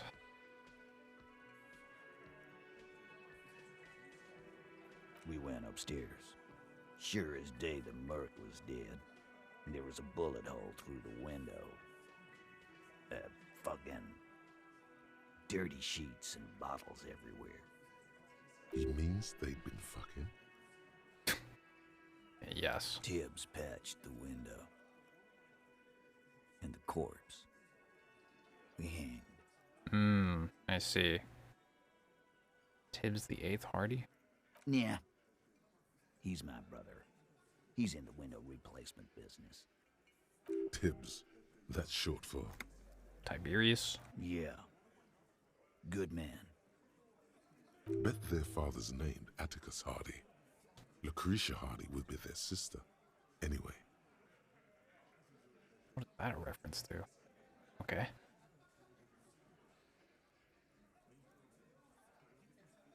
Why cover it up? You may have noticed our girl's in some shit of her own.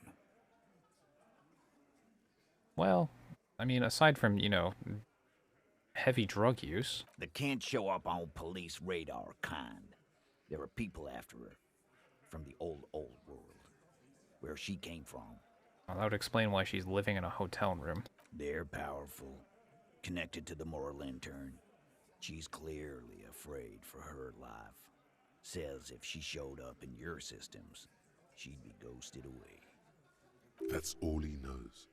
That's all she's told him. And why would you help someone like that? By taking on a murder? Why would I? I guess we abide all sorts of runaways and losers here. It's a Martinez thing. Who killed him? Not yet. Just some ideas. She says the shot came from outside. Behind the window somewhere.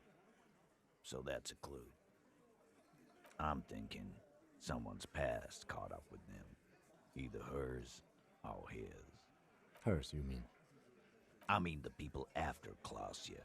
Maybe the shot missed. Maybe it was meant for her. I like that. Been thinking the same thing myself. My dude. One of those mercenary buddies of his could have done it. They got guns. Training. Years of bad blood, probably. Or it could have been someone else from Crenell. Tell you what I'd do. Check out the coast for vantage points. Maybe consult with a ballistics buddy of mine. That's what I'd do. If I wasn't too busy doing this clown dance with you. He's calm now. Threw all that turmoil away and became himself again. Whose idea was this? In a manner of speaking. Remember the two girls? He may be talking about the other one. That's right. It was her idea to hang him. I liked it. For political reasons. It sent a good message. Yeah, so that's the 8th. Fella, you think too much. He's off all right. You're gonna hurt your head. That woman is just affiliated with the Hardy Boys. You don't know her, anyway. You're just gonna stonewall me. Glad you understand that. Yeah. Thanks. You do that. Hey, cop. Before you go. Suddenly, the wind picks up outside. You hear it rattling the large windows in their frames. It carries newspapers, circles the whirling in rags in a warm column. She... Klausya came to Martinez to hide. Many of us did. This is where you wash up when there's nowhere left to go. The Union takes you in. Now, she refused that protection. But yeah, you don't want us to take her. That's right. If we didn't take care of the people who end up here, this place would just be a couple of ruins and some cargo containers. Well, that is what this place is, but it's nice of you to think that it's not. We'll take that into account. Okay, superstar cop. Some kind of superstar. They say the world isn't ready for a rock and roll cop. No one wants their state monopoly on violence to be mixed with celebrity worship. They claim to know it would be dangerous for detectives to rise to the ranks of demigods and have sexual encounters with barely legal cover girls. It would be insane, they say. To all this, you say, fuck off and die, in a cool voice. You people have no idea how good these cops are gonna get. Oh boy. They're gonna crack 20 cases a day. In the future, cops will be like astrophysicists, or prime ministers, or prophets. And you're the first one. -1 logic, but I have increased caps for a few good skills. There's visual calculus, that's good. Composure as well. Okay, okay.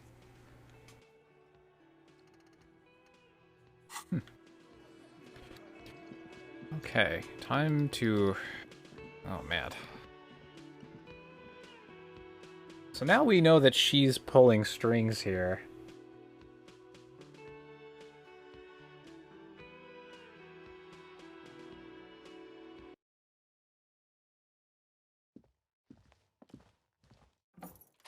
But the fact that she, like, his description of her coming down drugged up after something had happened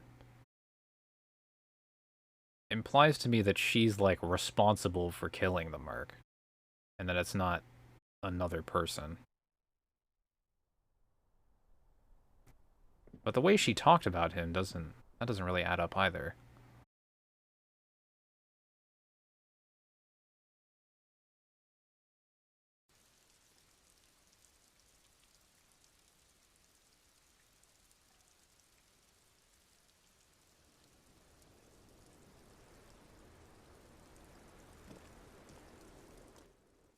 It's always good to see you. Well. Something in her demeanor has changed. She's tired, consigned to her fate, to being here with you and what's to come. We know. I understand.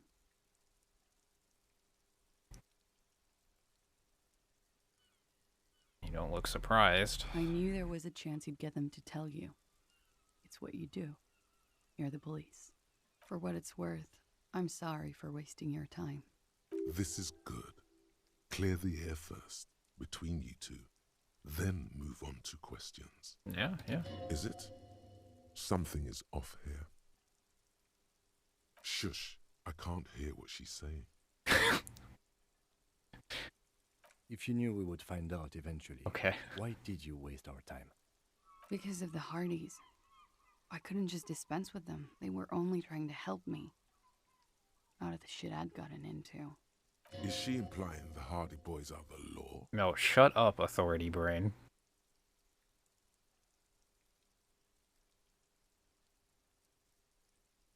That's not a good enough reason. You're right. There's more. Go on. You answer to the coalition government, and by extension, the moral intern. Briefly glancing over her shoulder to the sea, as she's done time and time again. A grand expanse of water reaches over the bay and to the horizon, golden grey in the noonlight. Oh boy, and beyond it. The Pearl, the Muindi Isola, right? The Occident, and then Oranje, the old, old world. And you're afraid of the moral intern? You share a database with them. You send people to their courts. What'd you do? Just business. But bad business for some people in the moral intern. If I show up in your records, officer, they will find me. They will... What happens if they do? They will kill me, sir. If you file my name, take me in for questioning, enter me into the moral intern mill, well, then I'm fucked. For nothing. This murder didn't have anything to do with me. Fucked? People after her? Moral intern people? This isn't Oronese lit. You're right, it isn't.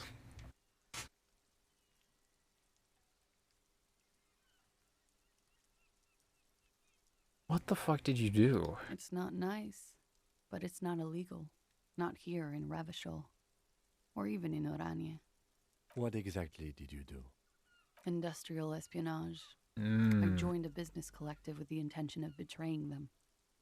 I did my job well enough to be asked to do it again. With a bigger company. The kind you really, really don't fuck with. I took their ledgers, 2 decades worth of accounting. I need the names of the companies involved and who hired you. Wait. Stealing ledgers isn't illegal? The job was Lou's doing County Savings Bank. They sound small, but they're part of the Lou Scott conglomerate. That was the second job. The first was some printer company. You wouldn't know them. As to who hired me for the job, I don't know. But they're after me too. Along with Lou Scott and their friends in the MI. Once you're done in the competitive intelligence circuit, you don't have allies. You're radioactive. Lowe's cap. These people engineer financial disasters in second world countries. The conglomerate also includes the Bank of Consecration, Airberg, and the popular Papalolo line of dairy products. Oh, Papalolo. I see. That is a lot of shit you've gotten yourself into. It is. Many people lost their jobs. Not Healing. the C-suite. Ordinary people. What I did to get to accounting... I just got an achievement called the world's most laughable centrist. Bruh. Okay. A lot of people got hurt. But that's just more of my shit you shouldn't have to deal with. You're solving a murder. Uh-huh.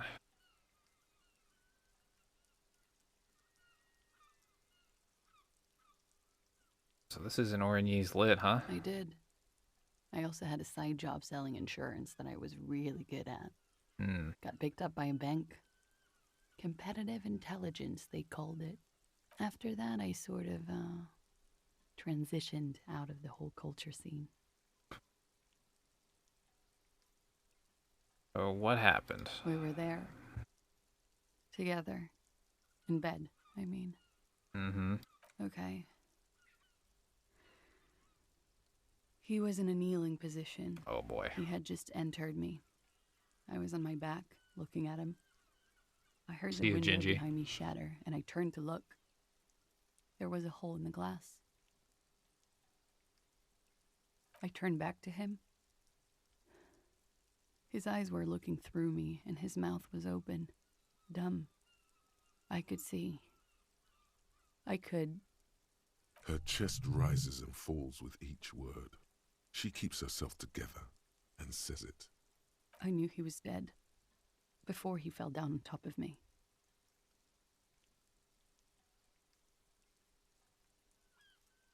He has composure. Then what happened? He was heavy.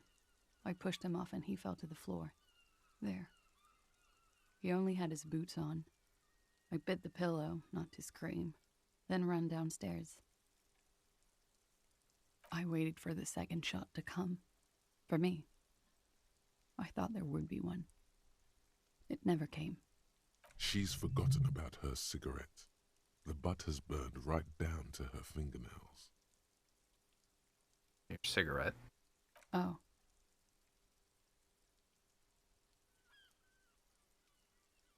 That's... Sorry about this. So am I. What time was this? When did it happen? It would help us if you could be as precise as possible. 11:30 to 12:15. I don't know the exact time. Around midnight. It's okay. Were you inebriated? I'm sure. Not as much as usual. He'd done a line, plus other things. I was drinking. Wait. Titus said she was gurning her jaw off, much more than usual. Well, she went into the bathroom and presumably just took a bunch of her pills then. Oh, yeah. I did one of his lines, just to clear my head. Mm-hmm. Did you hear or see the shooter in the course of this?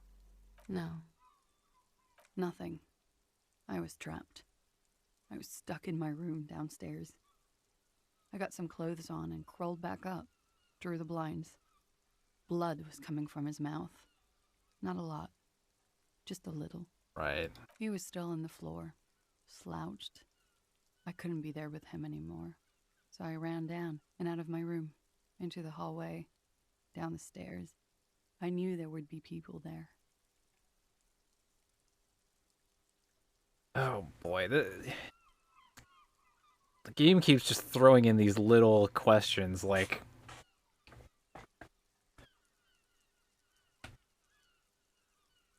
Like, I'm pretty sure I believe her at this point. Like, if she's going this far, if she were going this far to mask the fact that she killed him, that would be galaxy brain. That would be a bit too far. Did you hear the shot?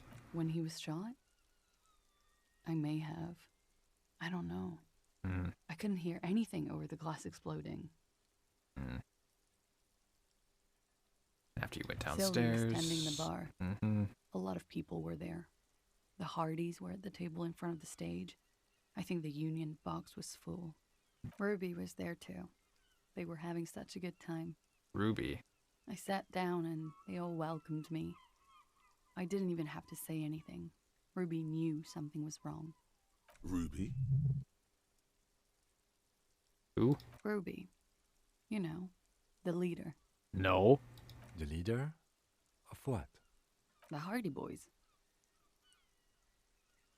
Bruh. Well, nominally, yes. Ruby's the one they go to when things happen, like things they need taken care of. Right. She's the organizer. Right. This Ruby, in her phrasing, is entrusted with great power. Mm. She trusts her. So do the others. Would you say she is the 8th Hardy Boy? Why not? Yeah, thanks, Kim. Well, Ruby said let's talk upstairs. I showed her the room. I've known these people since December. They know my situation. Right. But I can't leave a paper trail. Ruby was the first one I told. She said she'd take care of this. That's what she does, you know. Oy vey. Take care of things. I helped her get the body to the bathroom. We used a belt to pull him up under the shower, to keep him upright. To produce lividity, matching a hanging? Yes. We completely missed the tampering. Looks like you got there in time. What was this, 20 minutes after death? About 20, yes. Ruby explained it would make the blood... You know what he does.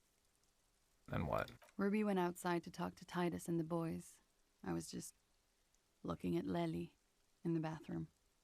I had to put his clothes back on. His armor, too. It was tough, but I've seen him take it off and put it on many times. It took Ruby maybe half an hour to come back with Titus. I'd gotten him ready by then. They carried him out. I knew what they were going to do. Make it look like a hanging. But wait. Ruby said they would. Okay, so yeah, she put his full armor back on him when he got hung. But he was only wearing half of it when we got there, so... We know now for a fact that his armor was removed long after... At least, like, probably a day after he was hung, okay. Ruby said to wait here.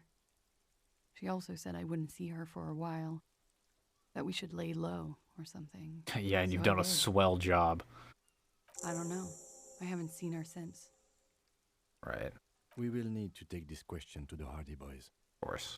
Interesting. Why did this Ruby go through so much trouble to hide something someone else did? Look into this later. I concur. Okay.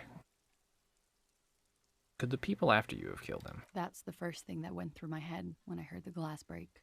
And the second thing? I thought they'd found me. Oh. They've killed him to punish me. All last week, I've tried not to talk to anyone or be seen with anyone so they wouldn't be hurt.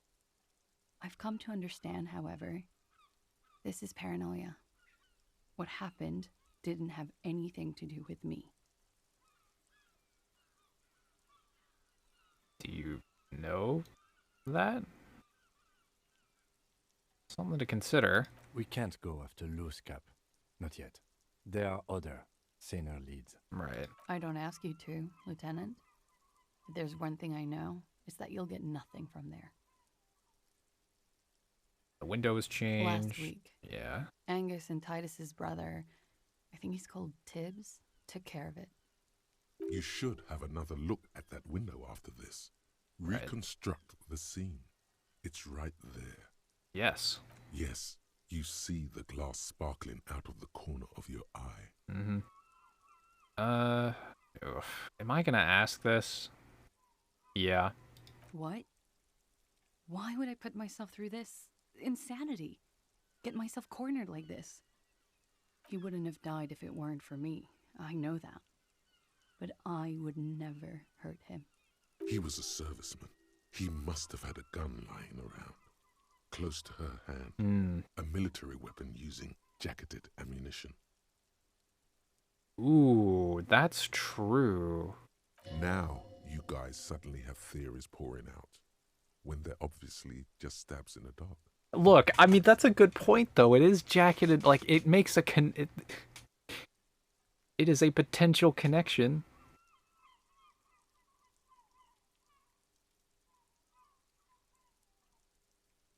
Did you use the weapon nearby? No. I specifically asked him not to carry firearms when he was with me. He only had his stupid armor. I don't know. His friends have rifles. Maybe those psychos did it? Coalition military have rifles. I'm not a munitions expert, and I did not shoot him. She might have been a tad disingenuous when she avoided talking about the bullet in his head before. Look who's waking up from 1,000 years of sleep.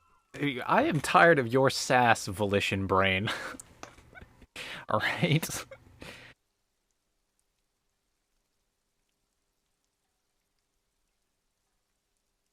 I've said I'm sorry. What more do you want me to say? I did my best not to lie. It didn't always work. Mm-hmm.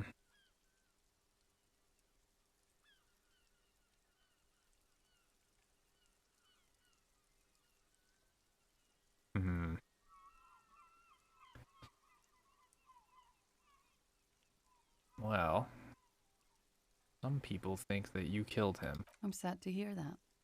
They must have said it in some fit of frustration or under pressure. They couldn't have meant it. I've talked to them after it happened. No one has implicated me. I did not kill him to defend myself from rape. I told you before. That wasn't what happened. True, sire. 'Tis true. Yeah. Okay. Like what? Because I'm an idiot. Which is an indicator of truth. Idiot. She's nothing of the sort.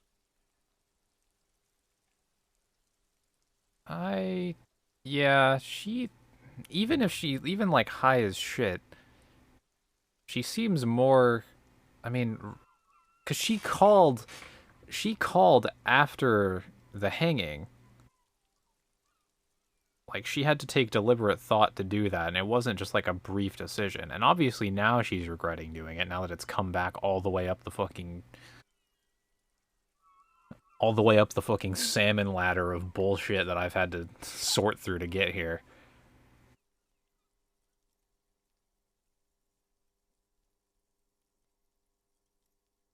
But you're not an idiot. You have to understand, the people around here, no one was making the call, and he kept rotting. And then they took his clothes off, and that little fucker threw stones at him. He kept throwing stones at him for 3 days. I could hear the thud. Thud. So I called you. I hope with all my heart it's not the last thing I do in Ravachol. She definitely called the cops. That was task complete. It could not have been a lie. That is impossible. I like how Drama Brain always includes some old English. Okay. She nods, silently. She doesn't even smoke. Just picks up the cold coffee and holds it in her hands. And now the question is are we going to implicate her? Yeah. He's thinking, are we done here? Or maybe you should take her to the station for safekeeping. She lied to you, and she's a flight risk. I mean, yeah. No, that won't be necessary. Just leave her alone. She's been through enough.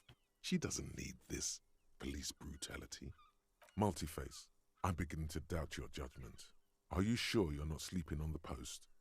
You have to wake this one up with force if you want to continue pushing her.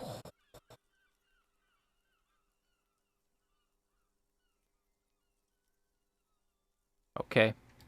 Time for this check. This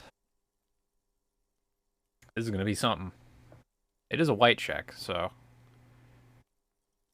But she's going to be gone tonight, so I don't have great odds. Even if I... 58. But we are, sire. Fuck me. She has been forthcoming with sordid details women usually conceal. Most shocking details of the sexual kind. God damn it, Drama We are Brain. a bulwark, unbreached. Get a hold of yourself just once, will you? Try to look past the sexually lax morals and do some police work. So you say, but give us one example of deceit. Just one example. How about that time she was confused about the bullet in his head? Ladyfolk do not know of such things. Ballistics and weapons of war. She is too young and frail. You should stop staring at her and say something. This is costing you credibility and power in her eyes. It looks like this one's not waking up. You'll have to do it without pushing her further. At least for now. Son of a bitch. Give me Drama right fucking now. As you look back, you think, so love did do him in, after all. Yeah. If it weren't for her, he would not have been there. The shot would not have connected with his soft plate. Yup. She's silent, holding on to her coffee mug. No vapor rises from it. Ooh, I said that to her too. Remember this silence. The lady is dangerous. People suffer around her. Okay, Inland Empire. Yeah. I'd like to think he didn't love me. Or that it was chemically induced and not real. Easier that way. Was it? Was it real? I don't know. Oh, I fucking... Officer, it's a fine day for questions. Okay, in 48 seconds, I've got your goddamn number. I will stand here and wait for this. Can I kick the door down again? I can't.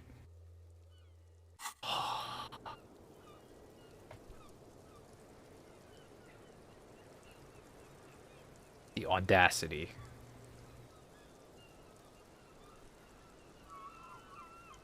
I think I have some things for Drama actually that I can, yeah, I can put this on.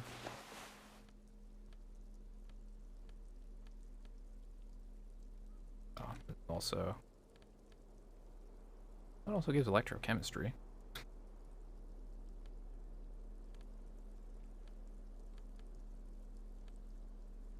Ooh, ooh, big Drama, bow tie.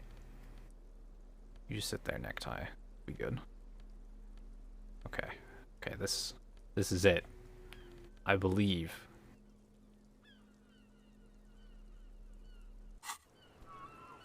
This is it. Officer, it's a fine day for questions. We win these. We absolutely win these. What is it right now? 92. With this buff, it's basically guaranteed. We cannot lose this.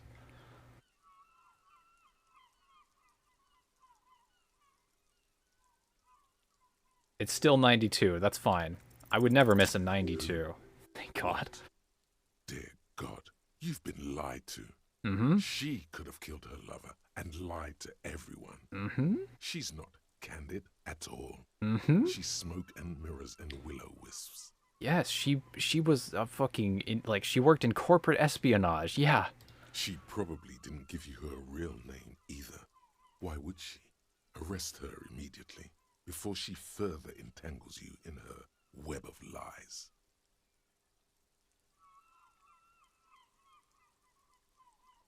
Okay, this is a bit more dramatic than I anticipated. Devil woman. Hmm. Hmm.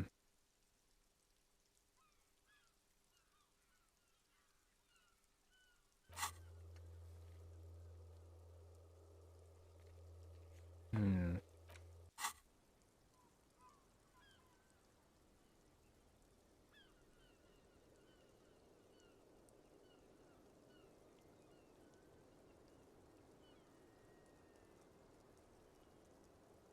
Confront her about the name. Well.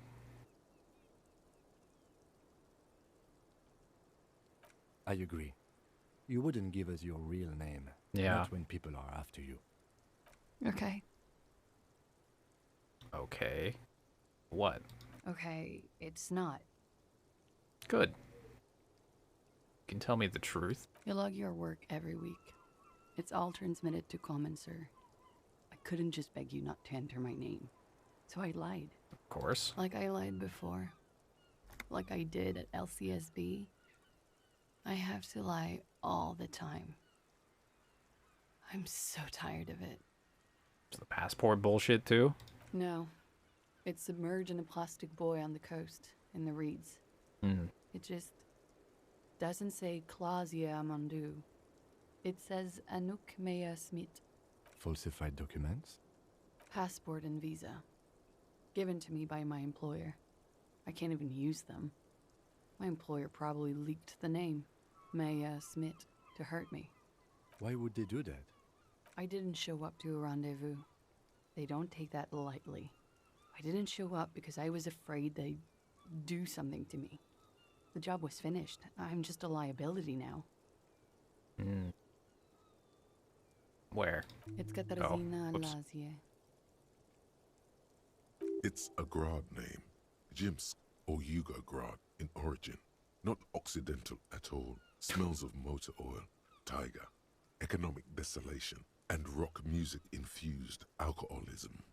It also makes Clausia almost an alacronym for Katarzyna Alazia. Hmm. It's an abbreviation. It was a sentimental thing. I wanted to be more me here, this time. So I used my nickname. A nickname? Who gave you this nickname, Clausia? A teenage boy. 1,000,000 years ago. Hmm.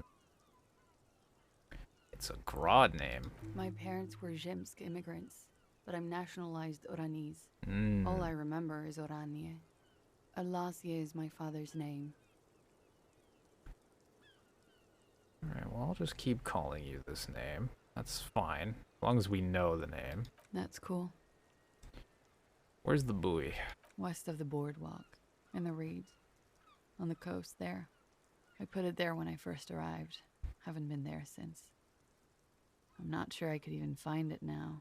It's useless.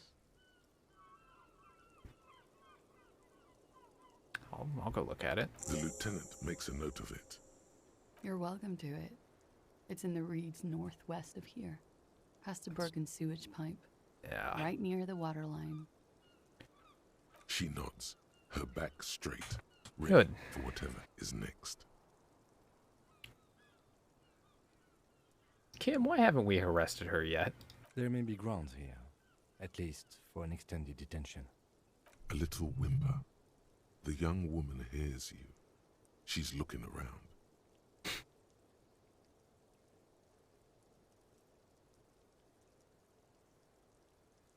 Did she make the call to the station? I did. What is this?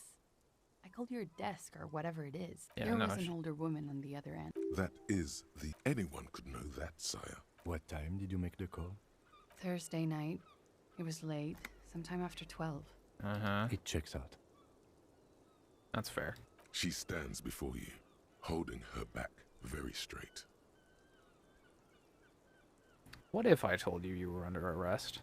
Clausia. It was my first real boyfriend who gave me that name. He never recovered from the shit we went through. Because of me. Hmm? He was a writer. He made Oranizlet. And I destroyed him. I know I'm shit. I know. But I haven't done anything. At least nothing illegal. How about, like, lying to police officers investigating a murder? Failure to aid a police investigation. Damn right, authority brain. She purposefully misrepresented information crucial to the case. Fact. Fucking mind games. Enough. Well, I mean, yes, but you don't have to be that excited about it. That's right, gang. Stern and merciless now. Stern and merciless as we reel her in. Ooh. Wag your finger next to you, Jesus Christ.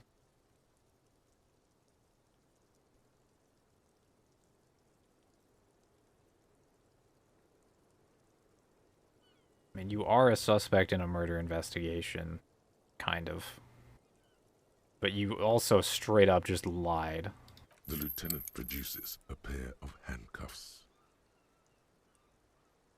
Please no. I think I know who did it.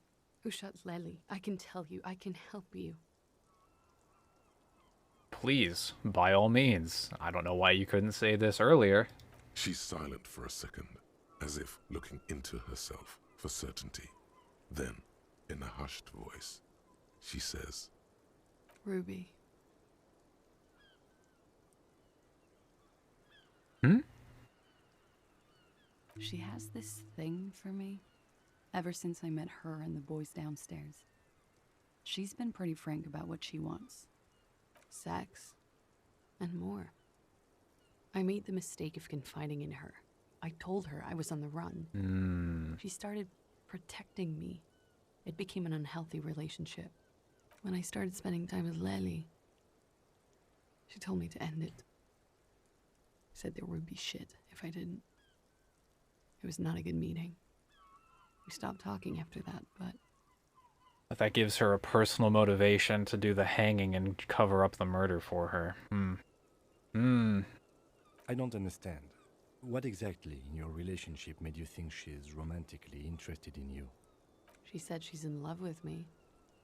She even asked me to run away with her when I told her I'm a fugitive. She started developing notions about our relationship. And you led her on? A little. I was flattered, you know? But then I had to let her off, and it was not easy. I came to regret being friendly with her. We maybe kissed, nothing more. Maybe?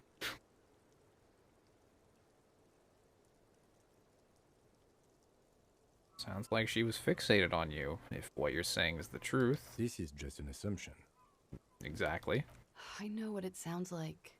That's why I didn't want to tell you before. But she knew what had happened when I came downstairs. Somehow, she knew Lely was dead. She wasn't surprised at all. When we came up here, she was calm as a stone, too. She cleaned it all up like she had a plan. This is a familiar theory. You had it too, remember? Could it be that Ruby was covering up after herself? The lynching? She came over one night, drunk, said she'd turn my life into a living hell. Jesus. I've been threatened before, so I can tell when someone knows how to do it. And she's a pro. She must be. To keep the Hardys in line. I tried severing ties with her after that. I thought it had worked, but... Some of that fear is still with her. What are you talking about? She's afraid you'll arrest her. That's also true. How, though? You've been trying to kick that door down, right? Maybe it leads downstairs. Bruh. She could have come to the roof through that, then taken the shot. The blue door. Right here, where I stand. It was dark outside. Dude, this door connects to the blue door in the kitchen, and that's how they got in. Then slipped back downstairs without anyone noticing.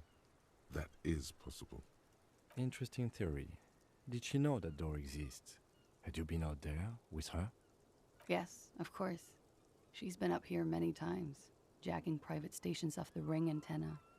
She used to come here to drink on the roof with me, before it got weird. Okay, and what? Arrest the liar now. Don't arrest her. Push her a bit more, but then let her off. That Ruby theory was solid. And she's beautiful. What?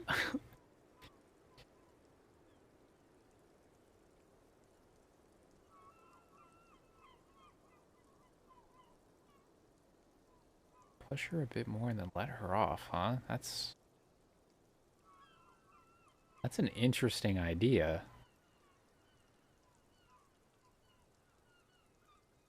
Wait, who's beautiful? Her?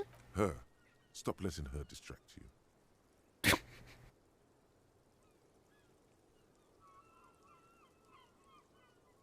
Okay, let's pressure. Still? After all this, sir, please. It's a shitty world, and I know I'm shitty too. I know. But I don't deserve to be sent to the moral intern and ground into paste just because I disturbed the sanctity of accounting. That's some multinational. She's gearing up for a last stand. This is it.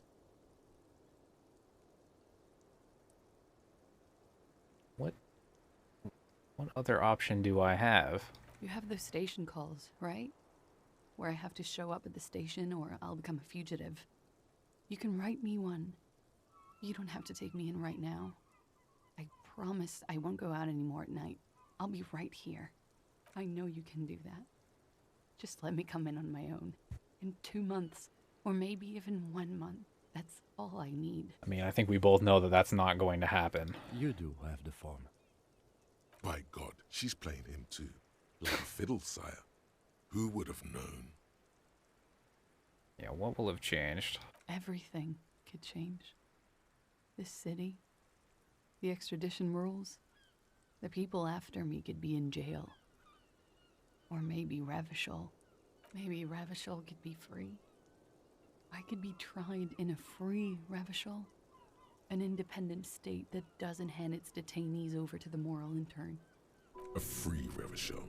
There is a low, distant rumble on the motor tracks. A great machine shaking the pillars down south. Electricity runs up your spine. I find that hard to believe, miss.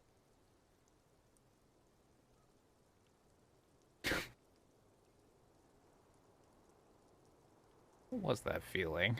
It's coming. Oh. Oh. Okay. Okay, Shivers. I am inclined to believe the Shivers because it doesn't seem... the Shivers never seem to be wrong. Okay. Big shit is coming. Duly noted. Well, this doesn't have anything to do with anything. I know, but... The political gambit has failed. What do you deserve, then? I don't know. To spend my days with smoke, drink, and dance, wallowing in shit. Just like everyone else. Alright. She looks at you in silence, her face filled with fear, lips parted. Wait. If you arrest her, Kim will have to transport her. You'd be without your partner for the rest of the day. That is true, yes. Shut up. He's making a decision, and it's his to make. Relax, Drama. Man, Drama Brain is so dramatic.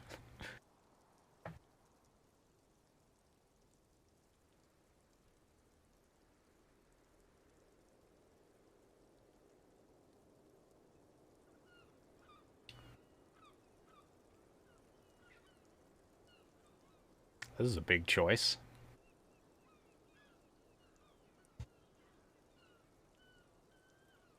My instinct right now just says write a station call. Because I think if I walk out here, like if I walk out of this building with her in cuffs, then it's just going to be a very difficult and annoying situation. Although, I mean, the Hardy Boys are not fond of her anymore, really, because they feel like they've been played by her. Hmm.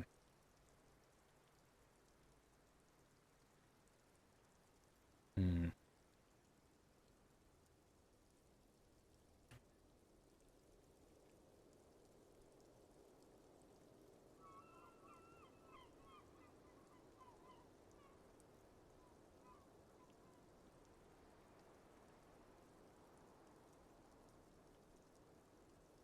I'll write you a station call. I won't.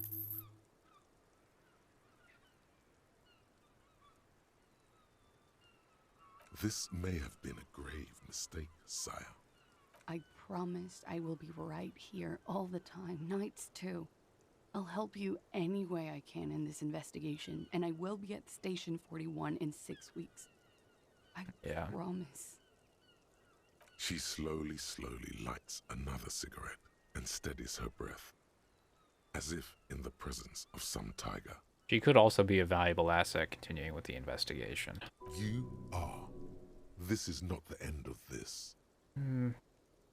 It's fine. Oh, what the fuck? What is this? What? What is this check? Okay, hold up.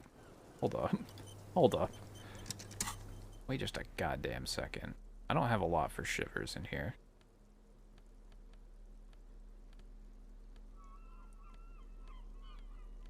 Okay, shivers. I have like nothing for shivers. Ah yes, the scented scarf. There we go.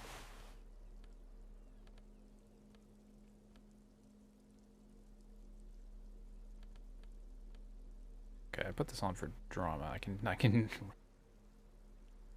Yes, well, we made a big breakthrough there, so that's good.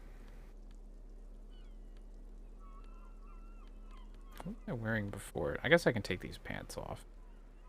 I don't really need the... I could use something else in my pants slot, probably like, well, actually, maybe not. My other pants are kind of garbage. We broke through. We now know that there's a,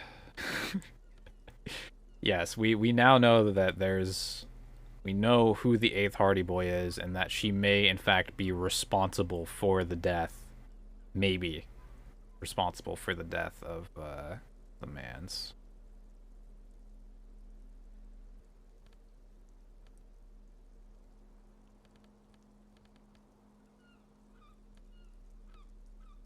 I'm not really getting shit for this check.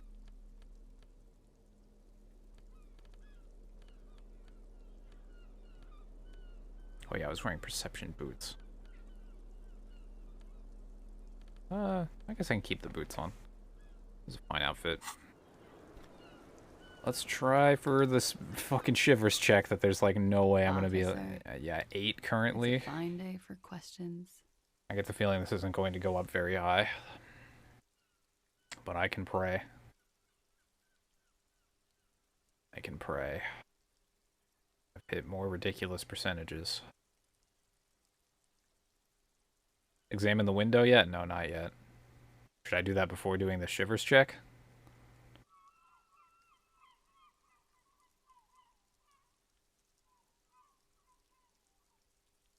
Maybe after? I'm going for it. 17. Nothing happens. Tragic. There is a mass of droplets above the planetary body, colorless, merging into one another. The sky is low and cold. You hear the distant murmur of motor connections somewhere south of here. That is all. So, officer. Let's investigate the window. And then I can check if there's a modifier for it.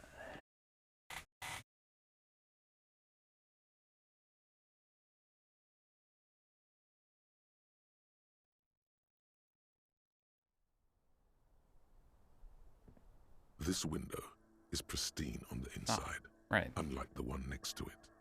Light from the desk, golden light, melts away into the blue, glassy darkness of your mind. In it are two neon-lit shapes, a man and a woman on the single bed. A two-hearted spider. You thought the character just looked like that? Well, I mean, his default clothes aren't much better, if I'm being real.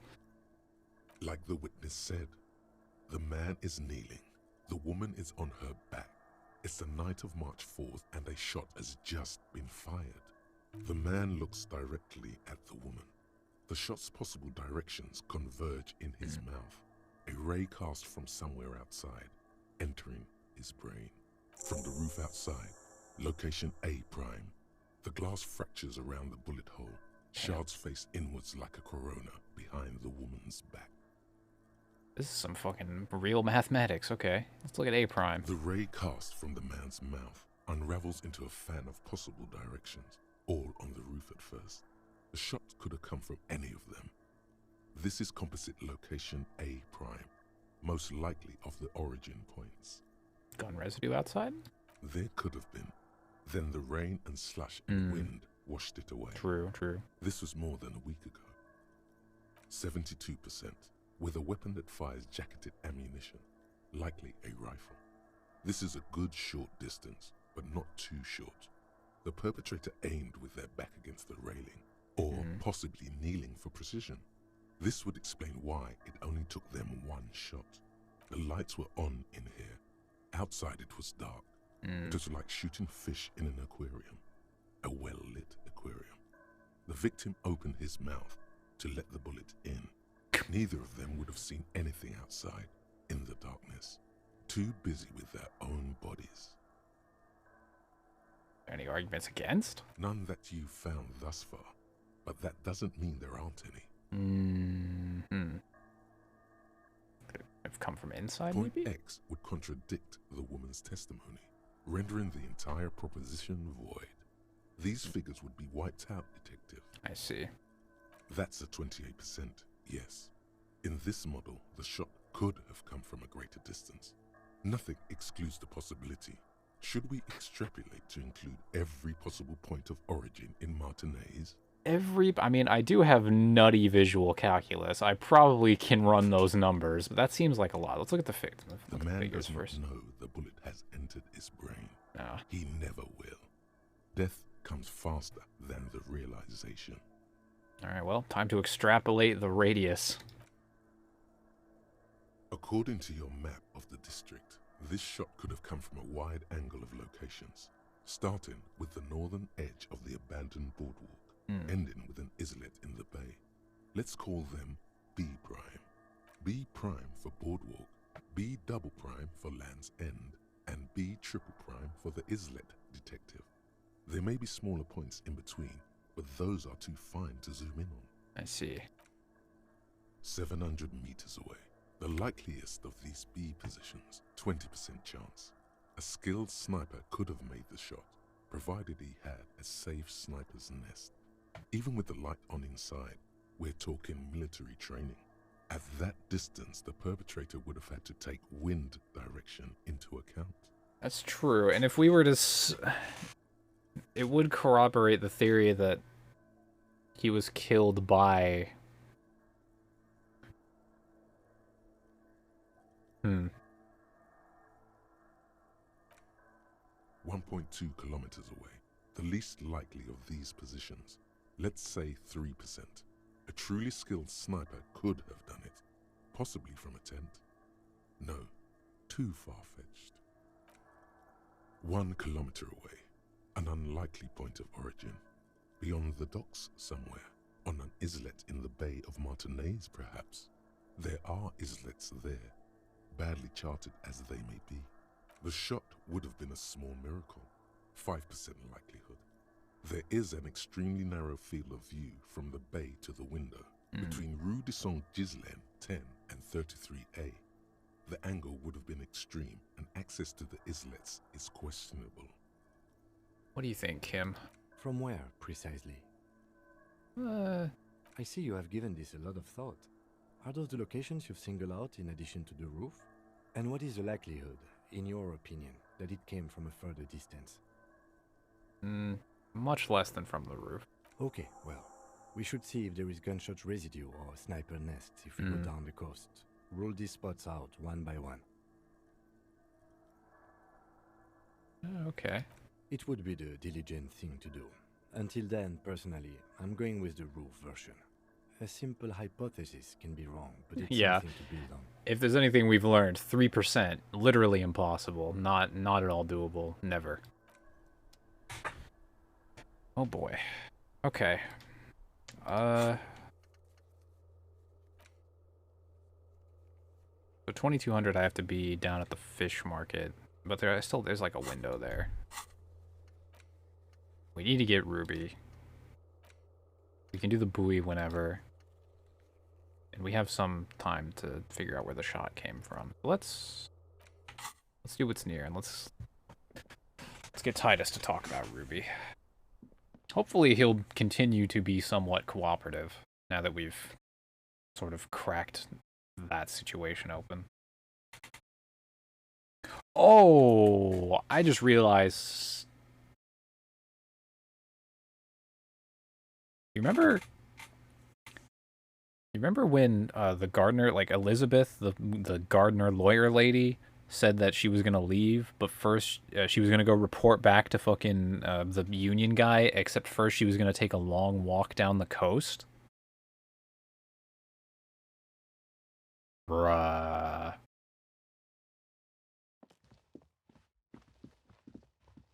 She cleaning up evidence on the coast?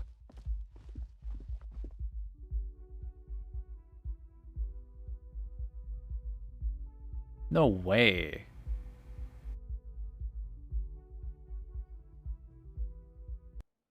But why else would she say that?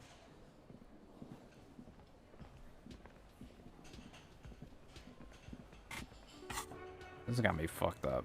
Can I look outside the window again yet? Probably not. Yeah.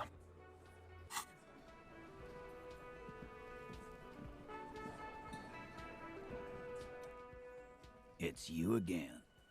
What is it? My old nemesis. Now I need to talk to Ruby. Why?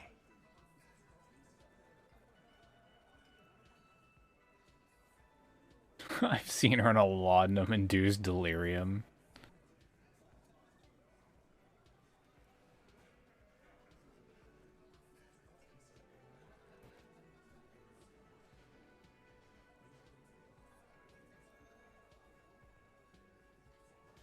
She's the next link in the chain. I'll level with him. Sounds like you're making her a suspect in this. Not on my watch, you're not. Ruby's one of us. We're not gonna throw her under your moral intern steamroller. Fuck that shit. And fuck you too, moral Thanks. Contract completed. Oh, Jesus Christ. Thank you, Jack, for the 4 gifted subs. God damn. Contract completed. Ruby is missing. If you hide from the police in a murder investigation, you become a suspect. You know how it works, guys. Contract completed. A little more than an hour at work. Yeah, that's fair play. Thank you. Contract completed. I'm glad it plays the notification 4 times. It's fine. That's nothing. That's just legalese. You don't even have a sound theory. I don't want to be rude, but we're trying to get some R&R here. Think you could fuck off now? God damn it, Titus. I think we'll keep sticking around, Titus. You'll be surprised at how quickly a theory presents itself if you keep looking. From the corner of your eye, you see a little bird fly into the bush, right behind the window. behind Titus's back.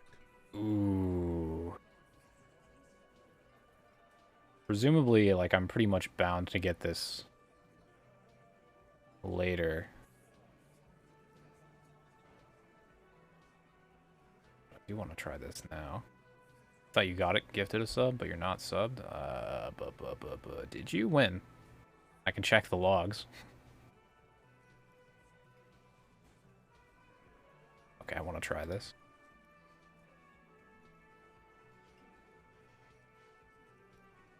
This is such a doable... This is such a doable fucking... Oh, you got gifted a sub to Brett's channel? Wow. 17, huh? Okay. Well. Wait, wasn't it higher before?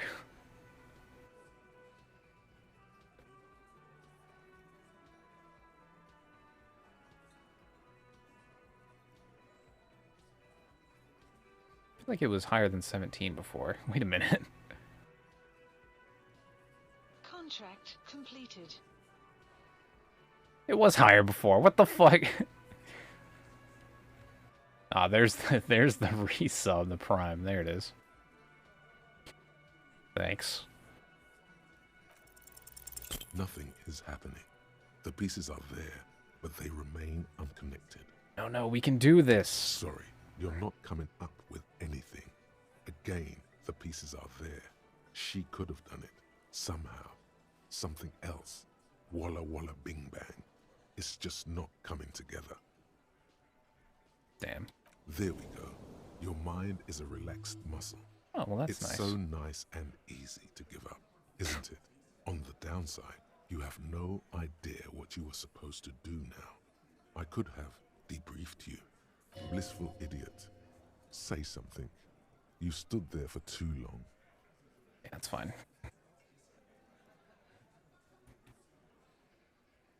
Okay, we're gonna have to fucking crack open that guy again. That's great.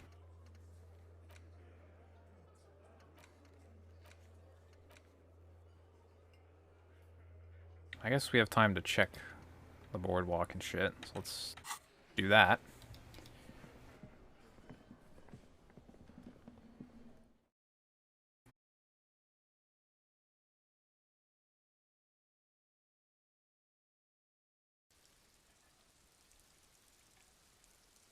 Oh yeah, I can check out the hooligans at the church too. Yeah, so they were to the right of like the front entrance on the ice. Yeah, I have plenty of time.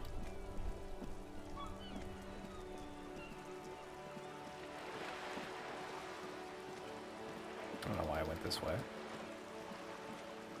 Ooh, here.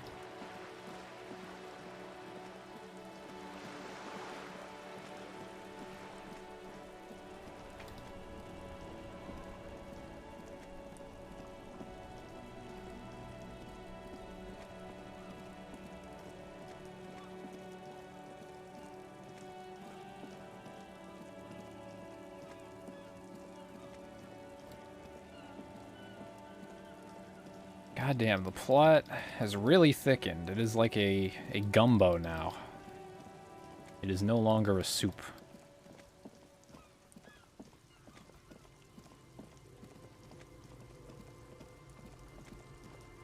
We got another boat. Actually, didn't. Oh, stairs over here. What's this say?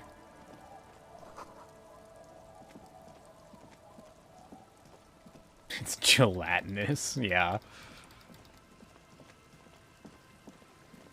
Wait. Oh. Up. Oh. Oh, I see. Wait, am I stupid? Am I just going the wrong way?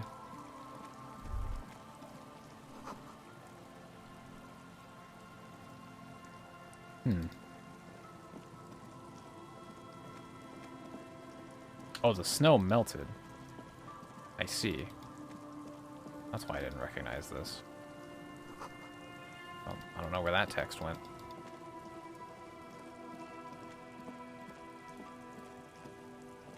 Where are these hooligans, allegedly?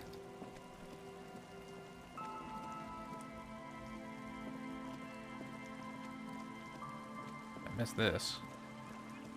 I missed all of this over here. Oh, I see. Wait, you don't look like a... Are you a hooligan? A shaggy-looking girl in her late teens or early 20s kneels on the ice with an electronic contraption in her hand. Hearing you approach, she looks up. Oh. Hello there. It's cold out here, but she's not wearing a hat. She must be freezing. Yeah, that's a shame. I have some questions. I'm listening. What are you doing?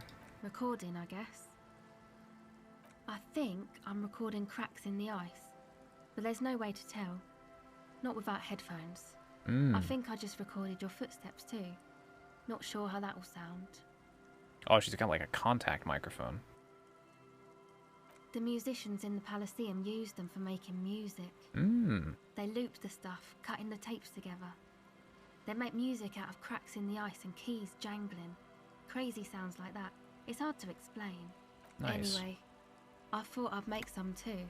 It's supposed to be like a music place anyway. I don't really know what I'm doing. They use synthesizers too. I don't have a synthesizer. Yeah, that could be a problem. Take this, your call. No man, fuck that, I'm cool. I'm sorry I said that. I'm sorry about the fuck. It's okay. Revachol is supposed to be a music That? place? Oh, the Boys church. think it could be a place, like the Palaceum or something. Stupid. It's really not going to be a Palaceum, that's for sure. Boys. Yeah.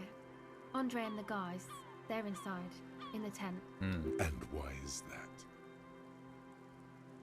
They got too much stuff crammed in there. No room. Music stuff, mostly. Like this tape recorder, but bigger. And there's piles of it.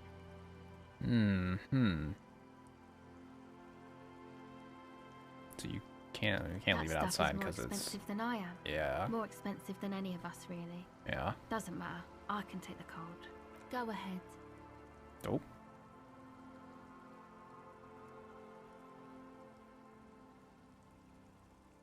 I have a buff for having the red dye for this, huh? Oh boy. What are you planning with It's the church? supposed to become like a club for anodic dance music. Anodic? Like that new style of synthesizer stuff they play at the Palaceum. Except that, yeah. The floorboards are twisting, and the shooting beams are slowly cracking like bones.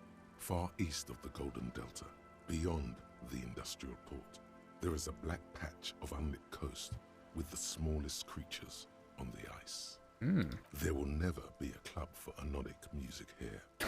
Well, yeah. Not in a million years. What is anodic dance music? You know, anodic, cathodic, music that's made with electronic instruments. Oh, cathodic like cathode ray. Okay. Synthesizers and tape consoles. Microcomputers too. Anything that uses electricity, but isn't guitars. Also found sounds, stuff like that. You see clear, beautiful, violent flashes of light. Light cutting through a smoke-filled darkness. That is what the future will look like, if it ever comes. Okay, I don't really know how that... Okay. This is an evolutionary step up from amplified instruments, which in turn are a step up from acoustic instruments. What comes after it, you wonder? A black-tinted nothingness, or something finer? Death grips would be the answer to that question. Want to turn the church into a club? I know. It's not my idea. Andre and the boys found the place. It was supposed to be deserted, but now they can't even take it. Hey, don't get me wrong, but you're cops, right? Yeah. Okay, well, maybe you could talk to Andre and the guys. Because there are some strange things going on in that church. If you're police, you should look into it, right? Yeah. They're inside that thing there. Would be cool if you did. Was there something else? You put the padlock on the... No. No? Not really, no. She's trying to get out of a direct lie with semantic tricks. She personally didn't put the padlock on the door. Yeah, you know, that's what I meant. Noid did. Noid? Noid put the padlock on the door. Like big Noid. Okay. What bizarre... How did I just drop a Death Grips reference and now there's a character named Noid? Huh? Like, how is it... What? Okay. Yeah, yeah. Yeah, I guess you could say that. Why'd he do it? To keep more weirdos from getting in. Fucking Martinez. I'm sorry. It's got the worst weirdos. If you get around to it, ask Andre about him, he'll tell ya. I see. Go ahead. What is this device? It's a portable recording device. It's for field recording. Low quality, but still. Oh, I see. You're not even using like a contact mic. Okay. Actually, just one wire. I picked on it till the braiding. Oh, it is a contact. Okay, it's a contact mic plugged into a field recorder. I guess I was just assuming she was using a fucking like mic module that's just attached. A contact mic records sounds from. Your I knew this already. brain would like you to know there is a boxer called Contact Mike. Sick. Any news on my wife's name? No. Oh, alright, thanks. You're welcome. Goddamn encyclopedia. How does it work? The mic? I don't exactly know.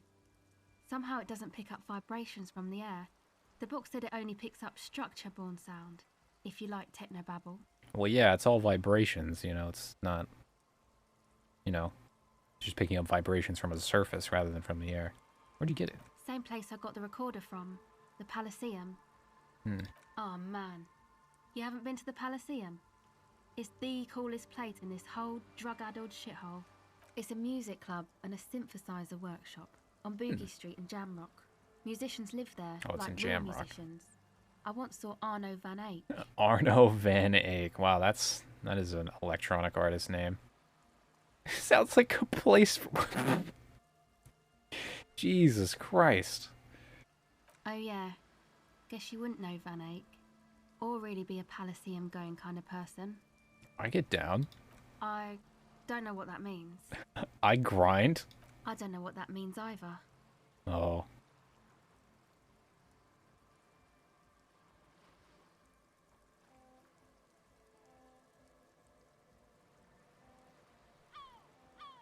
Well, I did wreck a tape player and completely thrashed a fucking hotel room. That is a thing. That's cool. Ah, yeah. Yeah. Sucks, man. Ugh. Is there something else? About the contact mic, perhaps? No. Okay. I was hoping that would give me a better chance at the check after she explained it to me. No, fuck it. YOLO. Part of that Yale thing.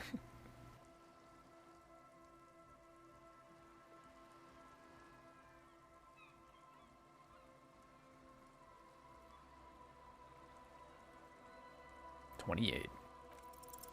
The device is cold to the touch. Rough. The angular Omicron logo adorns the yellow plastic cover. Underneath, you see a reel of tape rolling. You put the device back on the ice. Okay. Right. Bye. Where's this? Oh, here's the tent. The tent is just tarpaulin fabric covering a pile of stuff. The flap is open. Inside, 3 young men, all in forward-looking apparel, reminiscent of the sticker on the padlock. I like how I can't see them. New form of music. It's like nothing you've ever heard. One of them looks at you. Come on, get in and close the flap behind you. The warm stuff's getting out. Oh, nice. What a It's haircut. safe to assume this is their leader, or at least he thinks he is. I'll squeeze in. What's Sorry, you barely have room for one. up? You go ahead.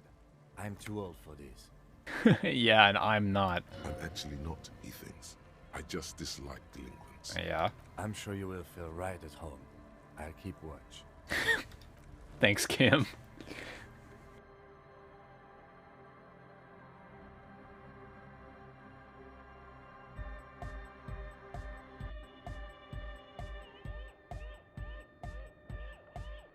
I see.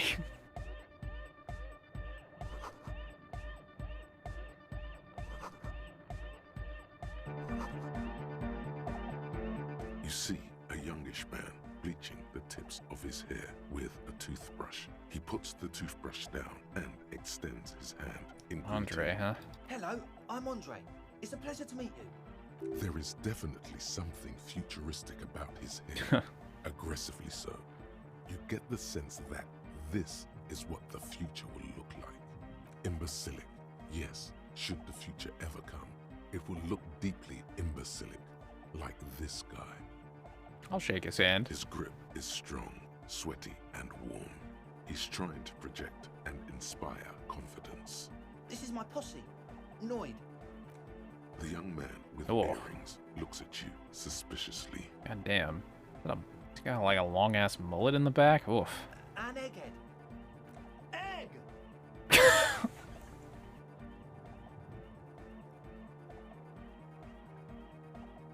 Oh man. Okay. Yeah. God damn. Together with a Settle Burger, who's out there right now, doing some seriously progressive sonic experimentation, we like to Egg. think of ourselves as music venue organisers. Yeah, how many have you organized? I get the feeling the answer is going to be 0. We have many in the pipeline, officer. That means they haven't set up a single one yet. Yep. You see, we've been all over Jamrock North, prospecting for real estate to establish a new venue in. Oh, that's all for talent. Yeah, thank you, Egghead. And while there is no shortage of raw, unfettered talent spinning tapes in Jamrock, we've had rotten luck with the real estate part. Place is a shithole. I apologise for my friend Noid's potty mouth. I realise this is not how you speak to a police officer. He has authority issues. Oh man. There's something you wanted? You had a church So problem. you've met her. Good. Yeah, it's a matter of occupied ecclesiastical property. I bet you've noticed the derelict hive of narcomania on the coast. An attempt to pander to your perceived conservative sensibilities. No person his age would ever use a word like narcomania with a straight face. Don't fall for it. I'm talking about the church, and I'm not exaggerating. Even a place of spiritual refuge can become a magnet for all sorts of dopeheads and burnouts if left unattended. And that's why you want to start raves in there, of course. Dopeheads! Thank you, Egghead. Burnouts! Well, I'm sad to say, that's exactly what happened. Sad because we were just about to put Martinez on the map with one of the maddest dance clubs in Jamrock. Nah, strike that, in Reversholt. Strike that! The world! Man, Egghead is really, Egghead is such a real person that it hurts. And sadder yet, because the dopeheads and burnouts hold up in there are the worst kind.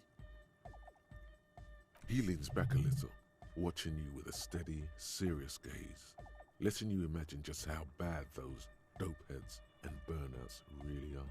Good. This calls for an opinion. You're an expert in those. Yeah, you might be laying it on a bit thick here, Chief. They're spooky. Spooky? I was hoping you would be the judge of that, officer. All I can say is, their spookiness is the kind that keeps us from restoring this church into a community centre and a place of spiritual refuge. Also, they don't eat or clean the building. Shit's gonna collapse. Okay, that I can do something about maybe, but... My guy's trying to run fucking Tomorrowland out here. People just want to spin tapes without them spooking it up. Place has bad signs. Oh, signs. Ugh, that's a pun, okay. Thank you, Egghead. Yeah. So you're gonna look into it, right? It should be a police matter. Getting them out. Whatever spooky stuff they're doing, I'm sure it's not what the Ecclesiastes meant their property for. Yeah, I mean, sure, yeah, sure. All right, man. Andre's obviously very happy you took him seriously. The whole tent is. The boys exchanged giddy looks. So what, you put the padlock on because you didn't want more people getting into it? I did ask Noid to install a measure against more drifters wandering in. It's a temporary fix, just something to contain the situation. I had to do it in an hurry. Not my best work, but it should hold for a while. Key? Of course. Noid, give the officer the key. All right. Oh boy. Let it fall to the ground and pick it up like a normal adult person, or try to catch it. I'm trying. I believe we can catch a key. If I can't catch 2 dice, maybe I can catch a single key.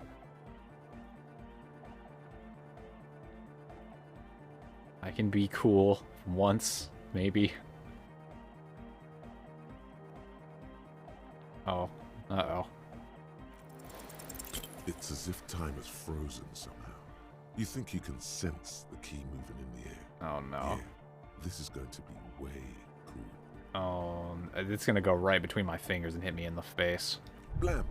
Straight in the eye. Yeah. Straight in the old eye hole. In the looking ball. Not my looking ball. A stabbing pain. Tears stream uncontrollably from your right eye. God damn it! Man, I'm super sorry. That was totally my bad. I got overexcited. I threw him too hard. I'm sorry. Oh no, this is getting out of control. You almost eye murdered me. Lethal force. I really am sorry, man. Just take this, okay? Well, looks like there's quite a lot there. Oh, money.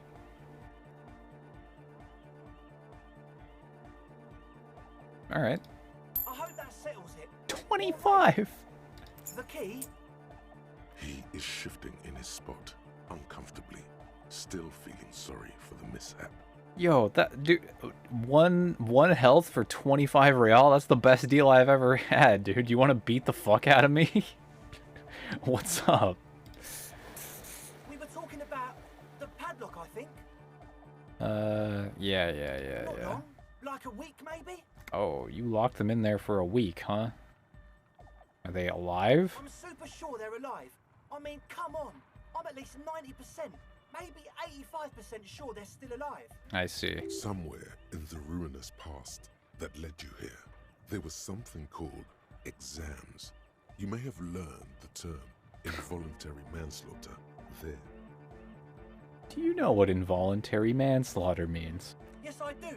I listen to Channel 8 all the time. I know about crime stuff, and I assure you, officer, this is not what's happening here. I'm at least 80% sure they're alive. I mean, come on.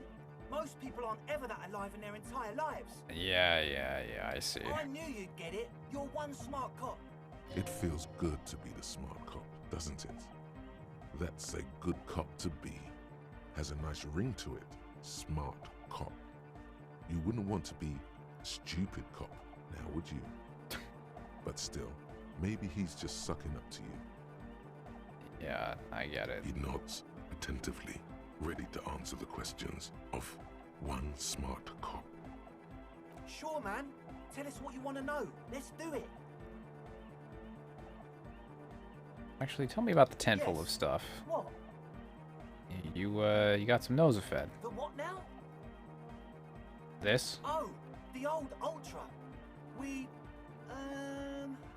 He's like an actor, looking to the souffleur for his line. I have a major sinus infection. Stuffy nose. We all do. Shit's all blasted up. Winter. Can't even breathe. Sounds fine to me. Yes, that's all Nosafed's doing. Without the Noser, I'd be drowning in shit right now. Nosafed is the shit. That's good. Yes. What? Good for him. All right. He nods enthusiastically, no doubt a little relieved.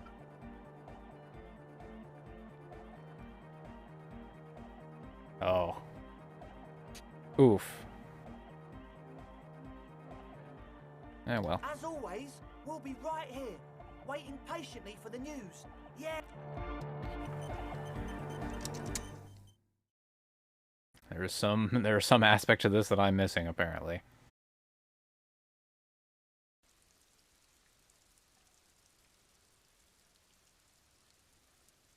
Probably, if I had to just take a wild guess, probably some kind of drug moving.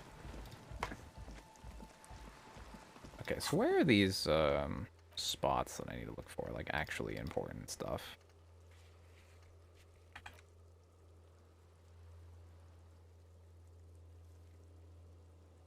Walking near the cafeteria window again. Land's End Boardwalk. Island. Well, if I can borrow Joyce's boat, I can get to the island. I should check the... Can't even go this way.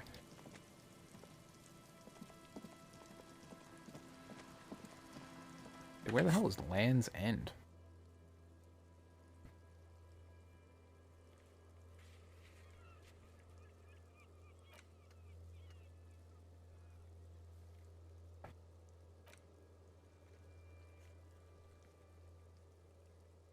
I'll just go to the docks. Actually, wait. The random piece of land I found just north of the bunker. Oh, okay. Well, I can run up there.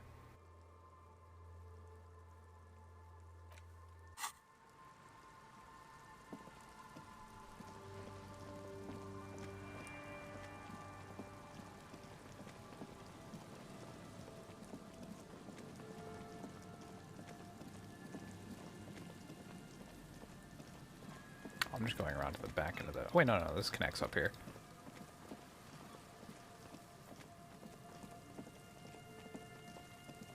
Yeah, here's the... yeah.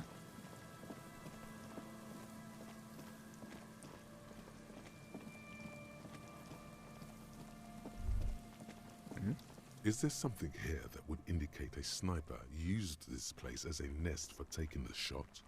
Just some urban detritus, a bottle, and a dilapidated old comms tower. I don't see it, Lieutenant W. Freitor. I don't see a person take a shot here and hit something there. In the whirling in rags. Campfire? Actually, let's just look. There, 1.2 kilometers over the cold water of the bay, blue from the distance and the air, you see the smallest rectangle, barely visible.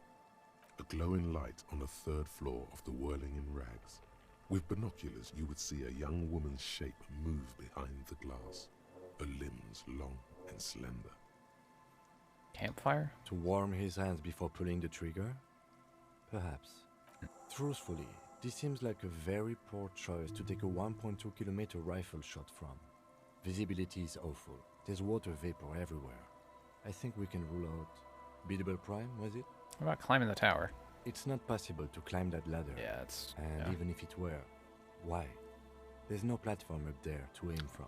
Yeah, that's fair. Okay, well, that's one off the list.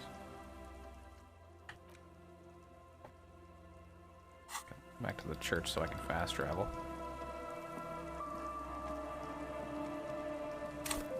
Oops. I just keep instinctually hitting M twice to just close everything, because it just opens the map and then closes the map. Yeah, I do have the key to the church now, yeah.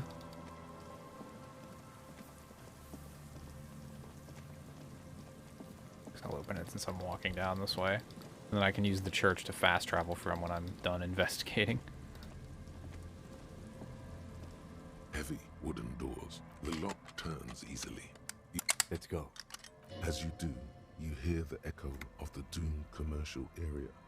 Its black holes and dusty machines. Then the feeling passes. A great whoosh of air rushes into the dark innards of the church, as though rushing to fill a great vacuum. In the heart of the city.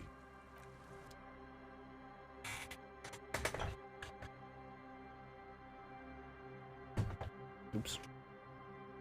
Scooting my chair.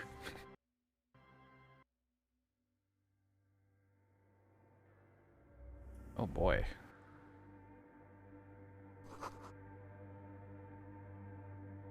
You should walk here, not run. Okay.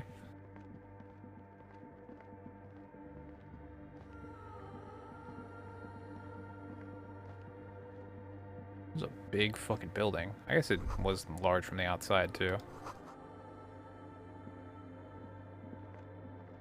Where's the vagrants I was told about? Equations.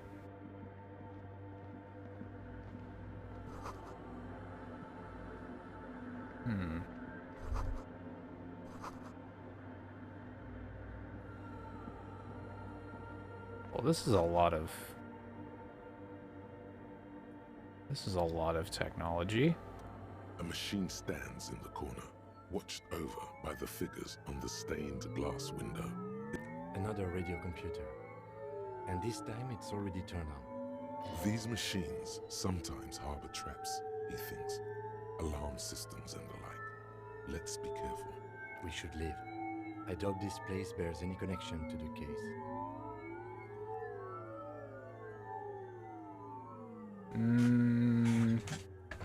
It does look like the one in the commercial area, though. It's also quite similar to the one we have down at the station. Must be the same model. A quaint little box of radio waves.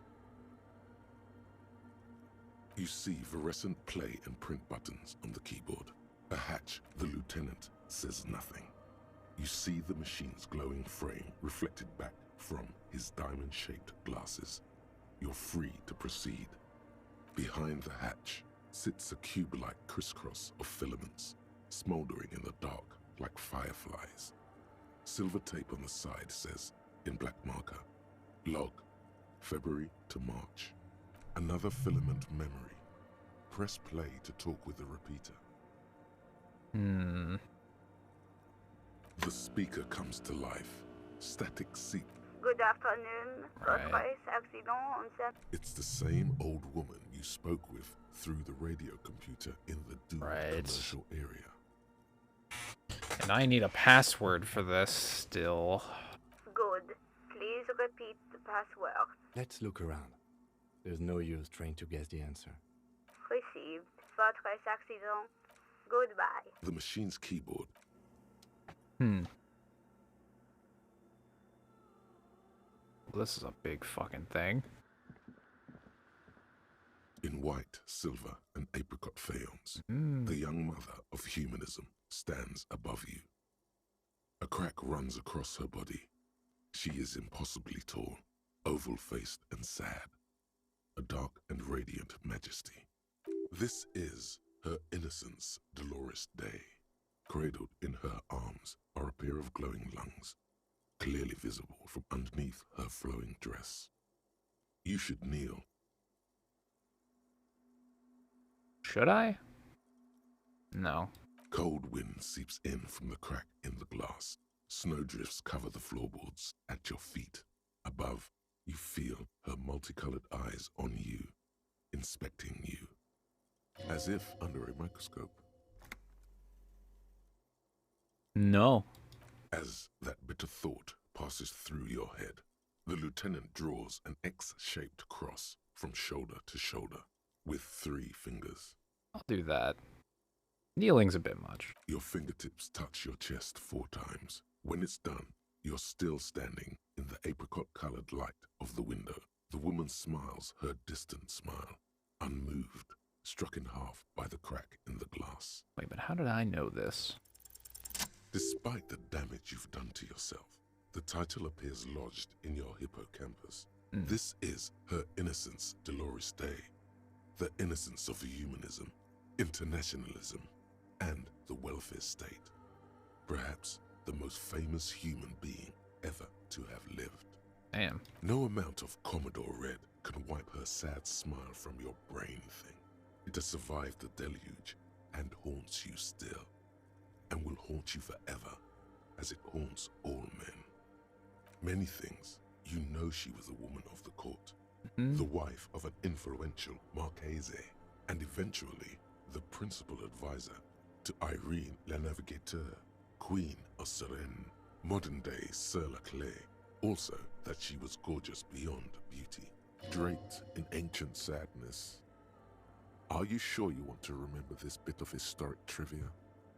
Standing under a long, slender form like this, dwarfed? Yeah, but where does, like... The past. It's a silo of sadness, fermenting. You should keep away. No, you must know. Must I? I don't know how important this actually is. Exactly. Back out of this corner of your mind by choosing the bottommost option. To hell with this.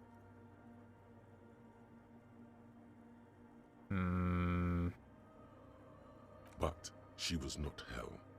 She is the opposite of that. The wind of paradise, stripping away the covers from the hearts of men. There you stand, below her once more, with your hands on your side, momentarily at a loss as what to do with yourself. Do the math.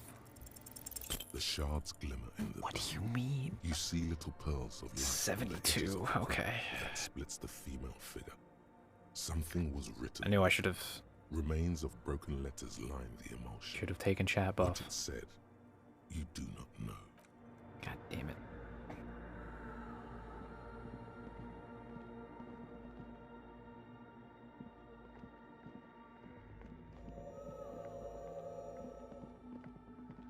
What exactly is...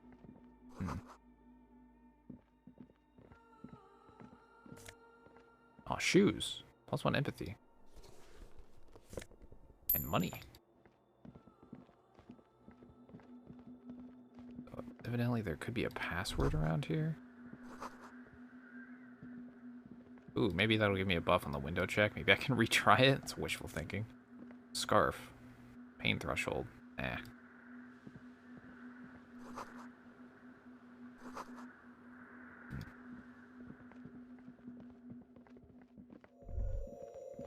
The silence in this part of the church, it's almost palpable. All the shifting matter and shuffling of living things is gone. Nothing seems to exist beyond the church anymore. Maybe if you were to stand in just the right spot, even your footsteps would be completely silent. And then it's gone.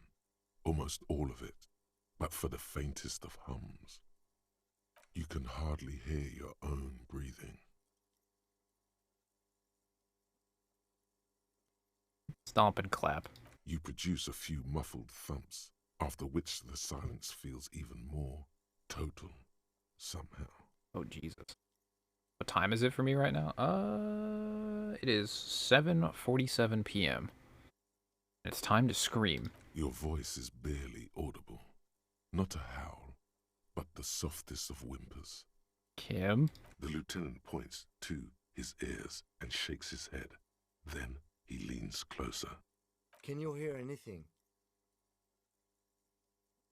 No. The church just has strange acoustics, some engineering trick.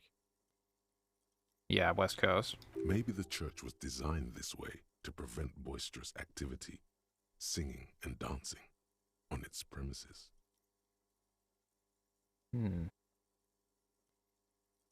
maybe. Could be.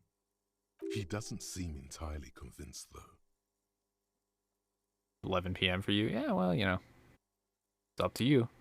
The orderly rows of ceiling panels become barely visible, then disappear completely in the darkness of the tower overhead. Okay, well, I am gonna look. I'm probably not going to succeed, but it would be nice if I could. 42, and it's not, it's a red check, too. Oh boy. Time to look. Look with my special eyes. My brand! Uh-oh.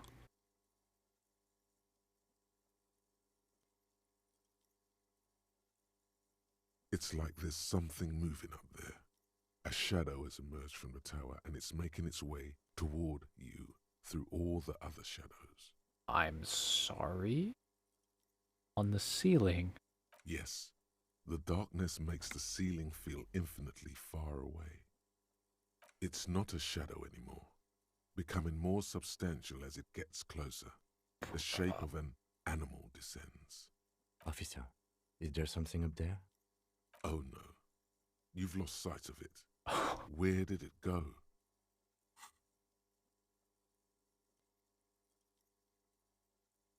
You see something hanging from the rafters, looking straight at you with dark eyes. What? Maybe it's possible to talk to it. Hello? The shadow is a man. A man made of the same stuff as the carpentry of the building. He is studying you intently. Who's there? The man leaned forward a little, fixing you with a steady, unreadable gaze, then speaks. Habitual alcohol use has made you into a scared little pussy, Holmes. Don't worry. Everything's gonna be alright. You come to the right place. What? Am I hallucinating? That accent is Villalobos, a peninsula in Mesk and a district in Jamrock.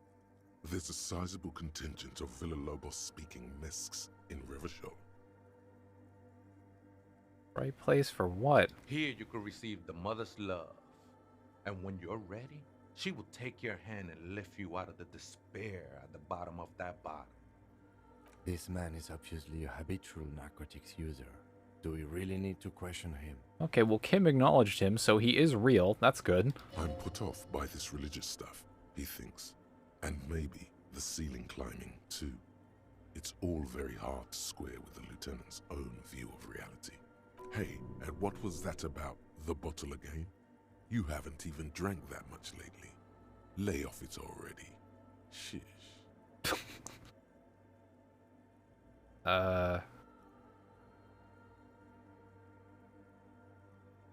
I mean, it has been getting out of hand lately.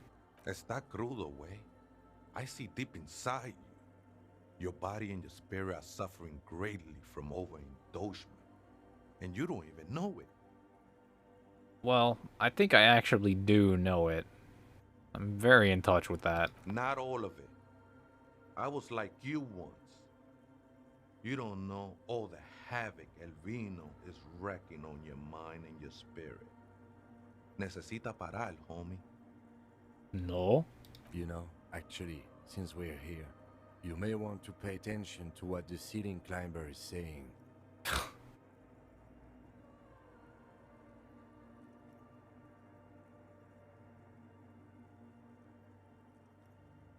I mean, you're not wrong. Don't trust me. Trust the mother. I'm only the messenger, Holmes. This is the Church of the Mother of Silence. You are welcome here. You have no idea what the fuck he's talking about. Is he just trying to throw you off your game? I've never resonated with anything you've ever said so much, Rhetoric Brain. Thanks. 'Tis not an act, my liege. Save him perchance, he hath deceived his very self. This man is a zealot. So he is. You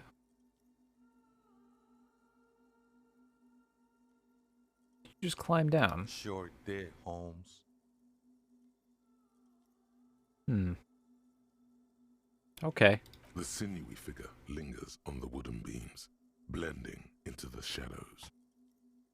Well, anyway, some ravers want to turn this into a nightclub. The ones in the tent outside, right? I see them. Think they scared of me.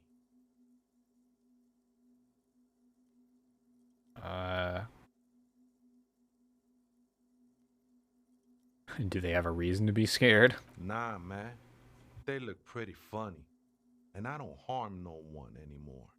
Anyway. Anymore, huh? Okay. What do you think? Why not? They wouldn't bother me none. I'm usually way up there, imbibing. Ain't no music on earth that can reach where I go. Might even be nice to have some company. Oh. Well, alright then. Isn't there another... Other spooker? Oh, esa viejita es muy estudiosa. Don't know, Holmes. Viejita is grandma?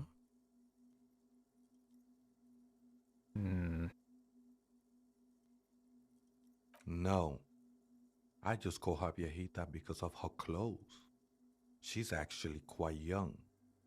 Or maybe not that young. Age is just one of the many masks we wear. Yeah, and you don't know... That's what I said, Holmes. Yeah. But you both live... Don't really follow her comings and goings. Just see her typing on her computer now and then. We got different interests.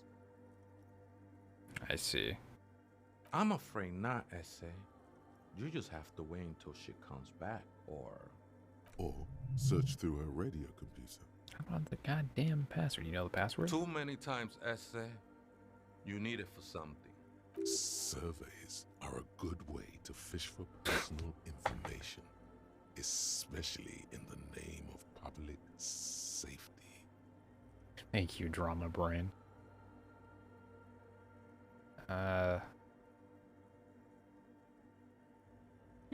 There's no way he buys this, though. Fuck it. Don't sweat it, vato. The password is afterlife death. What you think of that? Makes me almost pity La Nilita Pequeña when I hear it. Mm-hmm. Alright, thanks. I think we're done here, essay. That was an interesting conversation. Yeah. However, I'm still not sure how it's relevant to our investigation. Well, we got the password, that's how.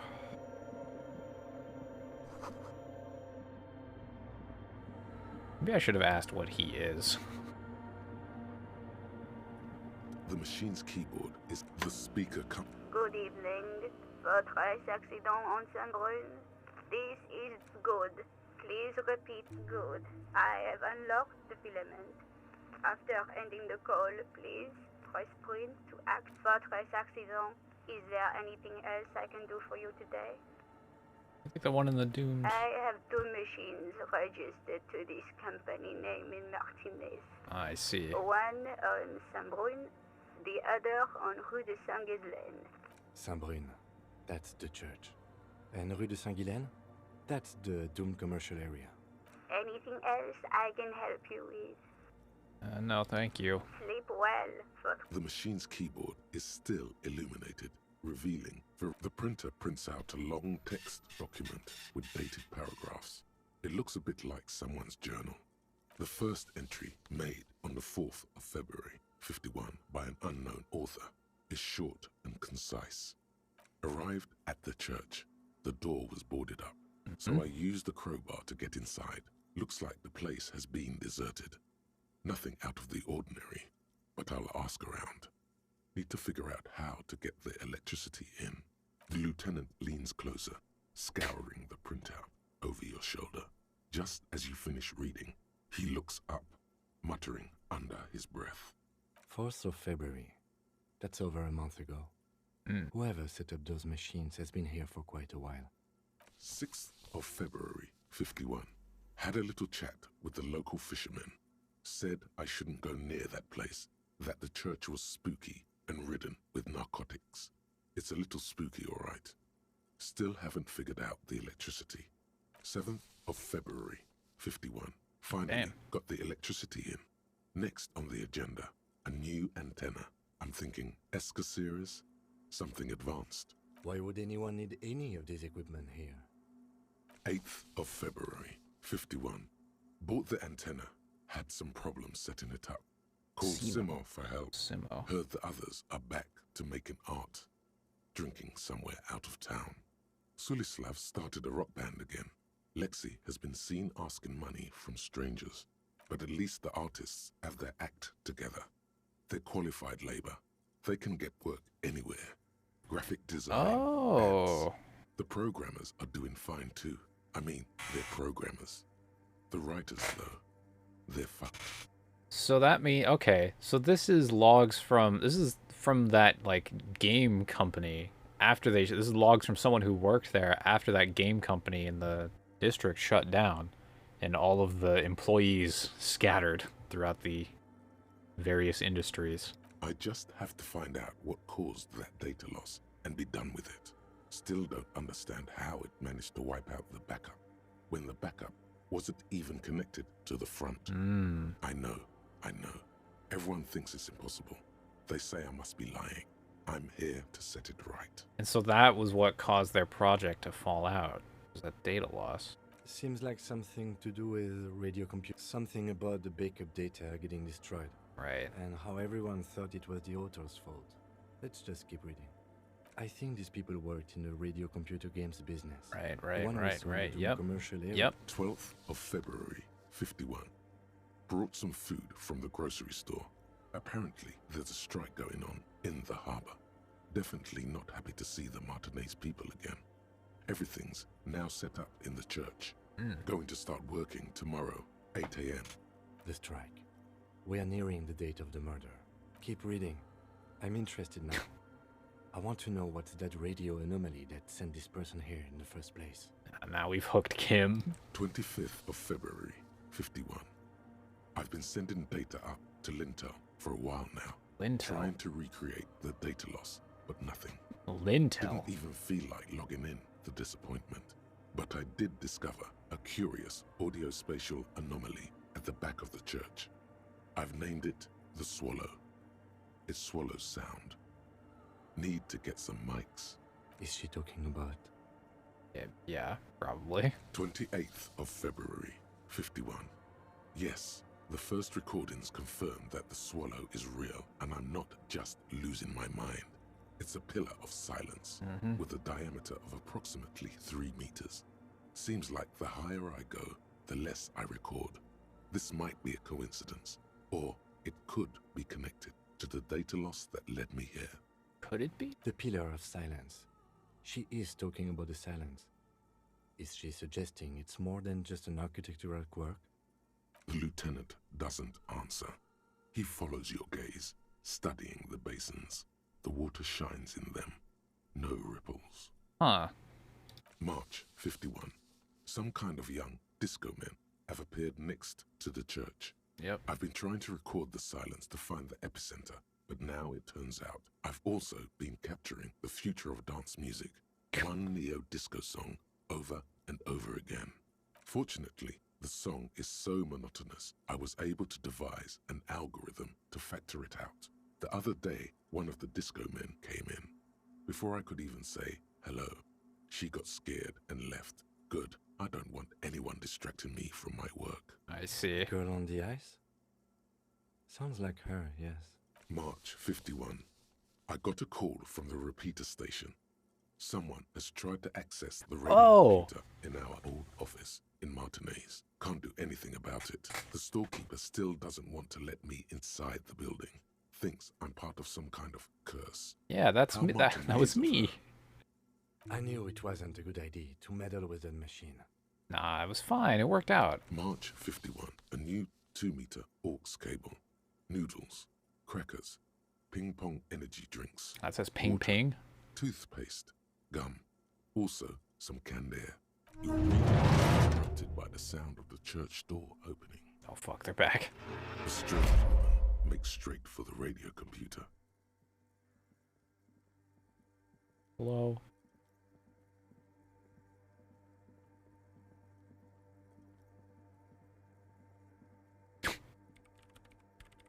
Hello? Breaking into my radio computer, I see. I do apologize for the intrusion, madame. We are with the RCN, you see. Yeah, we're on a side case. Well, you won't find any music venue organizers here. It's just me and my computer, and it has been this way for weeks. Now please give me some room. I need 2 seconds to see that you haven't destroyed anything. We should talk to her after she has rebooted the machine. I concur. What did I get? Oh, just all of the various bullshit that I've collected. It's notifying me.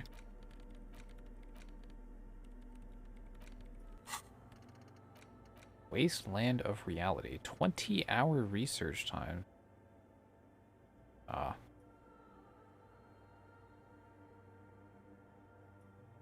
Oh, this is to... That's a big thought. That is a big thought. Thinking about not being an alcoholic anymore. God damn. That's a big one. Okay. Did you good, man? What is it? I didn't break anything, did I? No, you just printed out my personal log and wasted some paper. Oh. Hey, did you make that thing? Yes. Or no. Not anymore. She doesn't seem surprised to be recognized. Rather sad. Something passes over her face before she straightens her back. I am Soona Luukkanen-Kilde, the former lead programmer of Fortress Accident and RSA radios. I have over 16 years of programming experience, and I'm proficient in both Vox and Orbis. Alright, have a good one, Jack. Vox and Orbis languages. Hey, Orbis is a... Isn't Vox also a... Okay. If you're not here to hire me, I don't really know how I can help you. Hey, have you seen the guy living up in the rafters? Nope. You know he's here. Yes. Oh, okay. No. You're right. I'm not. Okay. She's very straightforward.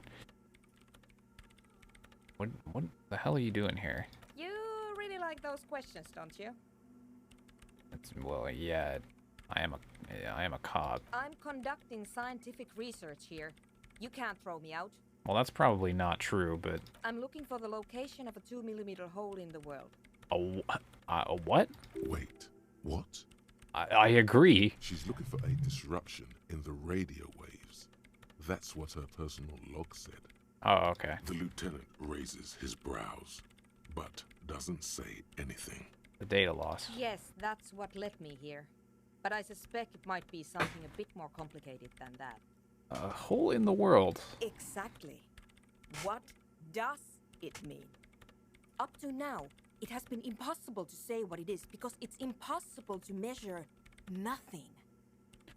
Oh, is it the pail? What do you think it is? What qualities does nothing have? How do you measure something that does not exist? That's a little above your pay grade at the moment. Oh, but no, it's the pail. I know it. I know it's the pail. It's gotta be the pail. Oh.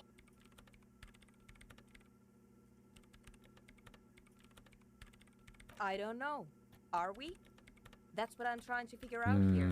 But how do I figure it out? You measure it by its surroundings. Right. By that which does exist.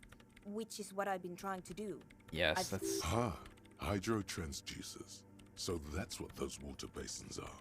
Devices for recording sound through water. But honestly, it's not progressing very well. Hold on, I can pass this. Exactly. What do you think it is? That's a little above your pay grade at the moment. I know what it is. You measure it by its... Yeah. But honestly, it's not progressing very well.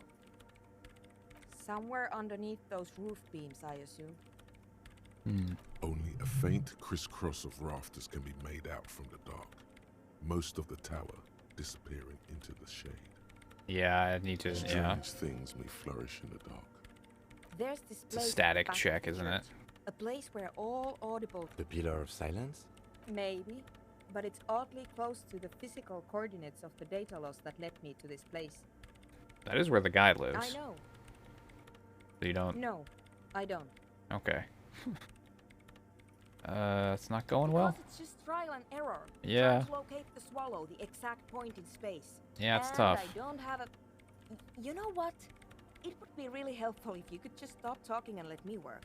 And she doesn't have a field recorder. That's what she was about to say. And I know someone with one. Well. Great. Thanks.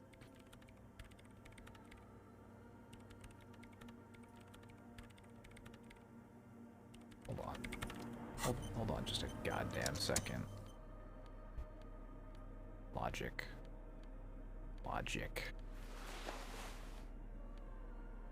Logic.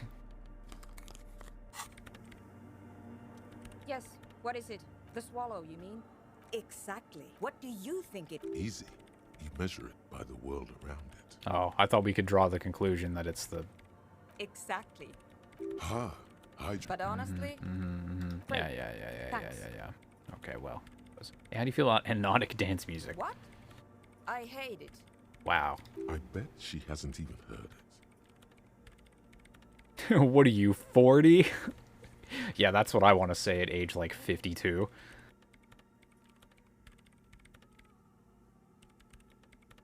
Have you listened to it? Yeah. Like all the time. My tent neighbors don't really ease up with their partying, do they? Maybe I'd have to be on drugs to get it. But to a sober mind, it just sounds like uninspired rug whipping. No idea what it has to do with either dancing or music. Okay, but what about a club? This is about those speed freaks in the tent, isn't it? I've got some news for you. It's not a nightclub they want to build here. Yeah, I kind of guessed Take that. a guess, why don't you? Probably a petting zoo. Now, they said it's their dream. I can't believe they got you so easily. Go have another talk with those up-and-coming entrepreneurs, will you? Thanks. Yeah. Good luck. I'm not coming in there. Thanks, Kim. I brought them here. These are my machines. Please don't touch anything. What do you need the antenna I for? use the AR-1 as my RAIM Prefect's processing unit. Okay, yeah. RAIM Prefect is my radio computer. I see. Yes? You really don't know anything about radio computers, do you? Nope. All right. Well, all radio computers perform Oh, God. operations up on air. Oh God, I'm so getting... in order to gain more processing power, you need to invest in a good antenna. I see, okay. I guess it is. So far, I've been quite satisfied with it. Martinez is an unstable region with bad coverage, and the operation has been surprisingly stable. But it's not the cheapest one on the market. So I wouldn't recommend it for your regular red tape operations.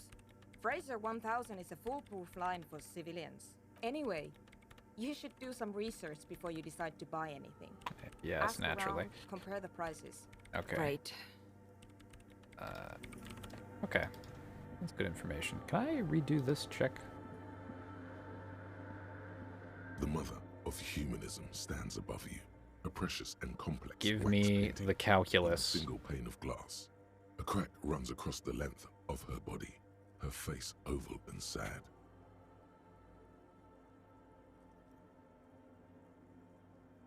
What her explanation of how the radio computers work sounds familiar. A jigsaw of broken shards falls into place in front of you, a ghostly reconstruction of the stained glass window. Before it was shattered, there was an older woman beneath the younger one, and a text, a light motif below them both. What's it say? Below both women, in luminous black letters, après la vie, mort. Après la mort, la vie de nouveau. And then, along the left side, après le monde, la gré. Après le gré. Oh, le yeah. monde de nouveau. Yeah, just right, yeah. It is very much just the standard After life, entry death. level After death, advice. life again. After the world, the pale. After the pale, the world again. This is the great leitmotif of humanism, a summary of the effect of the discovery of this isola, the insulindian, on human thinking. A tremendous sea change akin to finding life after death.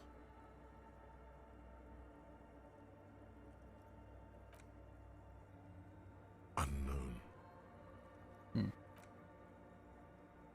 The escutcheon on her throne says, Irene the Navigator. She is depicted as an older woman wearing thick-rimmed eyeglasses, holding a golden Reichsapfel in one hand and a scepter in the other. This is the queen her innocent stay advised. Above, she herself is whole. Small figures of wise men, common men, worshippers walk up the stairs to stand at her feet. Secret servicemen, 30 years, stand in a row guarding her. It must have taken years to produce this work in all its dizzying detail. Death, life again. Of this exaltation is common in Dolorian sacralism. In the early years, it was even incorporated as the RCM slogan. No more, however. Oh, what's the slogan now? Justice, union, prudence, and force. JUPF. Not a very good acronym. It puts the... Okay. I like the other one better. So do I. Although, I guess the other one doesn't really fit the idea of the enforcement of law. The mother of humanism towers ab. Oh. Hey. Psst. Who, me? Yes, you. Word on the street is you're ready to start building communism again. Again? Yes, you're ready to start building communism again. You've built it before. They've built it before. Hasn't really worked out yet. But neither has love. Should we just stop building love, too? Yeah. This conversation isn't really about love. Try to keep up, okay? This is about the communism you've promised to build. Word on the street is it's going to be 10,000 times larger than any communism previously attempted. Is that true? No. No, I'm too centrist for this. What's this over here?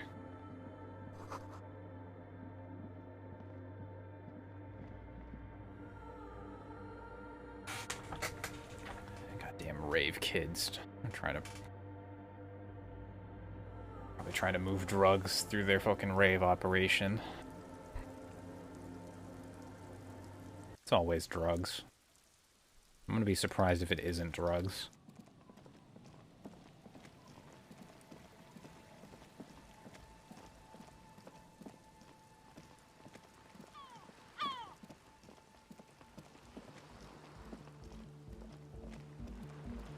Wish me luck, Kim.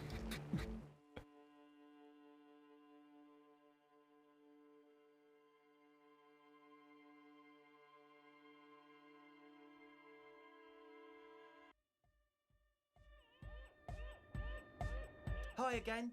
So, how are things going? Oof. Still really low. Goodbye, officer. Let me double check. Logic.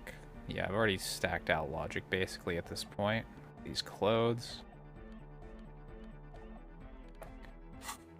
Well, guess I can go for it. Hi again.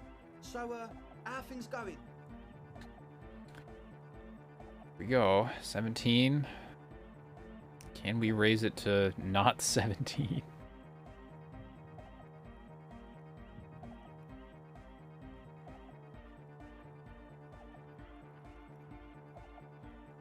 $28. 1 in 4. Slightly better.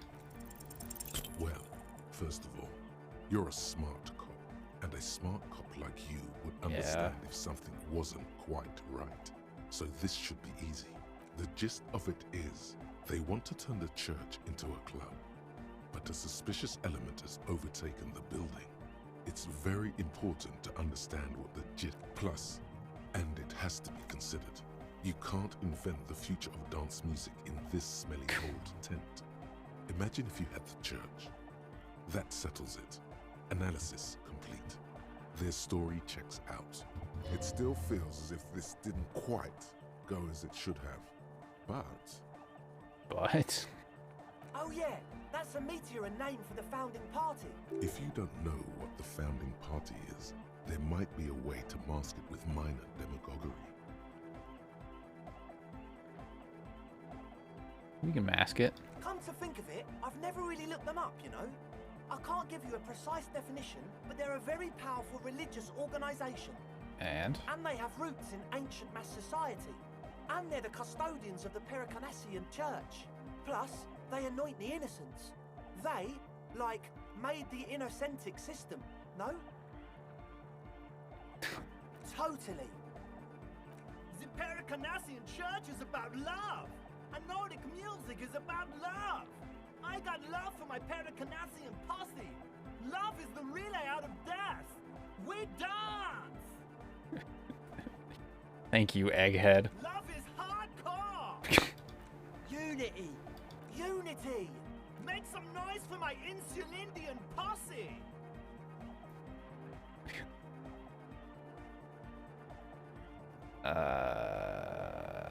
No, this is a bit much. That's pretty downbeat. I think I speak for all of us when I say we expected the law to be more open to the idea of love, unity, and the Pericarnassian posse. Oh, I'm sorry the law doesn't share your vision. Well, we're sorry too. The one with the large head is still looking at you, nodding his head, waiting for your body to start moving. His expectation is fierce.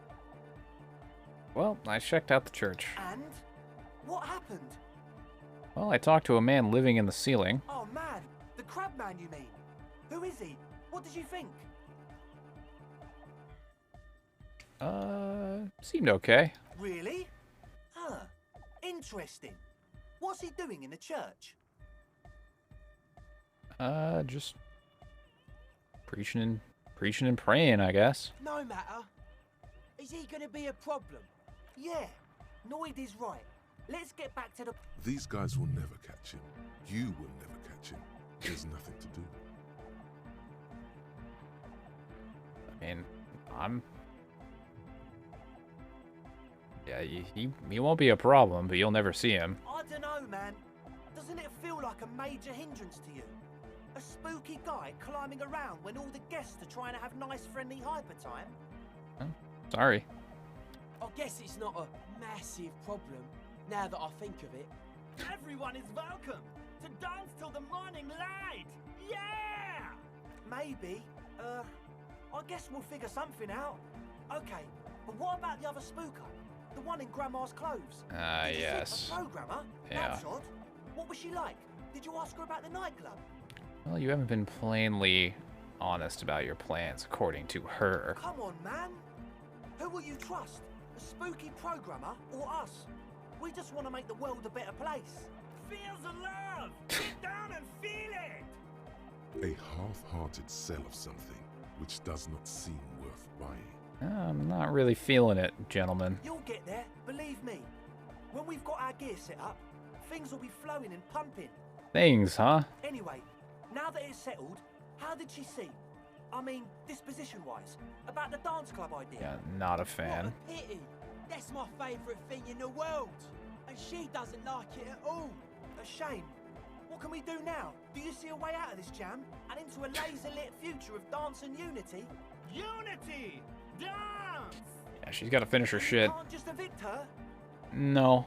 Look at you, Honor Man. No, Noid. He's right. Maybe we've approached it the wrong way after all. I'm sure there's a workaround. We can make a deal not to bother her. If that's okay with her, we only want to get in the church and spread the joy and ecstasy of music. Not just spread the joy and ecstasy, you say. The lines in the dark exist. Coexist. At least Crabman seems like an advanced being. He's hard. He'll understand. Yeah, he can do his climbing thing in the tower. And the programmer, does she like a Nordic dance music? Well, no. Egghead cannot believe what you just said. It makes him pump the jam a little slower for a moment, but then he returns to the full swing of it. I'm sorry to bring that on to you, Egghead. No worries. We'll figure it out. If coexisting fails, you can always muscle her out, right? I can It's all okay with you. try convincing her. Excellent. Good luck, my friend. Alright, time to take another shot at realizing that this is a very obviously a drug operation. Oh boy. Surely the buff will come through. This will be like a 37 or something. I don't know. Maybe a 40. 42. Could be worse. Nothing jumps out to you. Nothing out of the ordinary. Haven't they? Or maybe it's that mean programmer herself who's been lying to you. How about you get out and breathe? The air in the tent is too thick for you to think clearly. Goodbye, officer. God damn it. I'll have to come back to that. Now I need to go buy some fucking... That's fine. I need to go that way anyways. I need to go look out the window again. Imagine dying in the tent. Yeah, that would be maybe the most unfortunate way to go. I mean, aside from maybe Measurehead, which I experienced. But it's understandable, at least with Measurehead, because he's a fucking unit.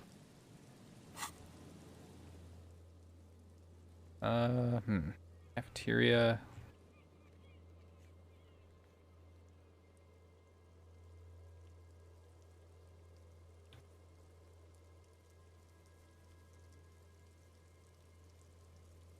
Where were the other spots for shots? Boardwalk. Island. I'm gonna guess that to get to the island, I probably need Joyce's boat. Let's go to the waterfront. At the very least, I can just go to the flower shop. Hopefully it's still open. Please still be open. Okay, it should still be open. Did I pay for my room today? Uh-oh. I have to remember to do that.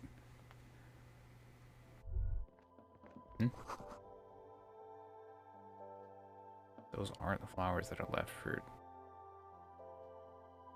Okay. Oh, wait. Not you. The shelf. I need your juice. A small cabinet on the wall is filled with various medicine bottles. I bought these already. Okay, here. Oh, but I can buy hope more. Saint Baptiste makes you feel better or something. Okay, here. Yeah. There we go.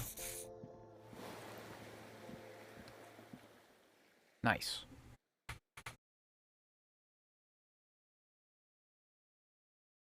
Isn't the deadline to pay for my room like 9? I hope it is.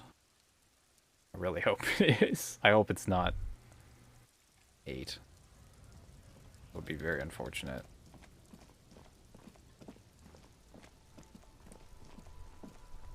I can pay when I need to sleep. Yeah, I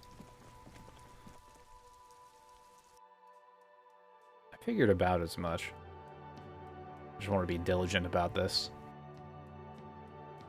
I've given the cafeteria manager enough problems. Sorry, comp makes you heal off of failed red checks. Yeah. Can I help you? Got the 20 real? Yep. Good. You got the room for the night, but remember, you'll need another 20 real tomorrow. Yeah. Hey, check out this bird. What is this thing?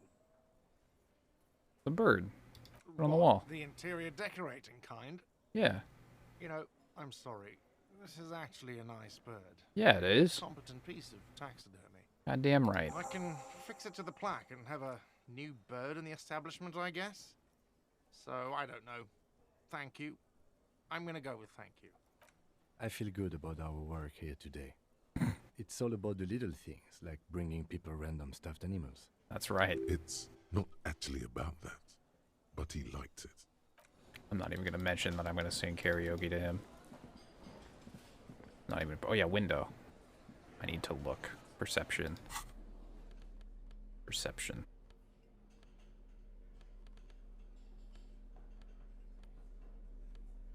Perception? Reaction speed. Minus perception.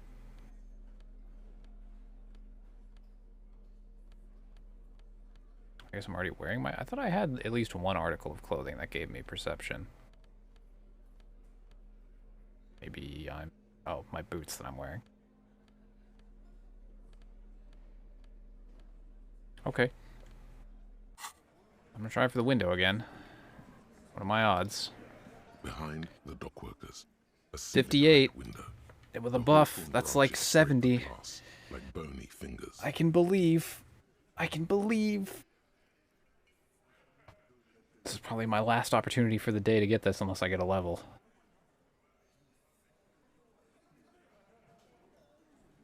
$72. There's a yellow ribbon tied Finally. to one of the branches. Light yellow, faded with time. A tiny splash of color in the blackness of the thicket. Hanging from it, a bronze key. Someone hid the key in the bush and attached a yellow ribbon to make it easier to find. It's close enough to the latch up there. One can slide it open and just take it. Surely not a coincidence. Huh? Let me grab that key. Actually, can you hand the key to me, please? I'm not your janitor, cop. If he says it's there, it's there. Let me slide by. I don't know about that. I'm comfortable here. Don't think any sliding would really help right now. Sorry, fucko. Looks like you're gonna have to go bush diving. Good fucking luck with that. I'm gonna enjoy the... With a loud thud, the old man stands up, pushes the window open, grabs the key from the hawthorn branch, and slides it across the table to you. Thanks. The key is brass. Workshop spare is etched to its bow. The old man closes the window and sits back down in silence. Come on, man. We were just having some fun. Where's the harm in... I'm tired of listening to your shit.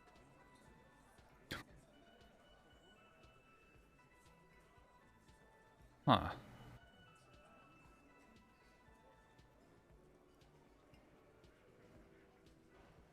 And if I thank him, he's just gonna insult me, probably. Don't thank me. I don't give two shits about your key. Yeah, thanks. Where does this key go to? Workshop, it said, right? Wait.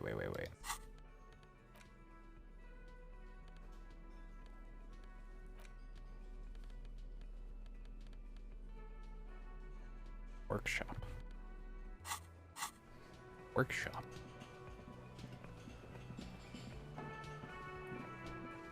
You see a heavy the key fits the dimple lock. It takes a bit of effort to turn it after all these years.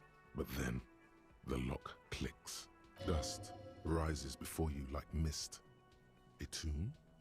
Haunted by regal spirits from distant ages. No. Smells like engine grease and cut wood. A workshop. So it is.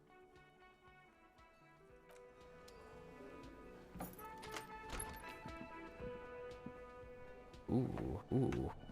Okay. 5 whole real.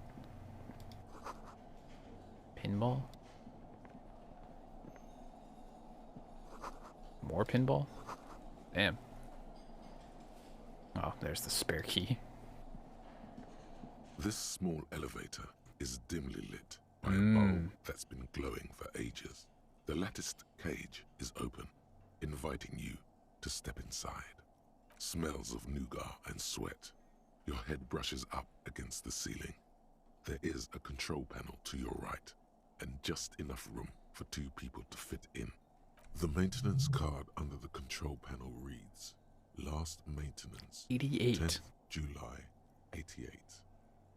That it does. I say, let's brave it. At the end of the last century, look on the bright side. If it fails, we will only sustain minor injuries. I'm talking 3, maybe 4 months in the hospital. Maximum 5. Oh, well, that's good. It appears his whole enthusiasm is sarcastic. Yeah.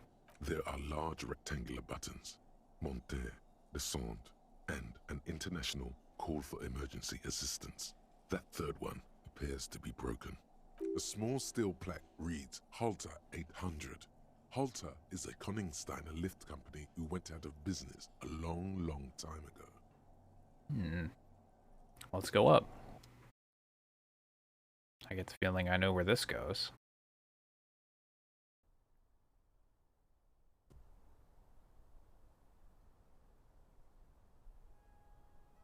Ooh. What have we here? Windows are taped shut. Pinball schematics. Pinball maker's coat. Oh. Wow, that's not bad at all.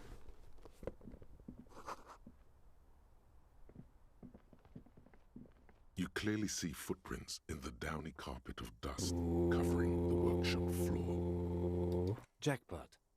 These, unlike everything else here, are new. 3 weeks maximum from the dust coverage. It could easily have been 1 week too. You know, officer, the Blue Door was a mega investigation after all. Yes, it has no conversion goddamn with our was. investigation, which I would say is quite large. Yes. It's thought time.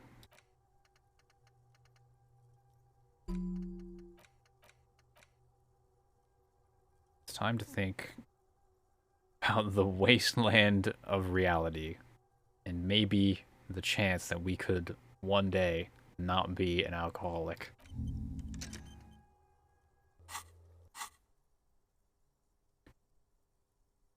Let's have a closer look. Large prints, most likely made by Boots. The size is hard to determine. Sole could be bigger than Vamp. The soles have left a pattern, uniform, horizontal lines. Not the odd sole. The size looks about the same, actually. They're not the same shoe, but they could be the same person. I wouldn't rule out Ruby coming here yet. This isn't an argument against her. People change shoes, you know? True. But it's not an argument for her either. Doesn't look like workers' boots. No. These little horizontal lines are different. They look custom-made to me. Or some kind of foreign print. Hard to say. Still a boot, though. Everything around you is quiet. The prints crisscross the workshop floor. It means someone snuck through what seems like a secret route, leading to the roof. The roof from where you can shoot our victim. This is significant. These prints, officer, could be the prints of our killer. And if not, at least they're a good argument for this Ruby doing it. To present to Titus. True. True. You can almost see the shape of a man and a woman writhing inside, bathed in drug sweat and dirty linens. Bottles lie around everywhere. You can barely see through. Better not to jump to sensationalist conclusions here. The footprints on the floor, however, definitely suspicious. I concur. I didn't look at this, though. Tools. So this is where they brought 40 pinball machines to fix them up. A long time ago. Everything is covered with dust now. Yep. The lieutenant looks around the dusty, crowded room, inspecting the tools on the shelf. Looks like they gave up. At some point, 20 years ago, 15 maybe, before pinball went out of vogue. Yeah, it used to be a workshop. Looks like it. I'm guessing Martinez North 22 used to be a pinball arcade before it became a hostel. There are machines left over. A creak. Some dust falls off a shelf. Downstairs in the hall, next to the main door. One of them even works. I've seen one of the Hardys bang away at it. Remember the dice maker? Then that means... Oh. Ah, yes, as the novelty dice makers said. This has absolutely nothing to do with the case, I'm sure. But I do like a nice little connection. But then it went bankrupt. Your skin crawls from making the connection.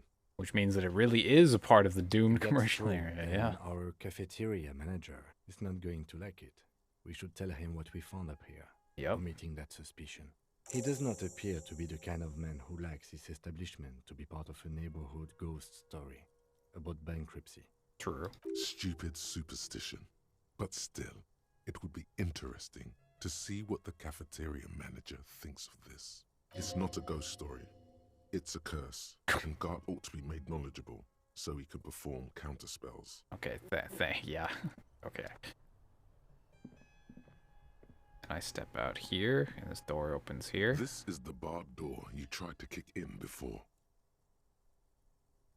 Punch the door again, just in case.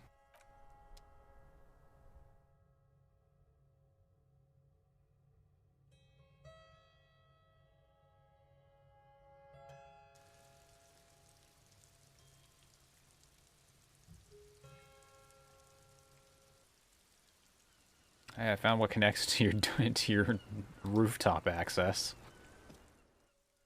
Officer, oh, I can't what even talk brings to you you about up the here in door the rain? anymore. Yeah, right. Back to the... Just came through the door, said hello, and then walked away. Perfectly normal thing to do.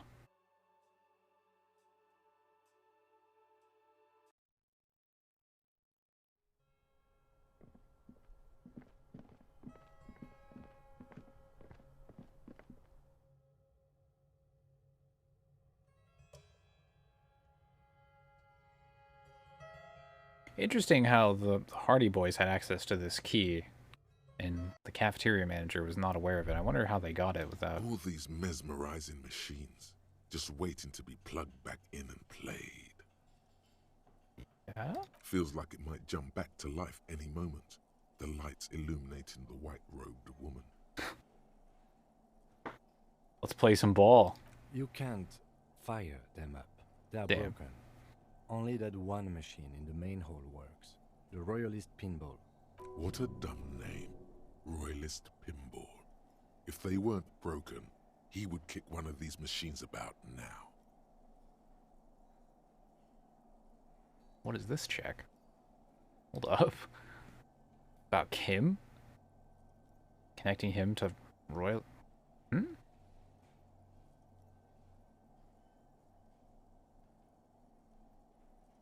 His name is familiar? 92. Kim, Pinball, Kitsuragi. AKA Kimball. Exactly. Kimball. That's what he's known as. His reputation precedes him. Oh, and he doesn't like this. So now he remembers. Fine, I'm Kim Pinball Kitsuragi, aka the Kimball. You remembered. Congratulations. No human being should. Oh. It is a game that requires no skill and a childlike affinity to flashing lights and to fantastique, science-fiction, and historic romance franchise. It is lame. Why the fuck are you called Pinball? I am not called Pinball. Ah. It was used to taunt me a long time ago, before I became a homicide detective and got my lieutenancy. Fine. I was a juvenile police officer for over 15 years. It's how I started out in the RCM. Once I had to infiltrate a pinball ring. A pinball ring? As you do when you're a juvie cop. A pinball ring? It was not okay. I needed to become a pinball champion. I trained for 9 months. The job was successful and I was moved out of the juvenile wing to homicide. What? You infiltrated a pinball ring, became champion, and they were like, all right, sick. You're going to homicide. You're the perfect guy. End of story. 15 years. That time is over now. I was already a 38-year-old man. It was unbecoming, as was playing pinball. Well, don't worry. I'm just gonna keep calling you Kim. Lieutenant Kitsuragi is good too. Now we really need to continue our sweep of what appears to be a secret path through the whirling. Yeah. Wow, what a tale. What an unfortunate 15 years of his life that he lived. God damn. Who's this guy? Can't talk to him. What was I? I was about to do some check. Oh yeah, I was going to confront Titus. I'm decked out for logic too. Let's see what my odds are. Yeah, President Kimball. Kimball, actually. It's you again. What is it? What do we got? 97. Ooh. A sudden flash of lightning in your neocortex. The hostile cafeteria is lit by its airy blaze. Floor plans, bullet trajectories, webs of human emotion, all channeled into a single thought. Oh, Ruby didn't do it, huh? So that's what you were squinting at. You were trying to come up with a theory, weren't you? That she did it. Yeah, he was cobbling together shit so he could put her away. It's RCM 101. Well, let old Titus set your mind at ease then. She didn't do it. She was here all night. Yeah, as I understand it, it was explained earlier that you're a juvenile detective before you can get moved up to a normal investigator or detective. And I guess juvenile detectives handle things like pinball rings. Whatever would happen in a pinball ring, I have no idea. Like, are they rigging the pinball machines and just betting on games or some shit? Like, I can't even imagine what the crime would be. Sunday night, 11:30 to 12:15. She was here all that time? Yeah, with us, drinking. near the stage there. And go to the bar for a drink? No. That's a lie. You know that's not the case. All right. She took a fucking leak, okay? For one moment. Maybe went out too. Maybe pinball was illegal? Man, I don't know. We're not getting into what that operation is again, Culp.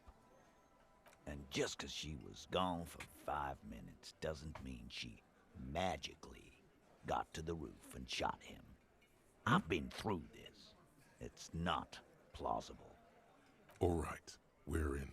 We got Ruby unaccounted for sometime during the window. This was crucial. Now let's place her on that roof. So you know that the shot came from the roof, yeah? Why not?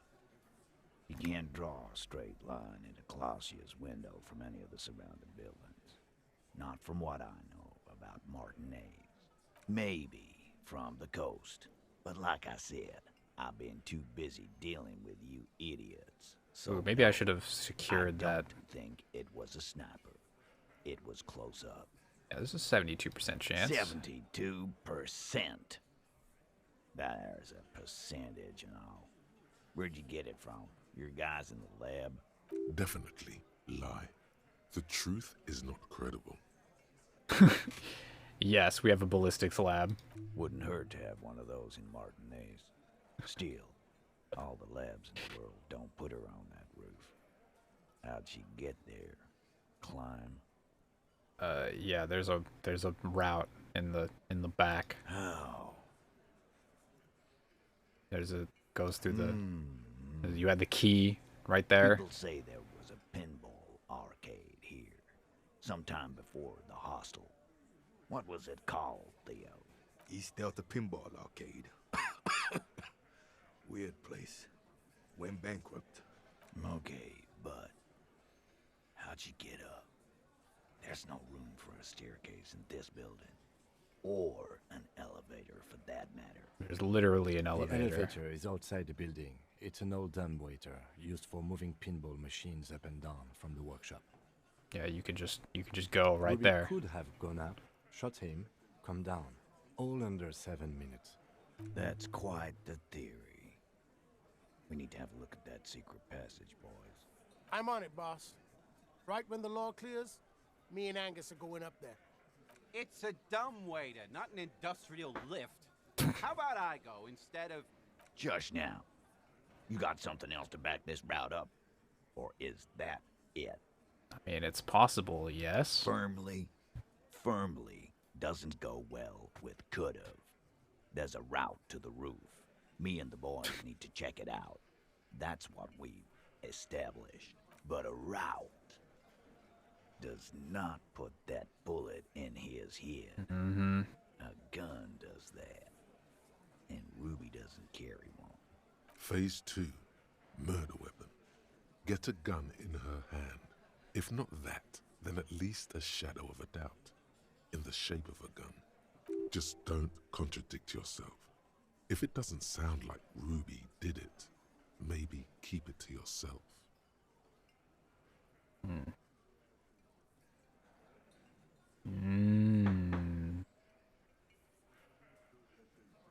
Well, we know it was a jacketed bullet. So it had to come from a breech-loading rifle. Military grade. Not even you militia monkeys have those. True. This goes against your short-range theory. If the murder weapon was military grade, how did Ruby get it? I'm just telling you what I know. Right. That's mighty forthcoming of you. So, let me extend you the same courtesy. She's connected to you know what. Well, yeah, of course I know. Crime down in Jamrock. So she may have access to semi-automatics. But that's a long fucking stretch of the imagination.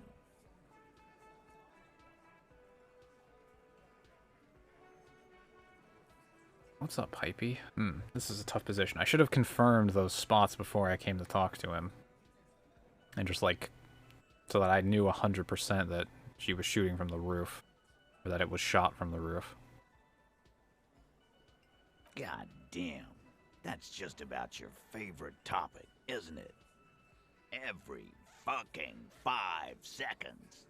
Just saying, she could get this gun. Trouble. This is Revachol. Even the roid heads in the gym had a carbine. No one has trouble getting a gun. I still never saw her carry one. He must be referencing some past case of theirs. He's angry because he knows you're right. What he's saying only confirms your theory. Well, saying that the local pawn shop could have sold my gun to her doesn't really make sense, because my gun can't even shoot the round.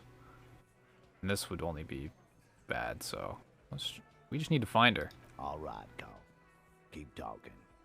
I'll tell you when I've had enough. T, we're not seriously considering it, are we?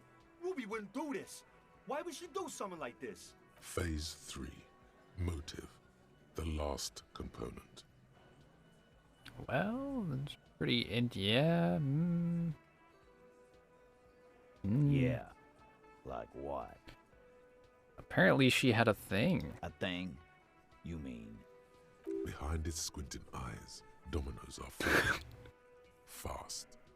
It's all beginning to make sense to him now. Yeah, but they're both girls.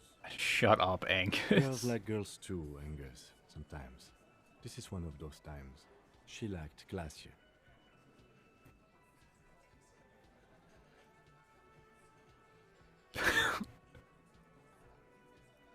Christ, a supernatural reality breaking event. Probably shouldn't call them meatheads. Yeah, what Kim said. Fuck you. First he says she's murdered him. Now she's a fag too? It's a lie. That wasn't censored. Hello, I'm on Twitch right now. I have streamer mode enabled. Please.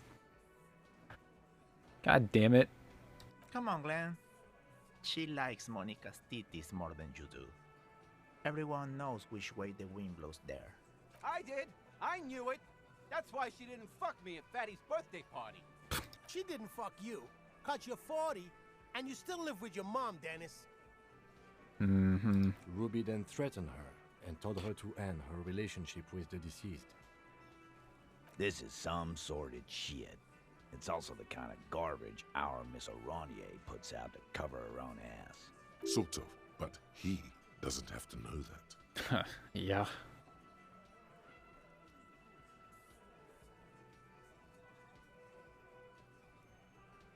You just told us. Ruby made her scared. That Ruby is queer as Cabaret. Now that I start thinking about Cabaret. I don't know why I didn't see it earlier. And that's okay. Some are queerer than others. You can still be a hardy. But if you bring your own personal shit into our outfit... If that's the case, then it's not right. But it's not the case, right? There are many pieces that fit together that way, Eugene. Face it. Well, when she came downstairs, she knew. Yeah, man. That's just Ruby. She's got shit under control. That's her whole thing. That's why she's so good. Plus, man, it's like female intuition. You know, women talk to women. Which is sort of why we need someone on the team who they talk to. Yes, that's yeah, recognizing that someone's just been murdered just by a look on someone's face. That's just that women intuition. Eugene wants a woman on the team so they can do their job. That must be hard. Half of Martinez is female. Yeah, or she knew what happened because she killed him. Not so useful. Fucking hell. And why did she organize the cover-up? Ooh, actually, do I pose this as a leadership challenge? Because we know that they are sort of in similar rankings, if you could call it that.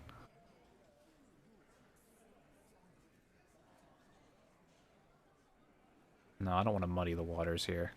There's no fucking leadership challenge. Just when I thought you were taking this seriously, Cop, You put your head in your ass. Ooh, it sounds like... Now he's just throwing shit against the wall to see what sticks. Okay. We ruled out infighting. That's how this works, by exclusion. Remember, all we need to do is rule Ruby... There's a bit of truth in there for Titus to wreck so Yeah. rashly. He shut does that not down like his real authority quick. questioned. Why'd she organize the cover-up? And I suppose you have a theory about that too, cop. Yeah, herself? Think about it. Why go through all that effort? It was her idea, wasn't it? The hanging. You went along, but she suggested it. She had, like, a fully formed plan and shit. Right when she came back downstairs. Mm-hmm. Really, Shanks?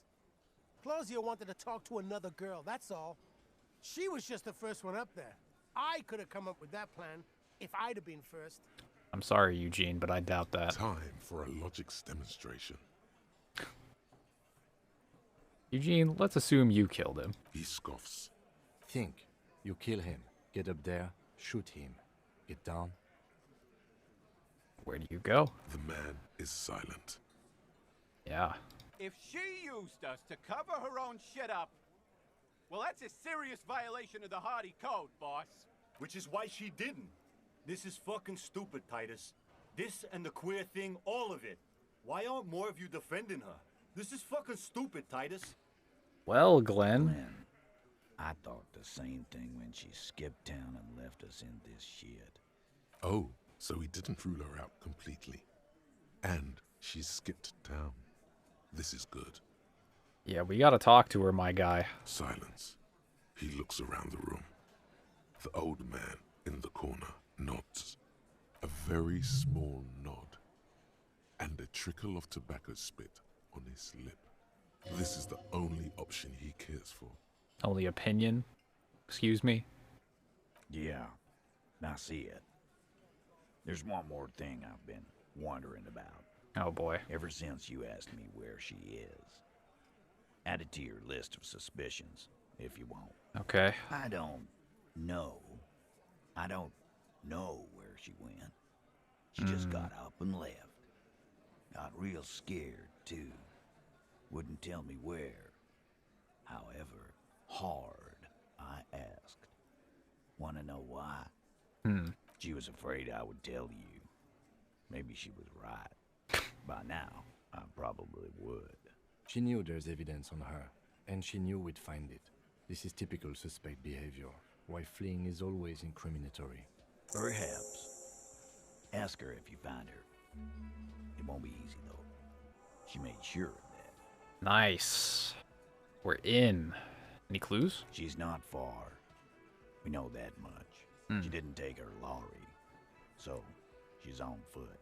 Good fucking luck, man. She knows this place like the back of her hand. You'll never find her. We'll see. Yeah, Al. And we won't either. She's not really a Hardy candidate anymore, is she? She's not, Glenn. What is she doing with the Ulan frequencies? The what now? I have no idea. Boys? She said she's building a pale emitter. A what? What? We were talking about radio equipment. She said she's doing Ulan frequencies and a pale something. I don't know more. This guy barely understands what he's talking about. There you have it. Pale something. A pale emit? No, we can't be emitting pale. That's a no.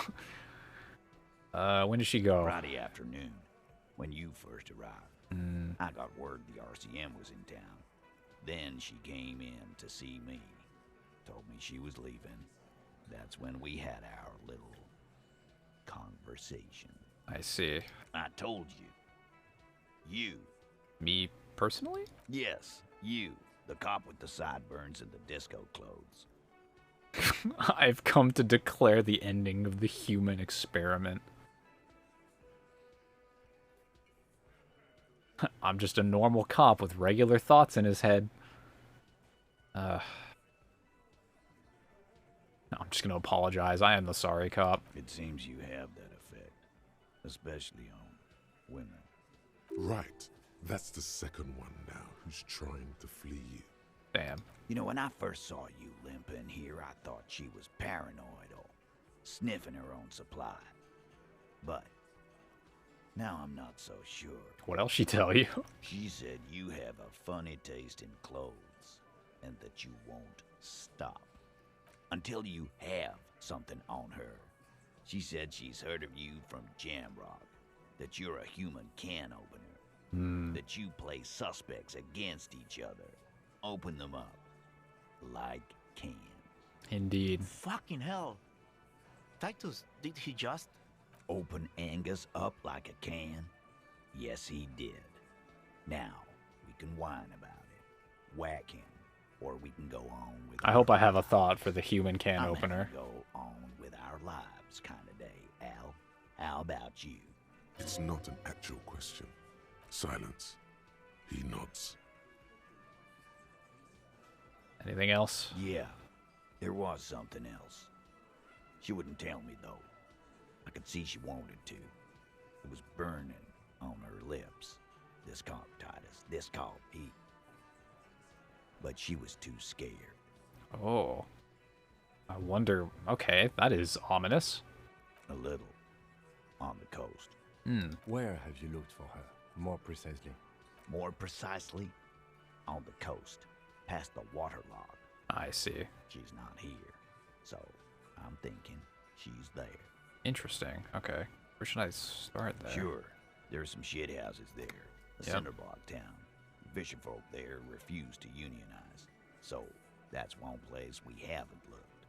I hear they have a shack where junkies sometimes crash.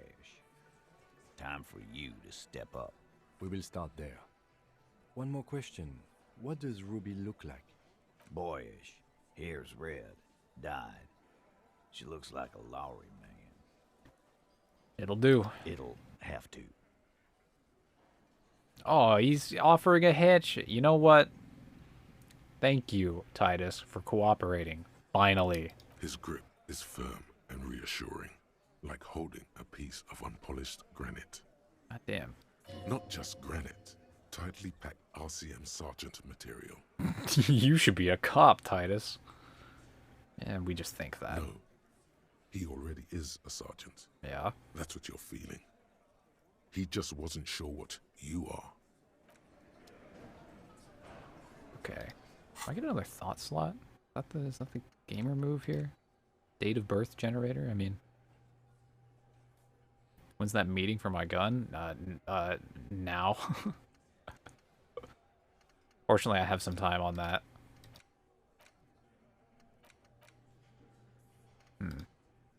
Thought slot or points?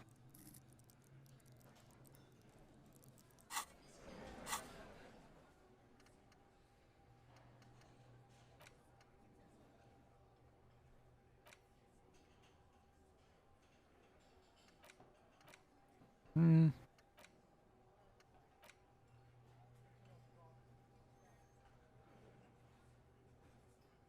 mean, is the year that I was born that important? Not really.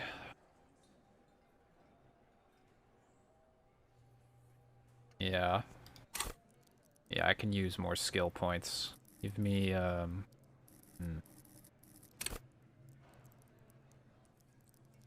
electric shock buzzer in his palm, yeah. Yeah, I bet Ty just loves a good prank. If there's one thing that guy would probably love, it's a prank.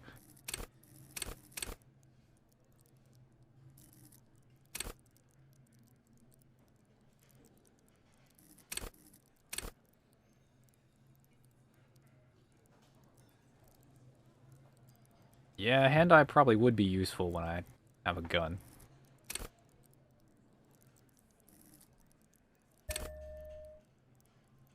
Yeah. I'm never going to be great at it, but maybe I can be okay at it.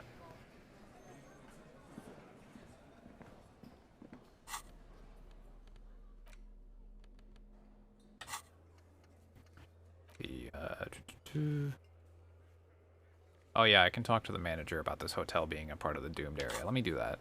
Do that before I go.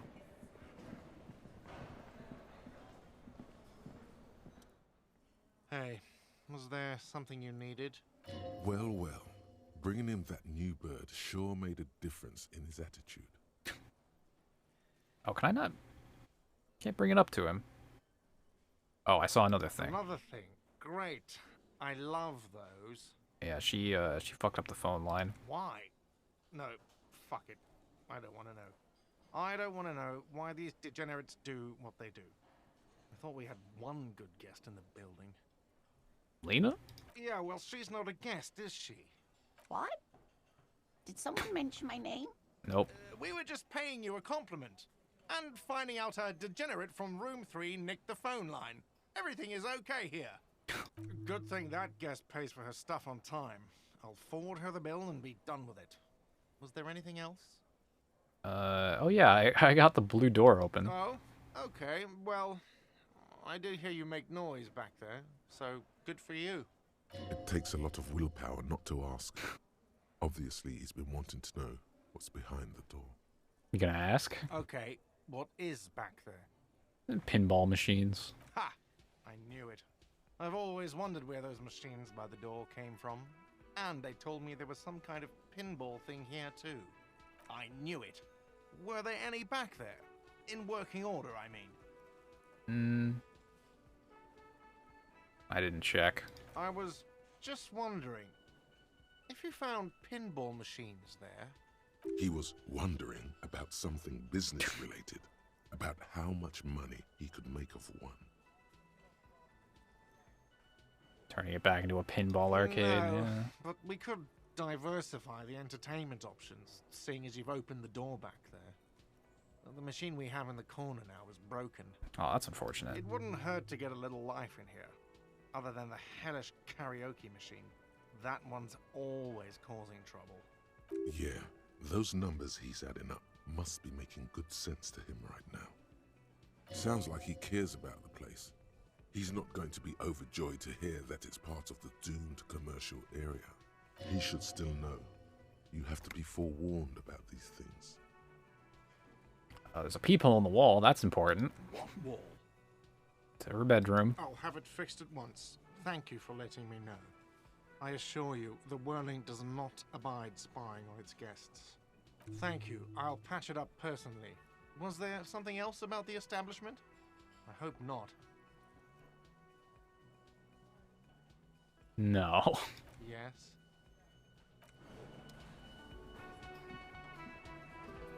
Okay, time to go get my fucking gun, maybe. Hopefully.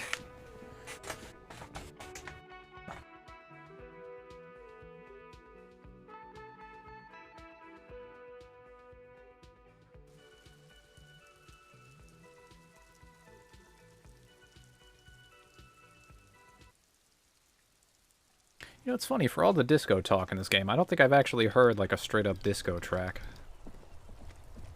Maybe that's because I have the, like, streamer-friendly mode enabled.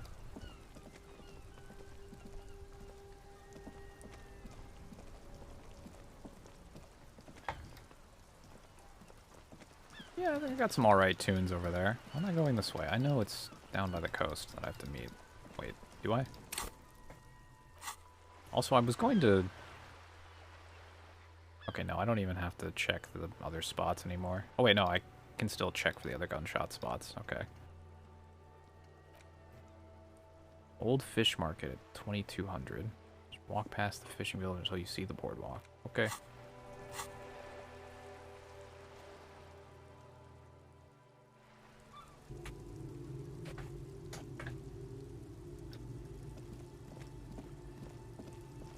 Okay, you are not pigs.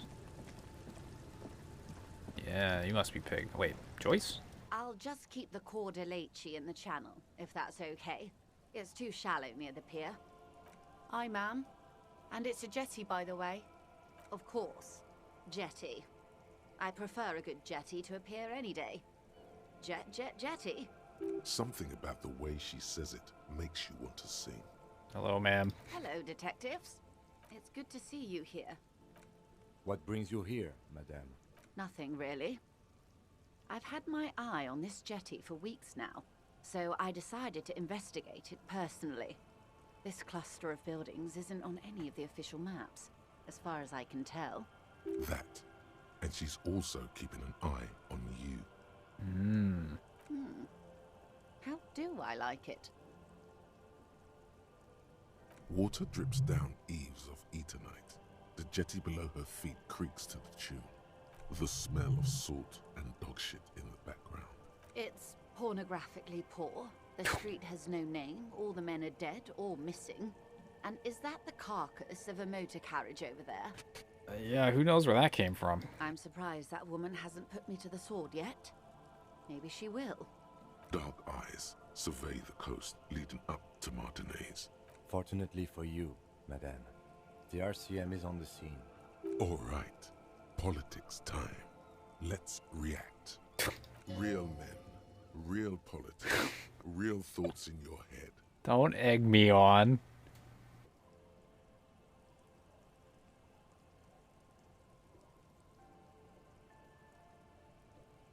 She could easily just... Above you, there forms a quilt of altocumulus clouds, twisting into each other. The wind tugs and stretches them over the bay. Their cloud shadows slide over the ruins of Revachol West. Wherever they pass, the temperature drops slightly, but perceptibly. Have I told you how they discovered this place? No, they're in Celindian, Isola. Oh, no. Well, your condition has left you no worse off than most of these people. The literacy rate is around 45% west of the river. 50 years of occupation have left these people in an oblivion of poverty. Yeah, 45%'s around where I operate. I knew you would sympathize. Most Revacholians will never know what this place means. Our home. This island of matter. Or why they were ferried over in the first place. Remind me to tell you one day. For now, how can I assist you in this new location? Oh, no, Godspeed, Thank you, ma'am. Actually looking for someone named Pigs.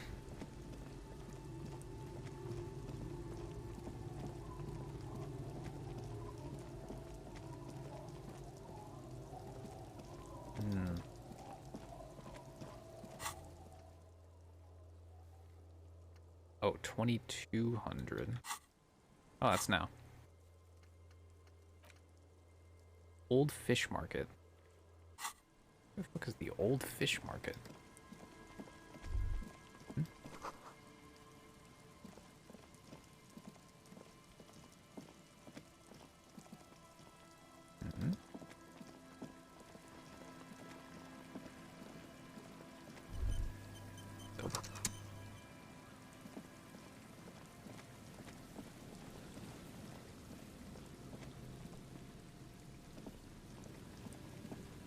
What is up here? Oh, is this the old market? Oh, this is... The remaining windows rattle from a strong gust of wind. They're covered in a thick layer of grime. They must have been like this for 40 years. Dripping water falls from a high place. All you can see is the shadow of a collapsing staircase. There's rust and corrosion on the bars. They're foaming with it. And a small layer of white salt from the sea. Oh, you see this? No. I won't even try. You know, I had a partner once. They called him Eyes, because he had to show me things. It's that bad. Rough.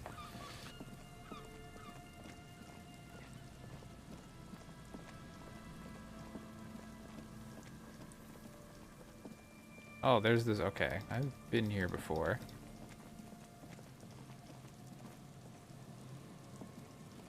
Where the fuck? The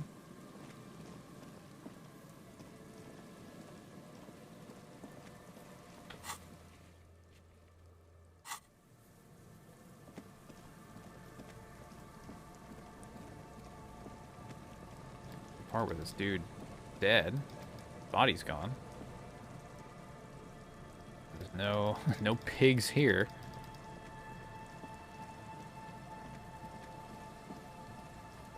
If I were a lady named Pigs, where would I be?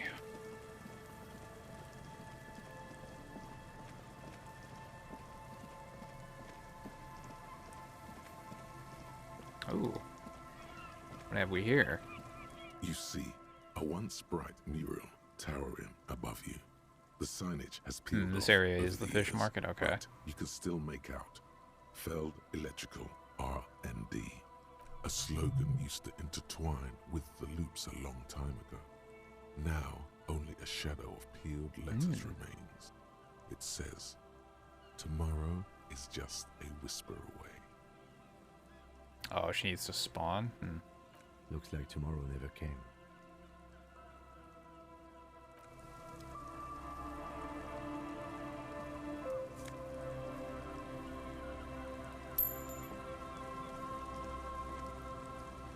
What's up, Sayo? Yon? Or however it's pronounced. I should probably look up like the IPA pronunciation since you since you dropped the tier 2 sub.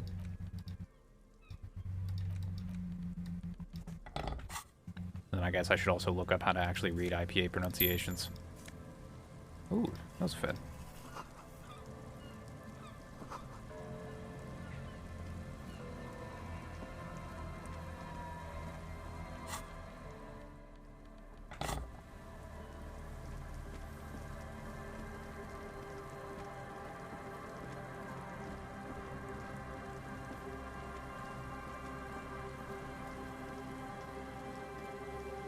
I'll step into the church, I guess.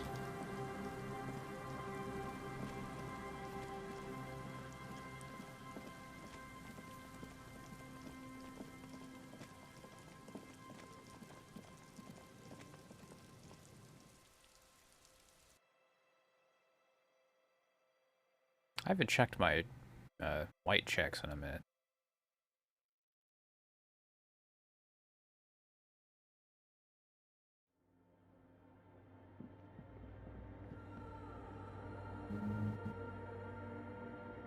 Car zooming outside.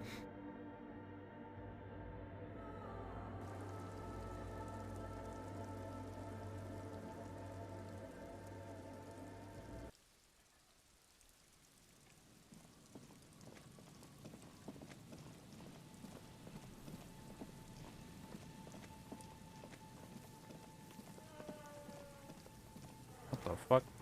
Put your hands where I can see them.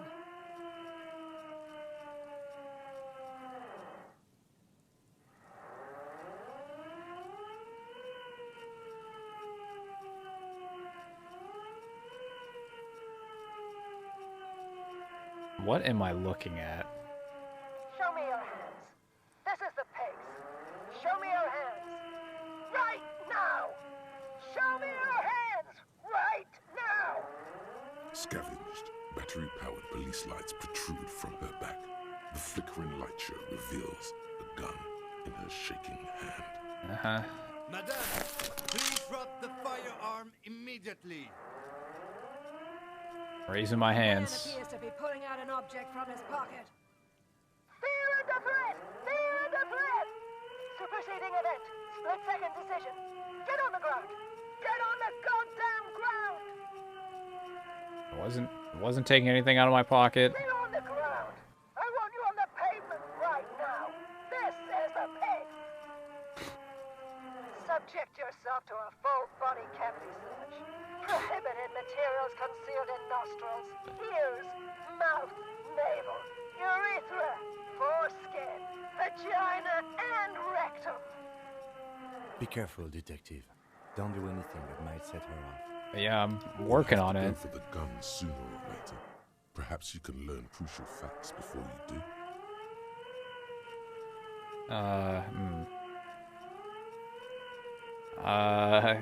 Please identify yourself, ma'am. It's the goddamn police, shitbag! Hug the pavement!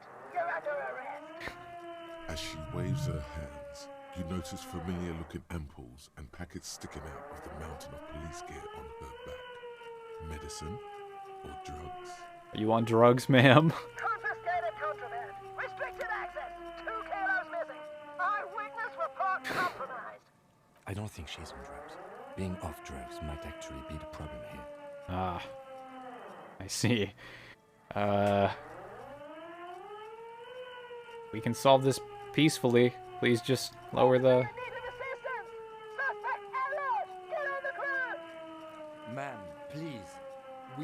to help you, but you need to lower that weapon.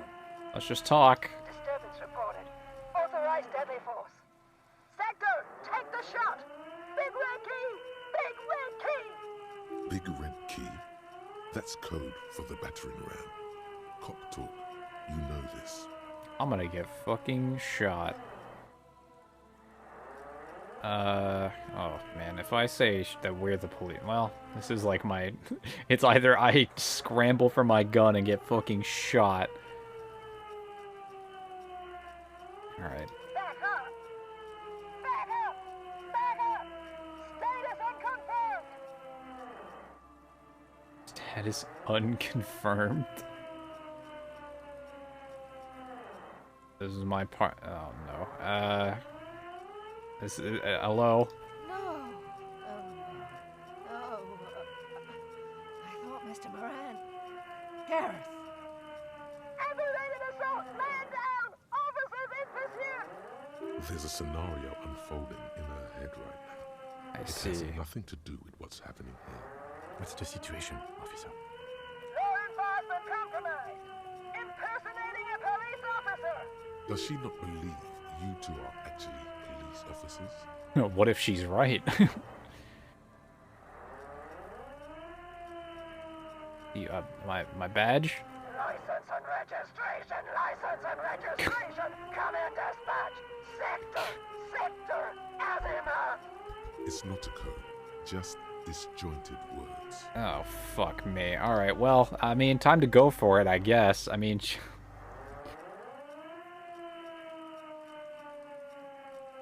Why not? What's the worst that happens? I die? I mean... I mean, that's the obvious conclusion here, but... I mean, this could be a 40%. If 42? Doable. Alright, Oh. here's how we do it.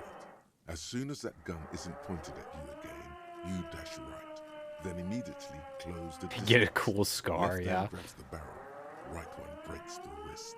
Yep. Sounds like a plan to me. No, that won't be necessary. Look closer. The gun, all three barrels, red and blue light shining through. It's not loaded. Oh. Kim, it's not loaded. Huh? My god, I think you're right. Pull the trigger, I dare you. Ma'am, that weapon's mine and it has no bullets.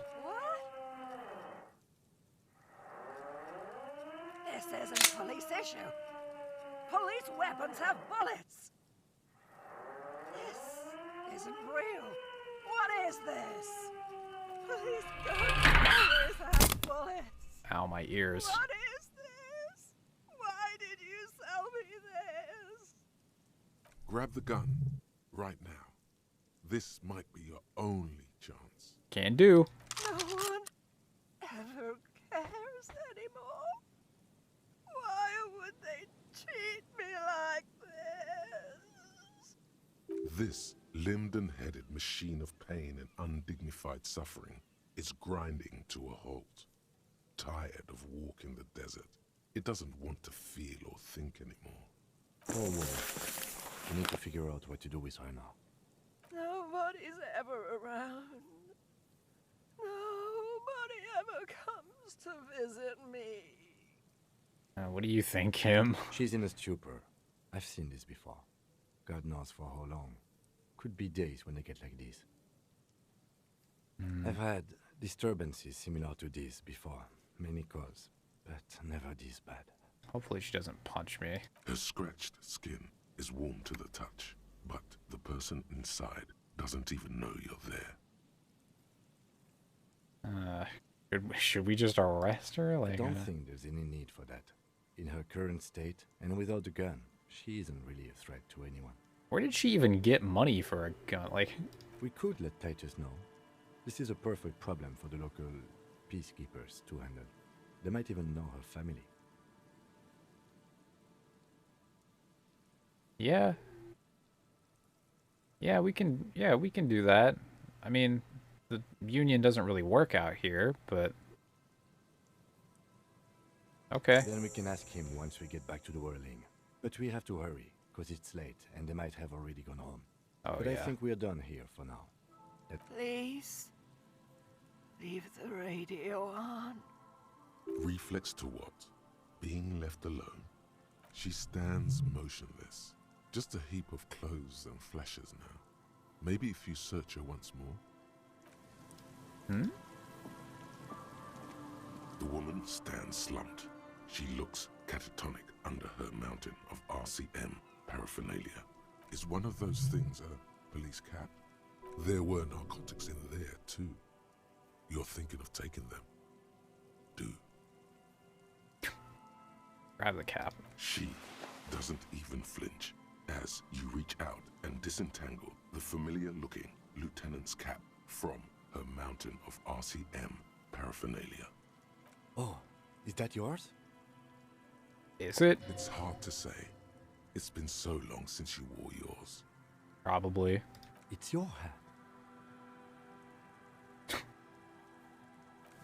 Sick. What'd it do? Oh, there's another row of... Okay, that's good. I was worrying...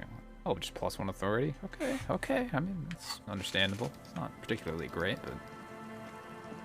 oh, wait. I'm at a location. That means I can fast travel, no? No. I guess I'm not at a location. I have to go to the church.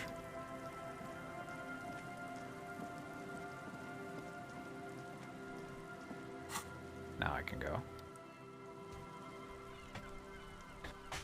Okay. Double check. Is there anything I, like, need to do before...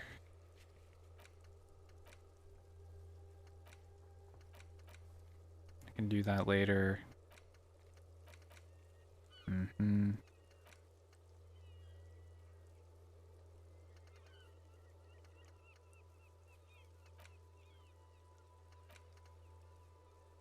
I think I don't need to do anything else absolutely tonight. Oh, but I can check the fractured bullet again. And the wall. Do I want to have another go with the fucking wall? I do. I do want to have another go at the wall. But I'll tell Kim to leave first. Or whatever.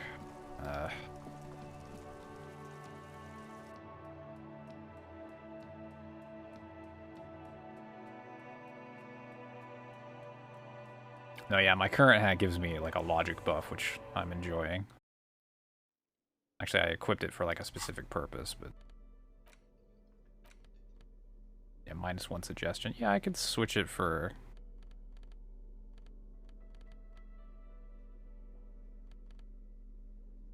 I have enough authority already, actually. I'll just put the orange bum hat back on.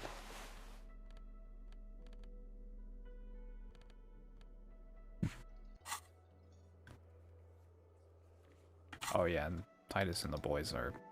Oh no, they're still here, okay. The Copper NATO is back. Copper NATO? What do you want? Yeah, the pigs. What's that, Copper? You want us to help little old ladies now? You're local law enforcement, aren't you? Helping troubled civilians should fall under your jurisdiction. Yeah. We'll send someone out. Who is? Wait. It's the pigs, isn't it? Mm-hmm. God. Poor lady. Don't worry. We'll handle this. I think she got some family in Kurong or something. Bastards left her alone when she got sick. Alright, see ya, Pipey. Been getting complaints. Hey, wasn't Everard's beat team looking for her the other day? They said something about her, I don't know, finding something? Finding something. Yeah. I think you're right, Gene. She have something of yours, Pig? Oh, well, I mean, yes. Whatever you do, do not admit to these punks you lost your gun. You will suffer if you do. Nope. No? Well, whatever then, Copper. No. They totally said what it was. What was it? Anyone remember? Nope, nobody knows. I don't remember. I was fucking drunk. Let me know if you figure it out back there. Now, Anything else we can help you with? No, no thanks. No problemo, cop man. I'll mark that one as Take care done. of our mentally ill here in Martinez. Ain't that right, boys? Sure enough, we're the real heroes on these streets. Yeah, yeah. I'm sure.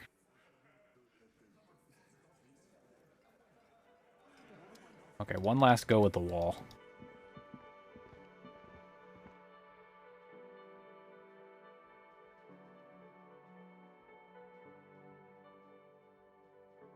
Wall has haunted me for days.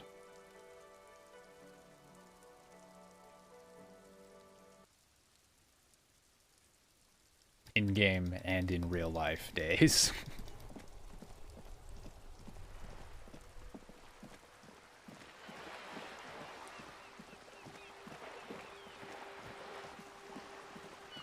In fact, do I have the right clothes for this?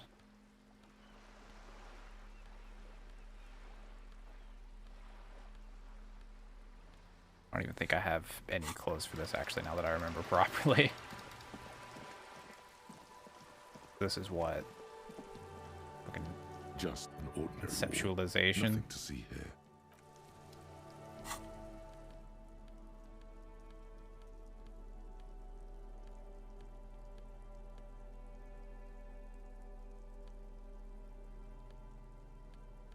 Yeah, as you can tell, we're all about having fashionable clothes here. That's what it's all about. That's the #1 concern. Oh boy. Here goes. Just an ordinary wall. Nothing to see here. Attempt number 6 or something at this point. I'm just guessing at the number.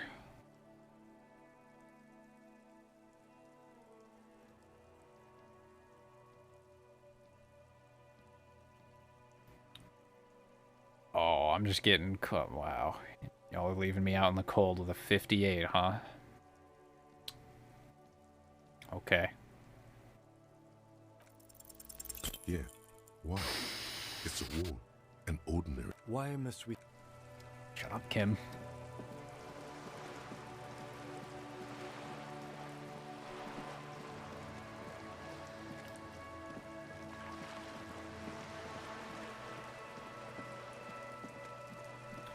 Okay, unless there's like anything immediately...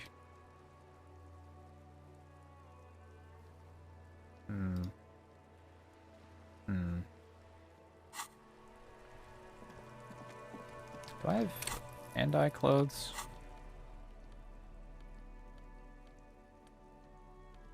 I do. Pinball maker's coat.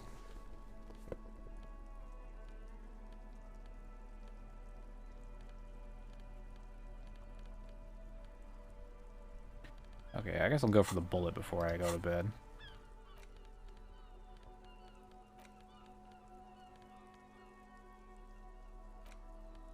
The bullet is still safely sealed away in a plastic bag bearing the RCM stamp. 80 seconds before I can get the buff again.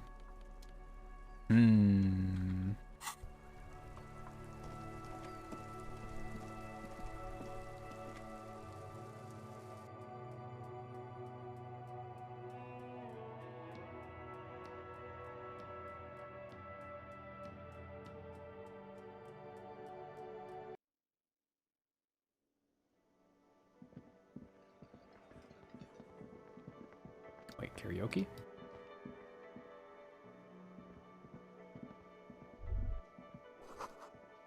This feels right. You belong here.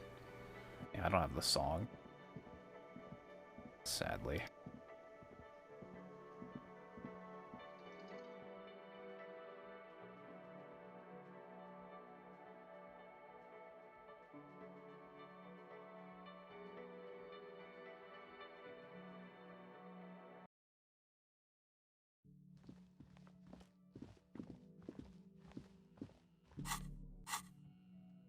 I'll wait 10 seconds.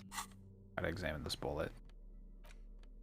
The bullet is still safely sealed away in a plastic bag bearing the RCM stamp.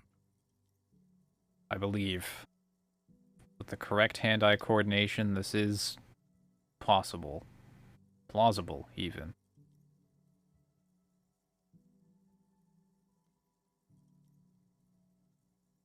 Ooh, could this be the weapon that I found already?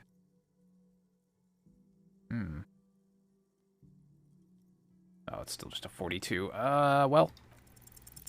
A rifle. Got it. Revolutionary period. Your bullet looks to be an old 4.46 millimeter. 4.46, huh? Left over from the turn of the century. Probably an antique or a retrofitted antique.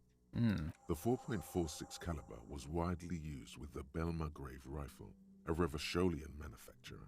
The BM dominated the battlefields of the Insulindian theater of the anti-centennial revolution 50 years ago. No, but Zeliger, a major firearm manufacturer, ended up with a surplus after the war. So there are still a lot of these old military rifles floating around, usually broken. The quality was appalling.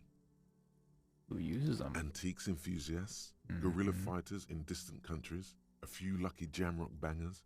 You're looking for a well-preserved antique, most likely. I see. What are you thinking? Bullet? I know where it came from. Okay. And? A Belmargrave. An antique. That makes sense. There can't be many breech-loading rifles floating around in Martinez, or anywhere in Ravachol, really. That's good. I have to hand it to the monarchs.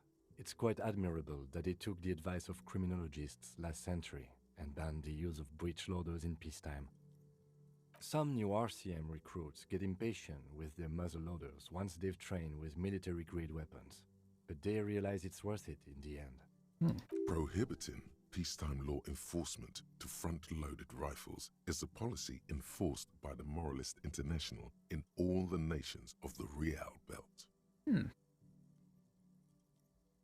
Imagine if everyone, cops, citizens, had access to firearms that could shoot multiple rounds without pausing to reload. After the first shot, the second, third, and so on come much easier. Imagine. But back to the investigation. Imagine that. That would be wild, huh?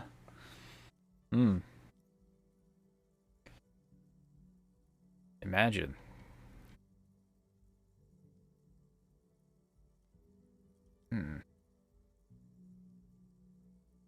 Foreign guerrilla fighters? Let's find out. Next step, finding the gun itself. Yeah. Okay. Time to see what kind of nightmare we get. Excuse me.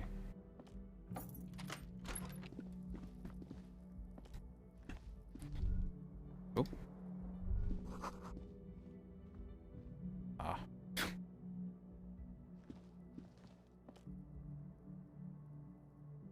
The bed is still cold from the broken window, and not too inviting, but it's yours. It's not easy, but your bones are so tired from what feel like weeks of work on the case. You have to try. After what feels like hours, you feel you might be sleeping. The hell was that? Thoughts, baby. A million little lights in the dark.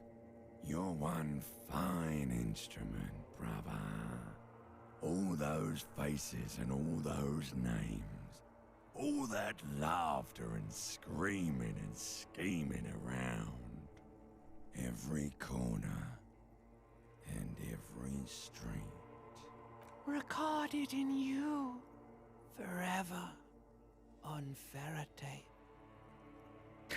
Spinning. Yeah, am I dreaming though? No. You're spinning tapes at the discotheque. The great unceasing disco of the mind. I see. The flash. The bang. The endless learning experience. In eternity. On and on it goes. For untold hours. At the disco where you first asked her to dance. Rising. Above the dark curvature The great wingspan of sleep, studded with stars. Behold, there are millions of them down there. The first time, the last time, the smoke in her mouth, the plotted flowers. The plotted flowers? Faces turning, changing. It's the world, Harry boy, and you're made of it. Every day you're out there, you make more of yourself from it. I'm afraid you can't be unmade now. You can never forget this shit. All stuck on loop, whirling, spitting out words and images. You're the son of the world again. Harrister. Harrister. A ceaseless agent. Picking up litter and old newspapers. Collecting your little bubblegum wrappers and idiotic picture postcards. Meaningless keepsakes. Yeah, these two are always a whale of a time when you try to sleep. Reading your awful letters and recalling things, aren't you? The endless names of the world. An address book you are. The map of a city. Yeah, well, I am an agent of the world. You'll go insane if you keep going like this. One more day, and you'll be in the loony bin. I just know you will. And for what, brother man? For the greater good. Hell yeah, empathy. Solving your little crossword puzzles. I guess. Doing your tasks. Crossing names off lists. Trying to become some sort of world detector. It won't make it okay. It won't put smoke back in her mouth. Yeah, we're making progress, though. Nope. Limbic system does not speak. He's got no idea what he's in for. Yeah, well. Beep, beep, beep. The alarm is ringing, Harry. The disco circus goes on and on. You barely slept 3 hours last night. You can do it. It's nothing. Do it for the city. Go. Do it for the wind. Oh. Do it for the picture puzzle. Put it all together. Solve the world. One conversation at a time. Oh, that's nice. It's nice that the more conscious parts of the brain are fighting the unconscious, kind of.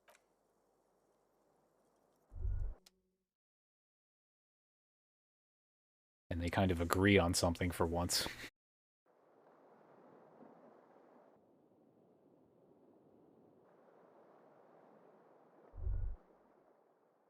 Good. You're up. Listen, there's something that's been bothering you for a few days now. Oh? It's a suspicion, or a feeling, really, that things are not quite in hand around here. Yeah, I mean, An earth-shattering deduction from your psyche. What will those guys come up with next? yeah. Every day, things seem to spin more and more wildly, out of control. The center isn't holding. And despite your efforts to moderate and contain these energies, things only seem to be getting worse. I thought things were going pretty well. Oh, sure. You've been making progress on your case, interviewing people, solving side tasks. Yeah. But who's focusing on the big questions?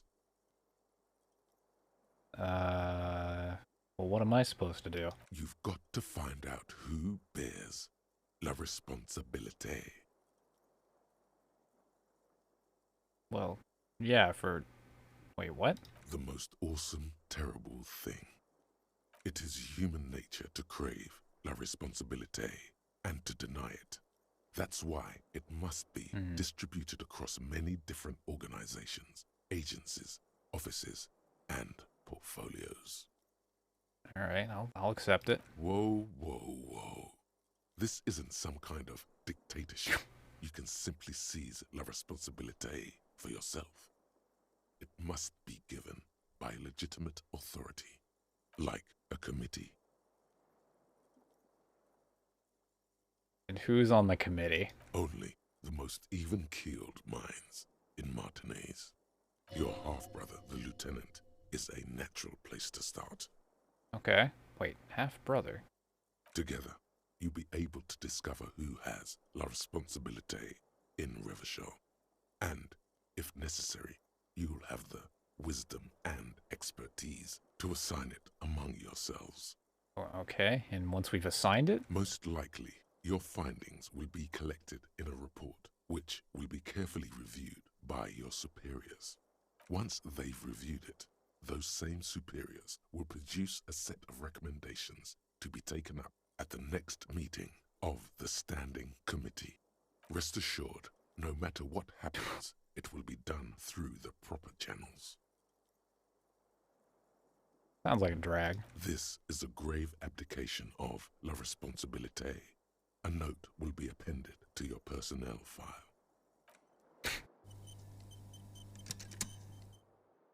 Okay, is there anything new in my... Yeah, fuck responsibility. Oh, was that part of the moralist cause? Yeah, well.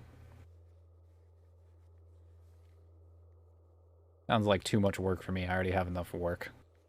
I'm too busy trying to do my job. Oh, I can try to talk to the cargo container door again. Okay. Well. That was a day. Could have gone worse. Could have maybe gone better. You spent money on FGO and they got a reef. Yeah, nice.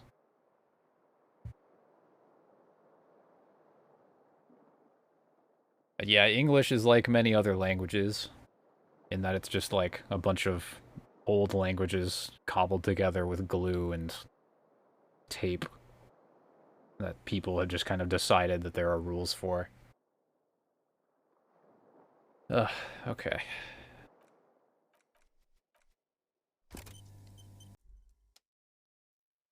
Alrighty.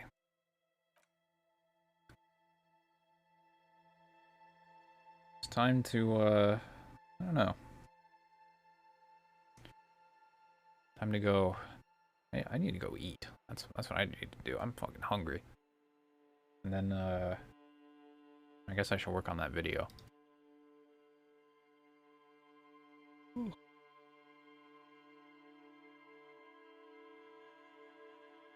Ugh. All right, I'm zooming. Yeah, trying to learn English via Disco Elysium would be very bold. Disco Elysium is a very wordy game. Except when they decide not to be wordy, which is nice too.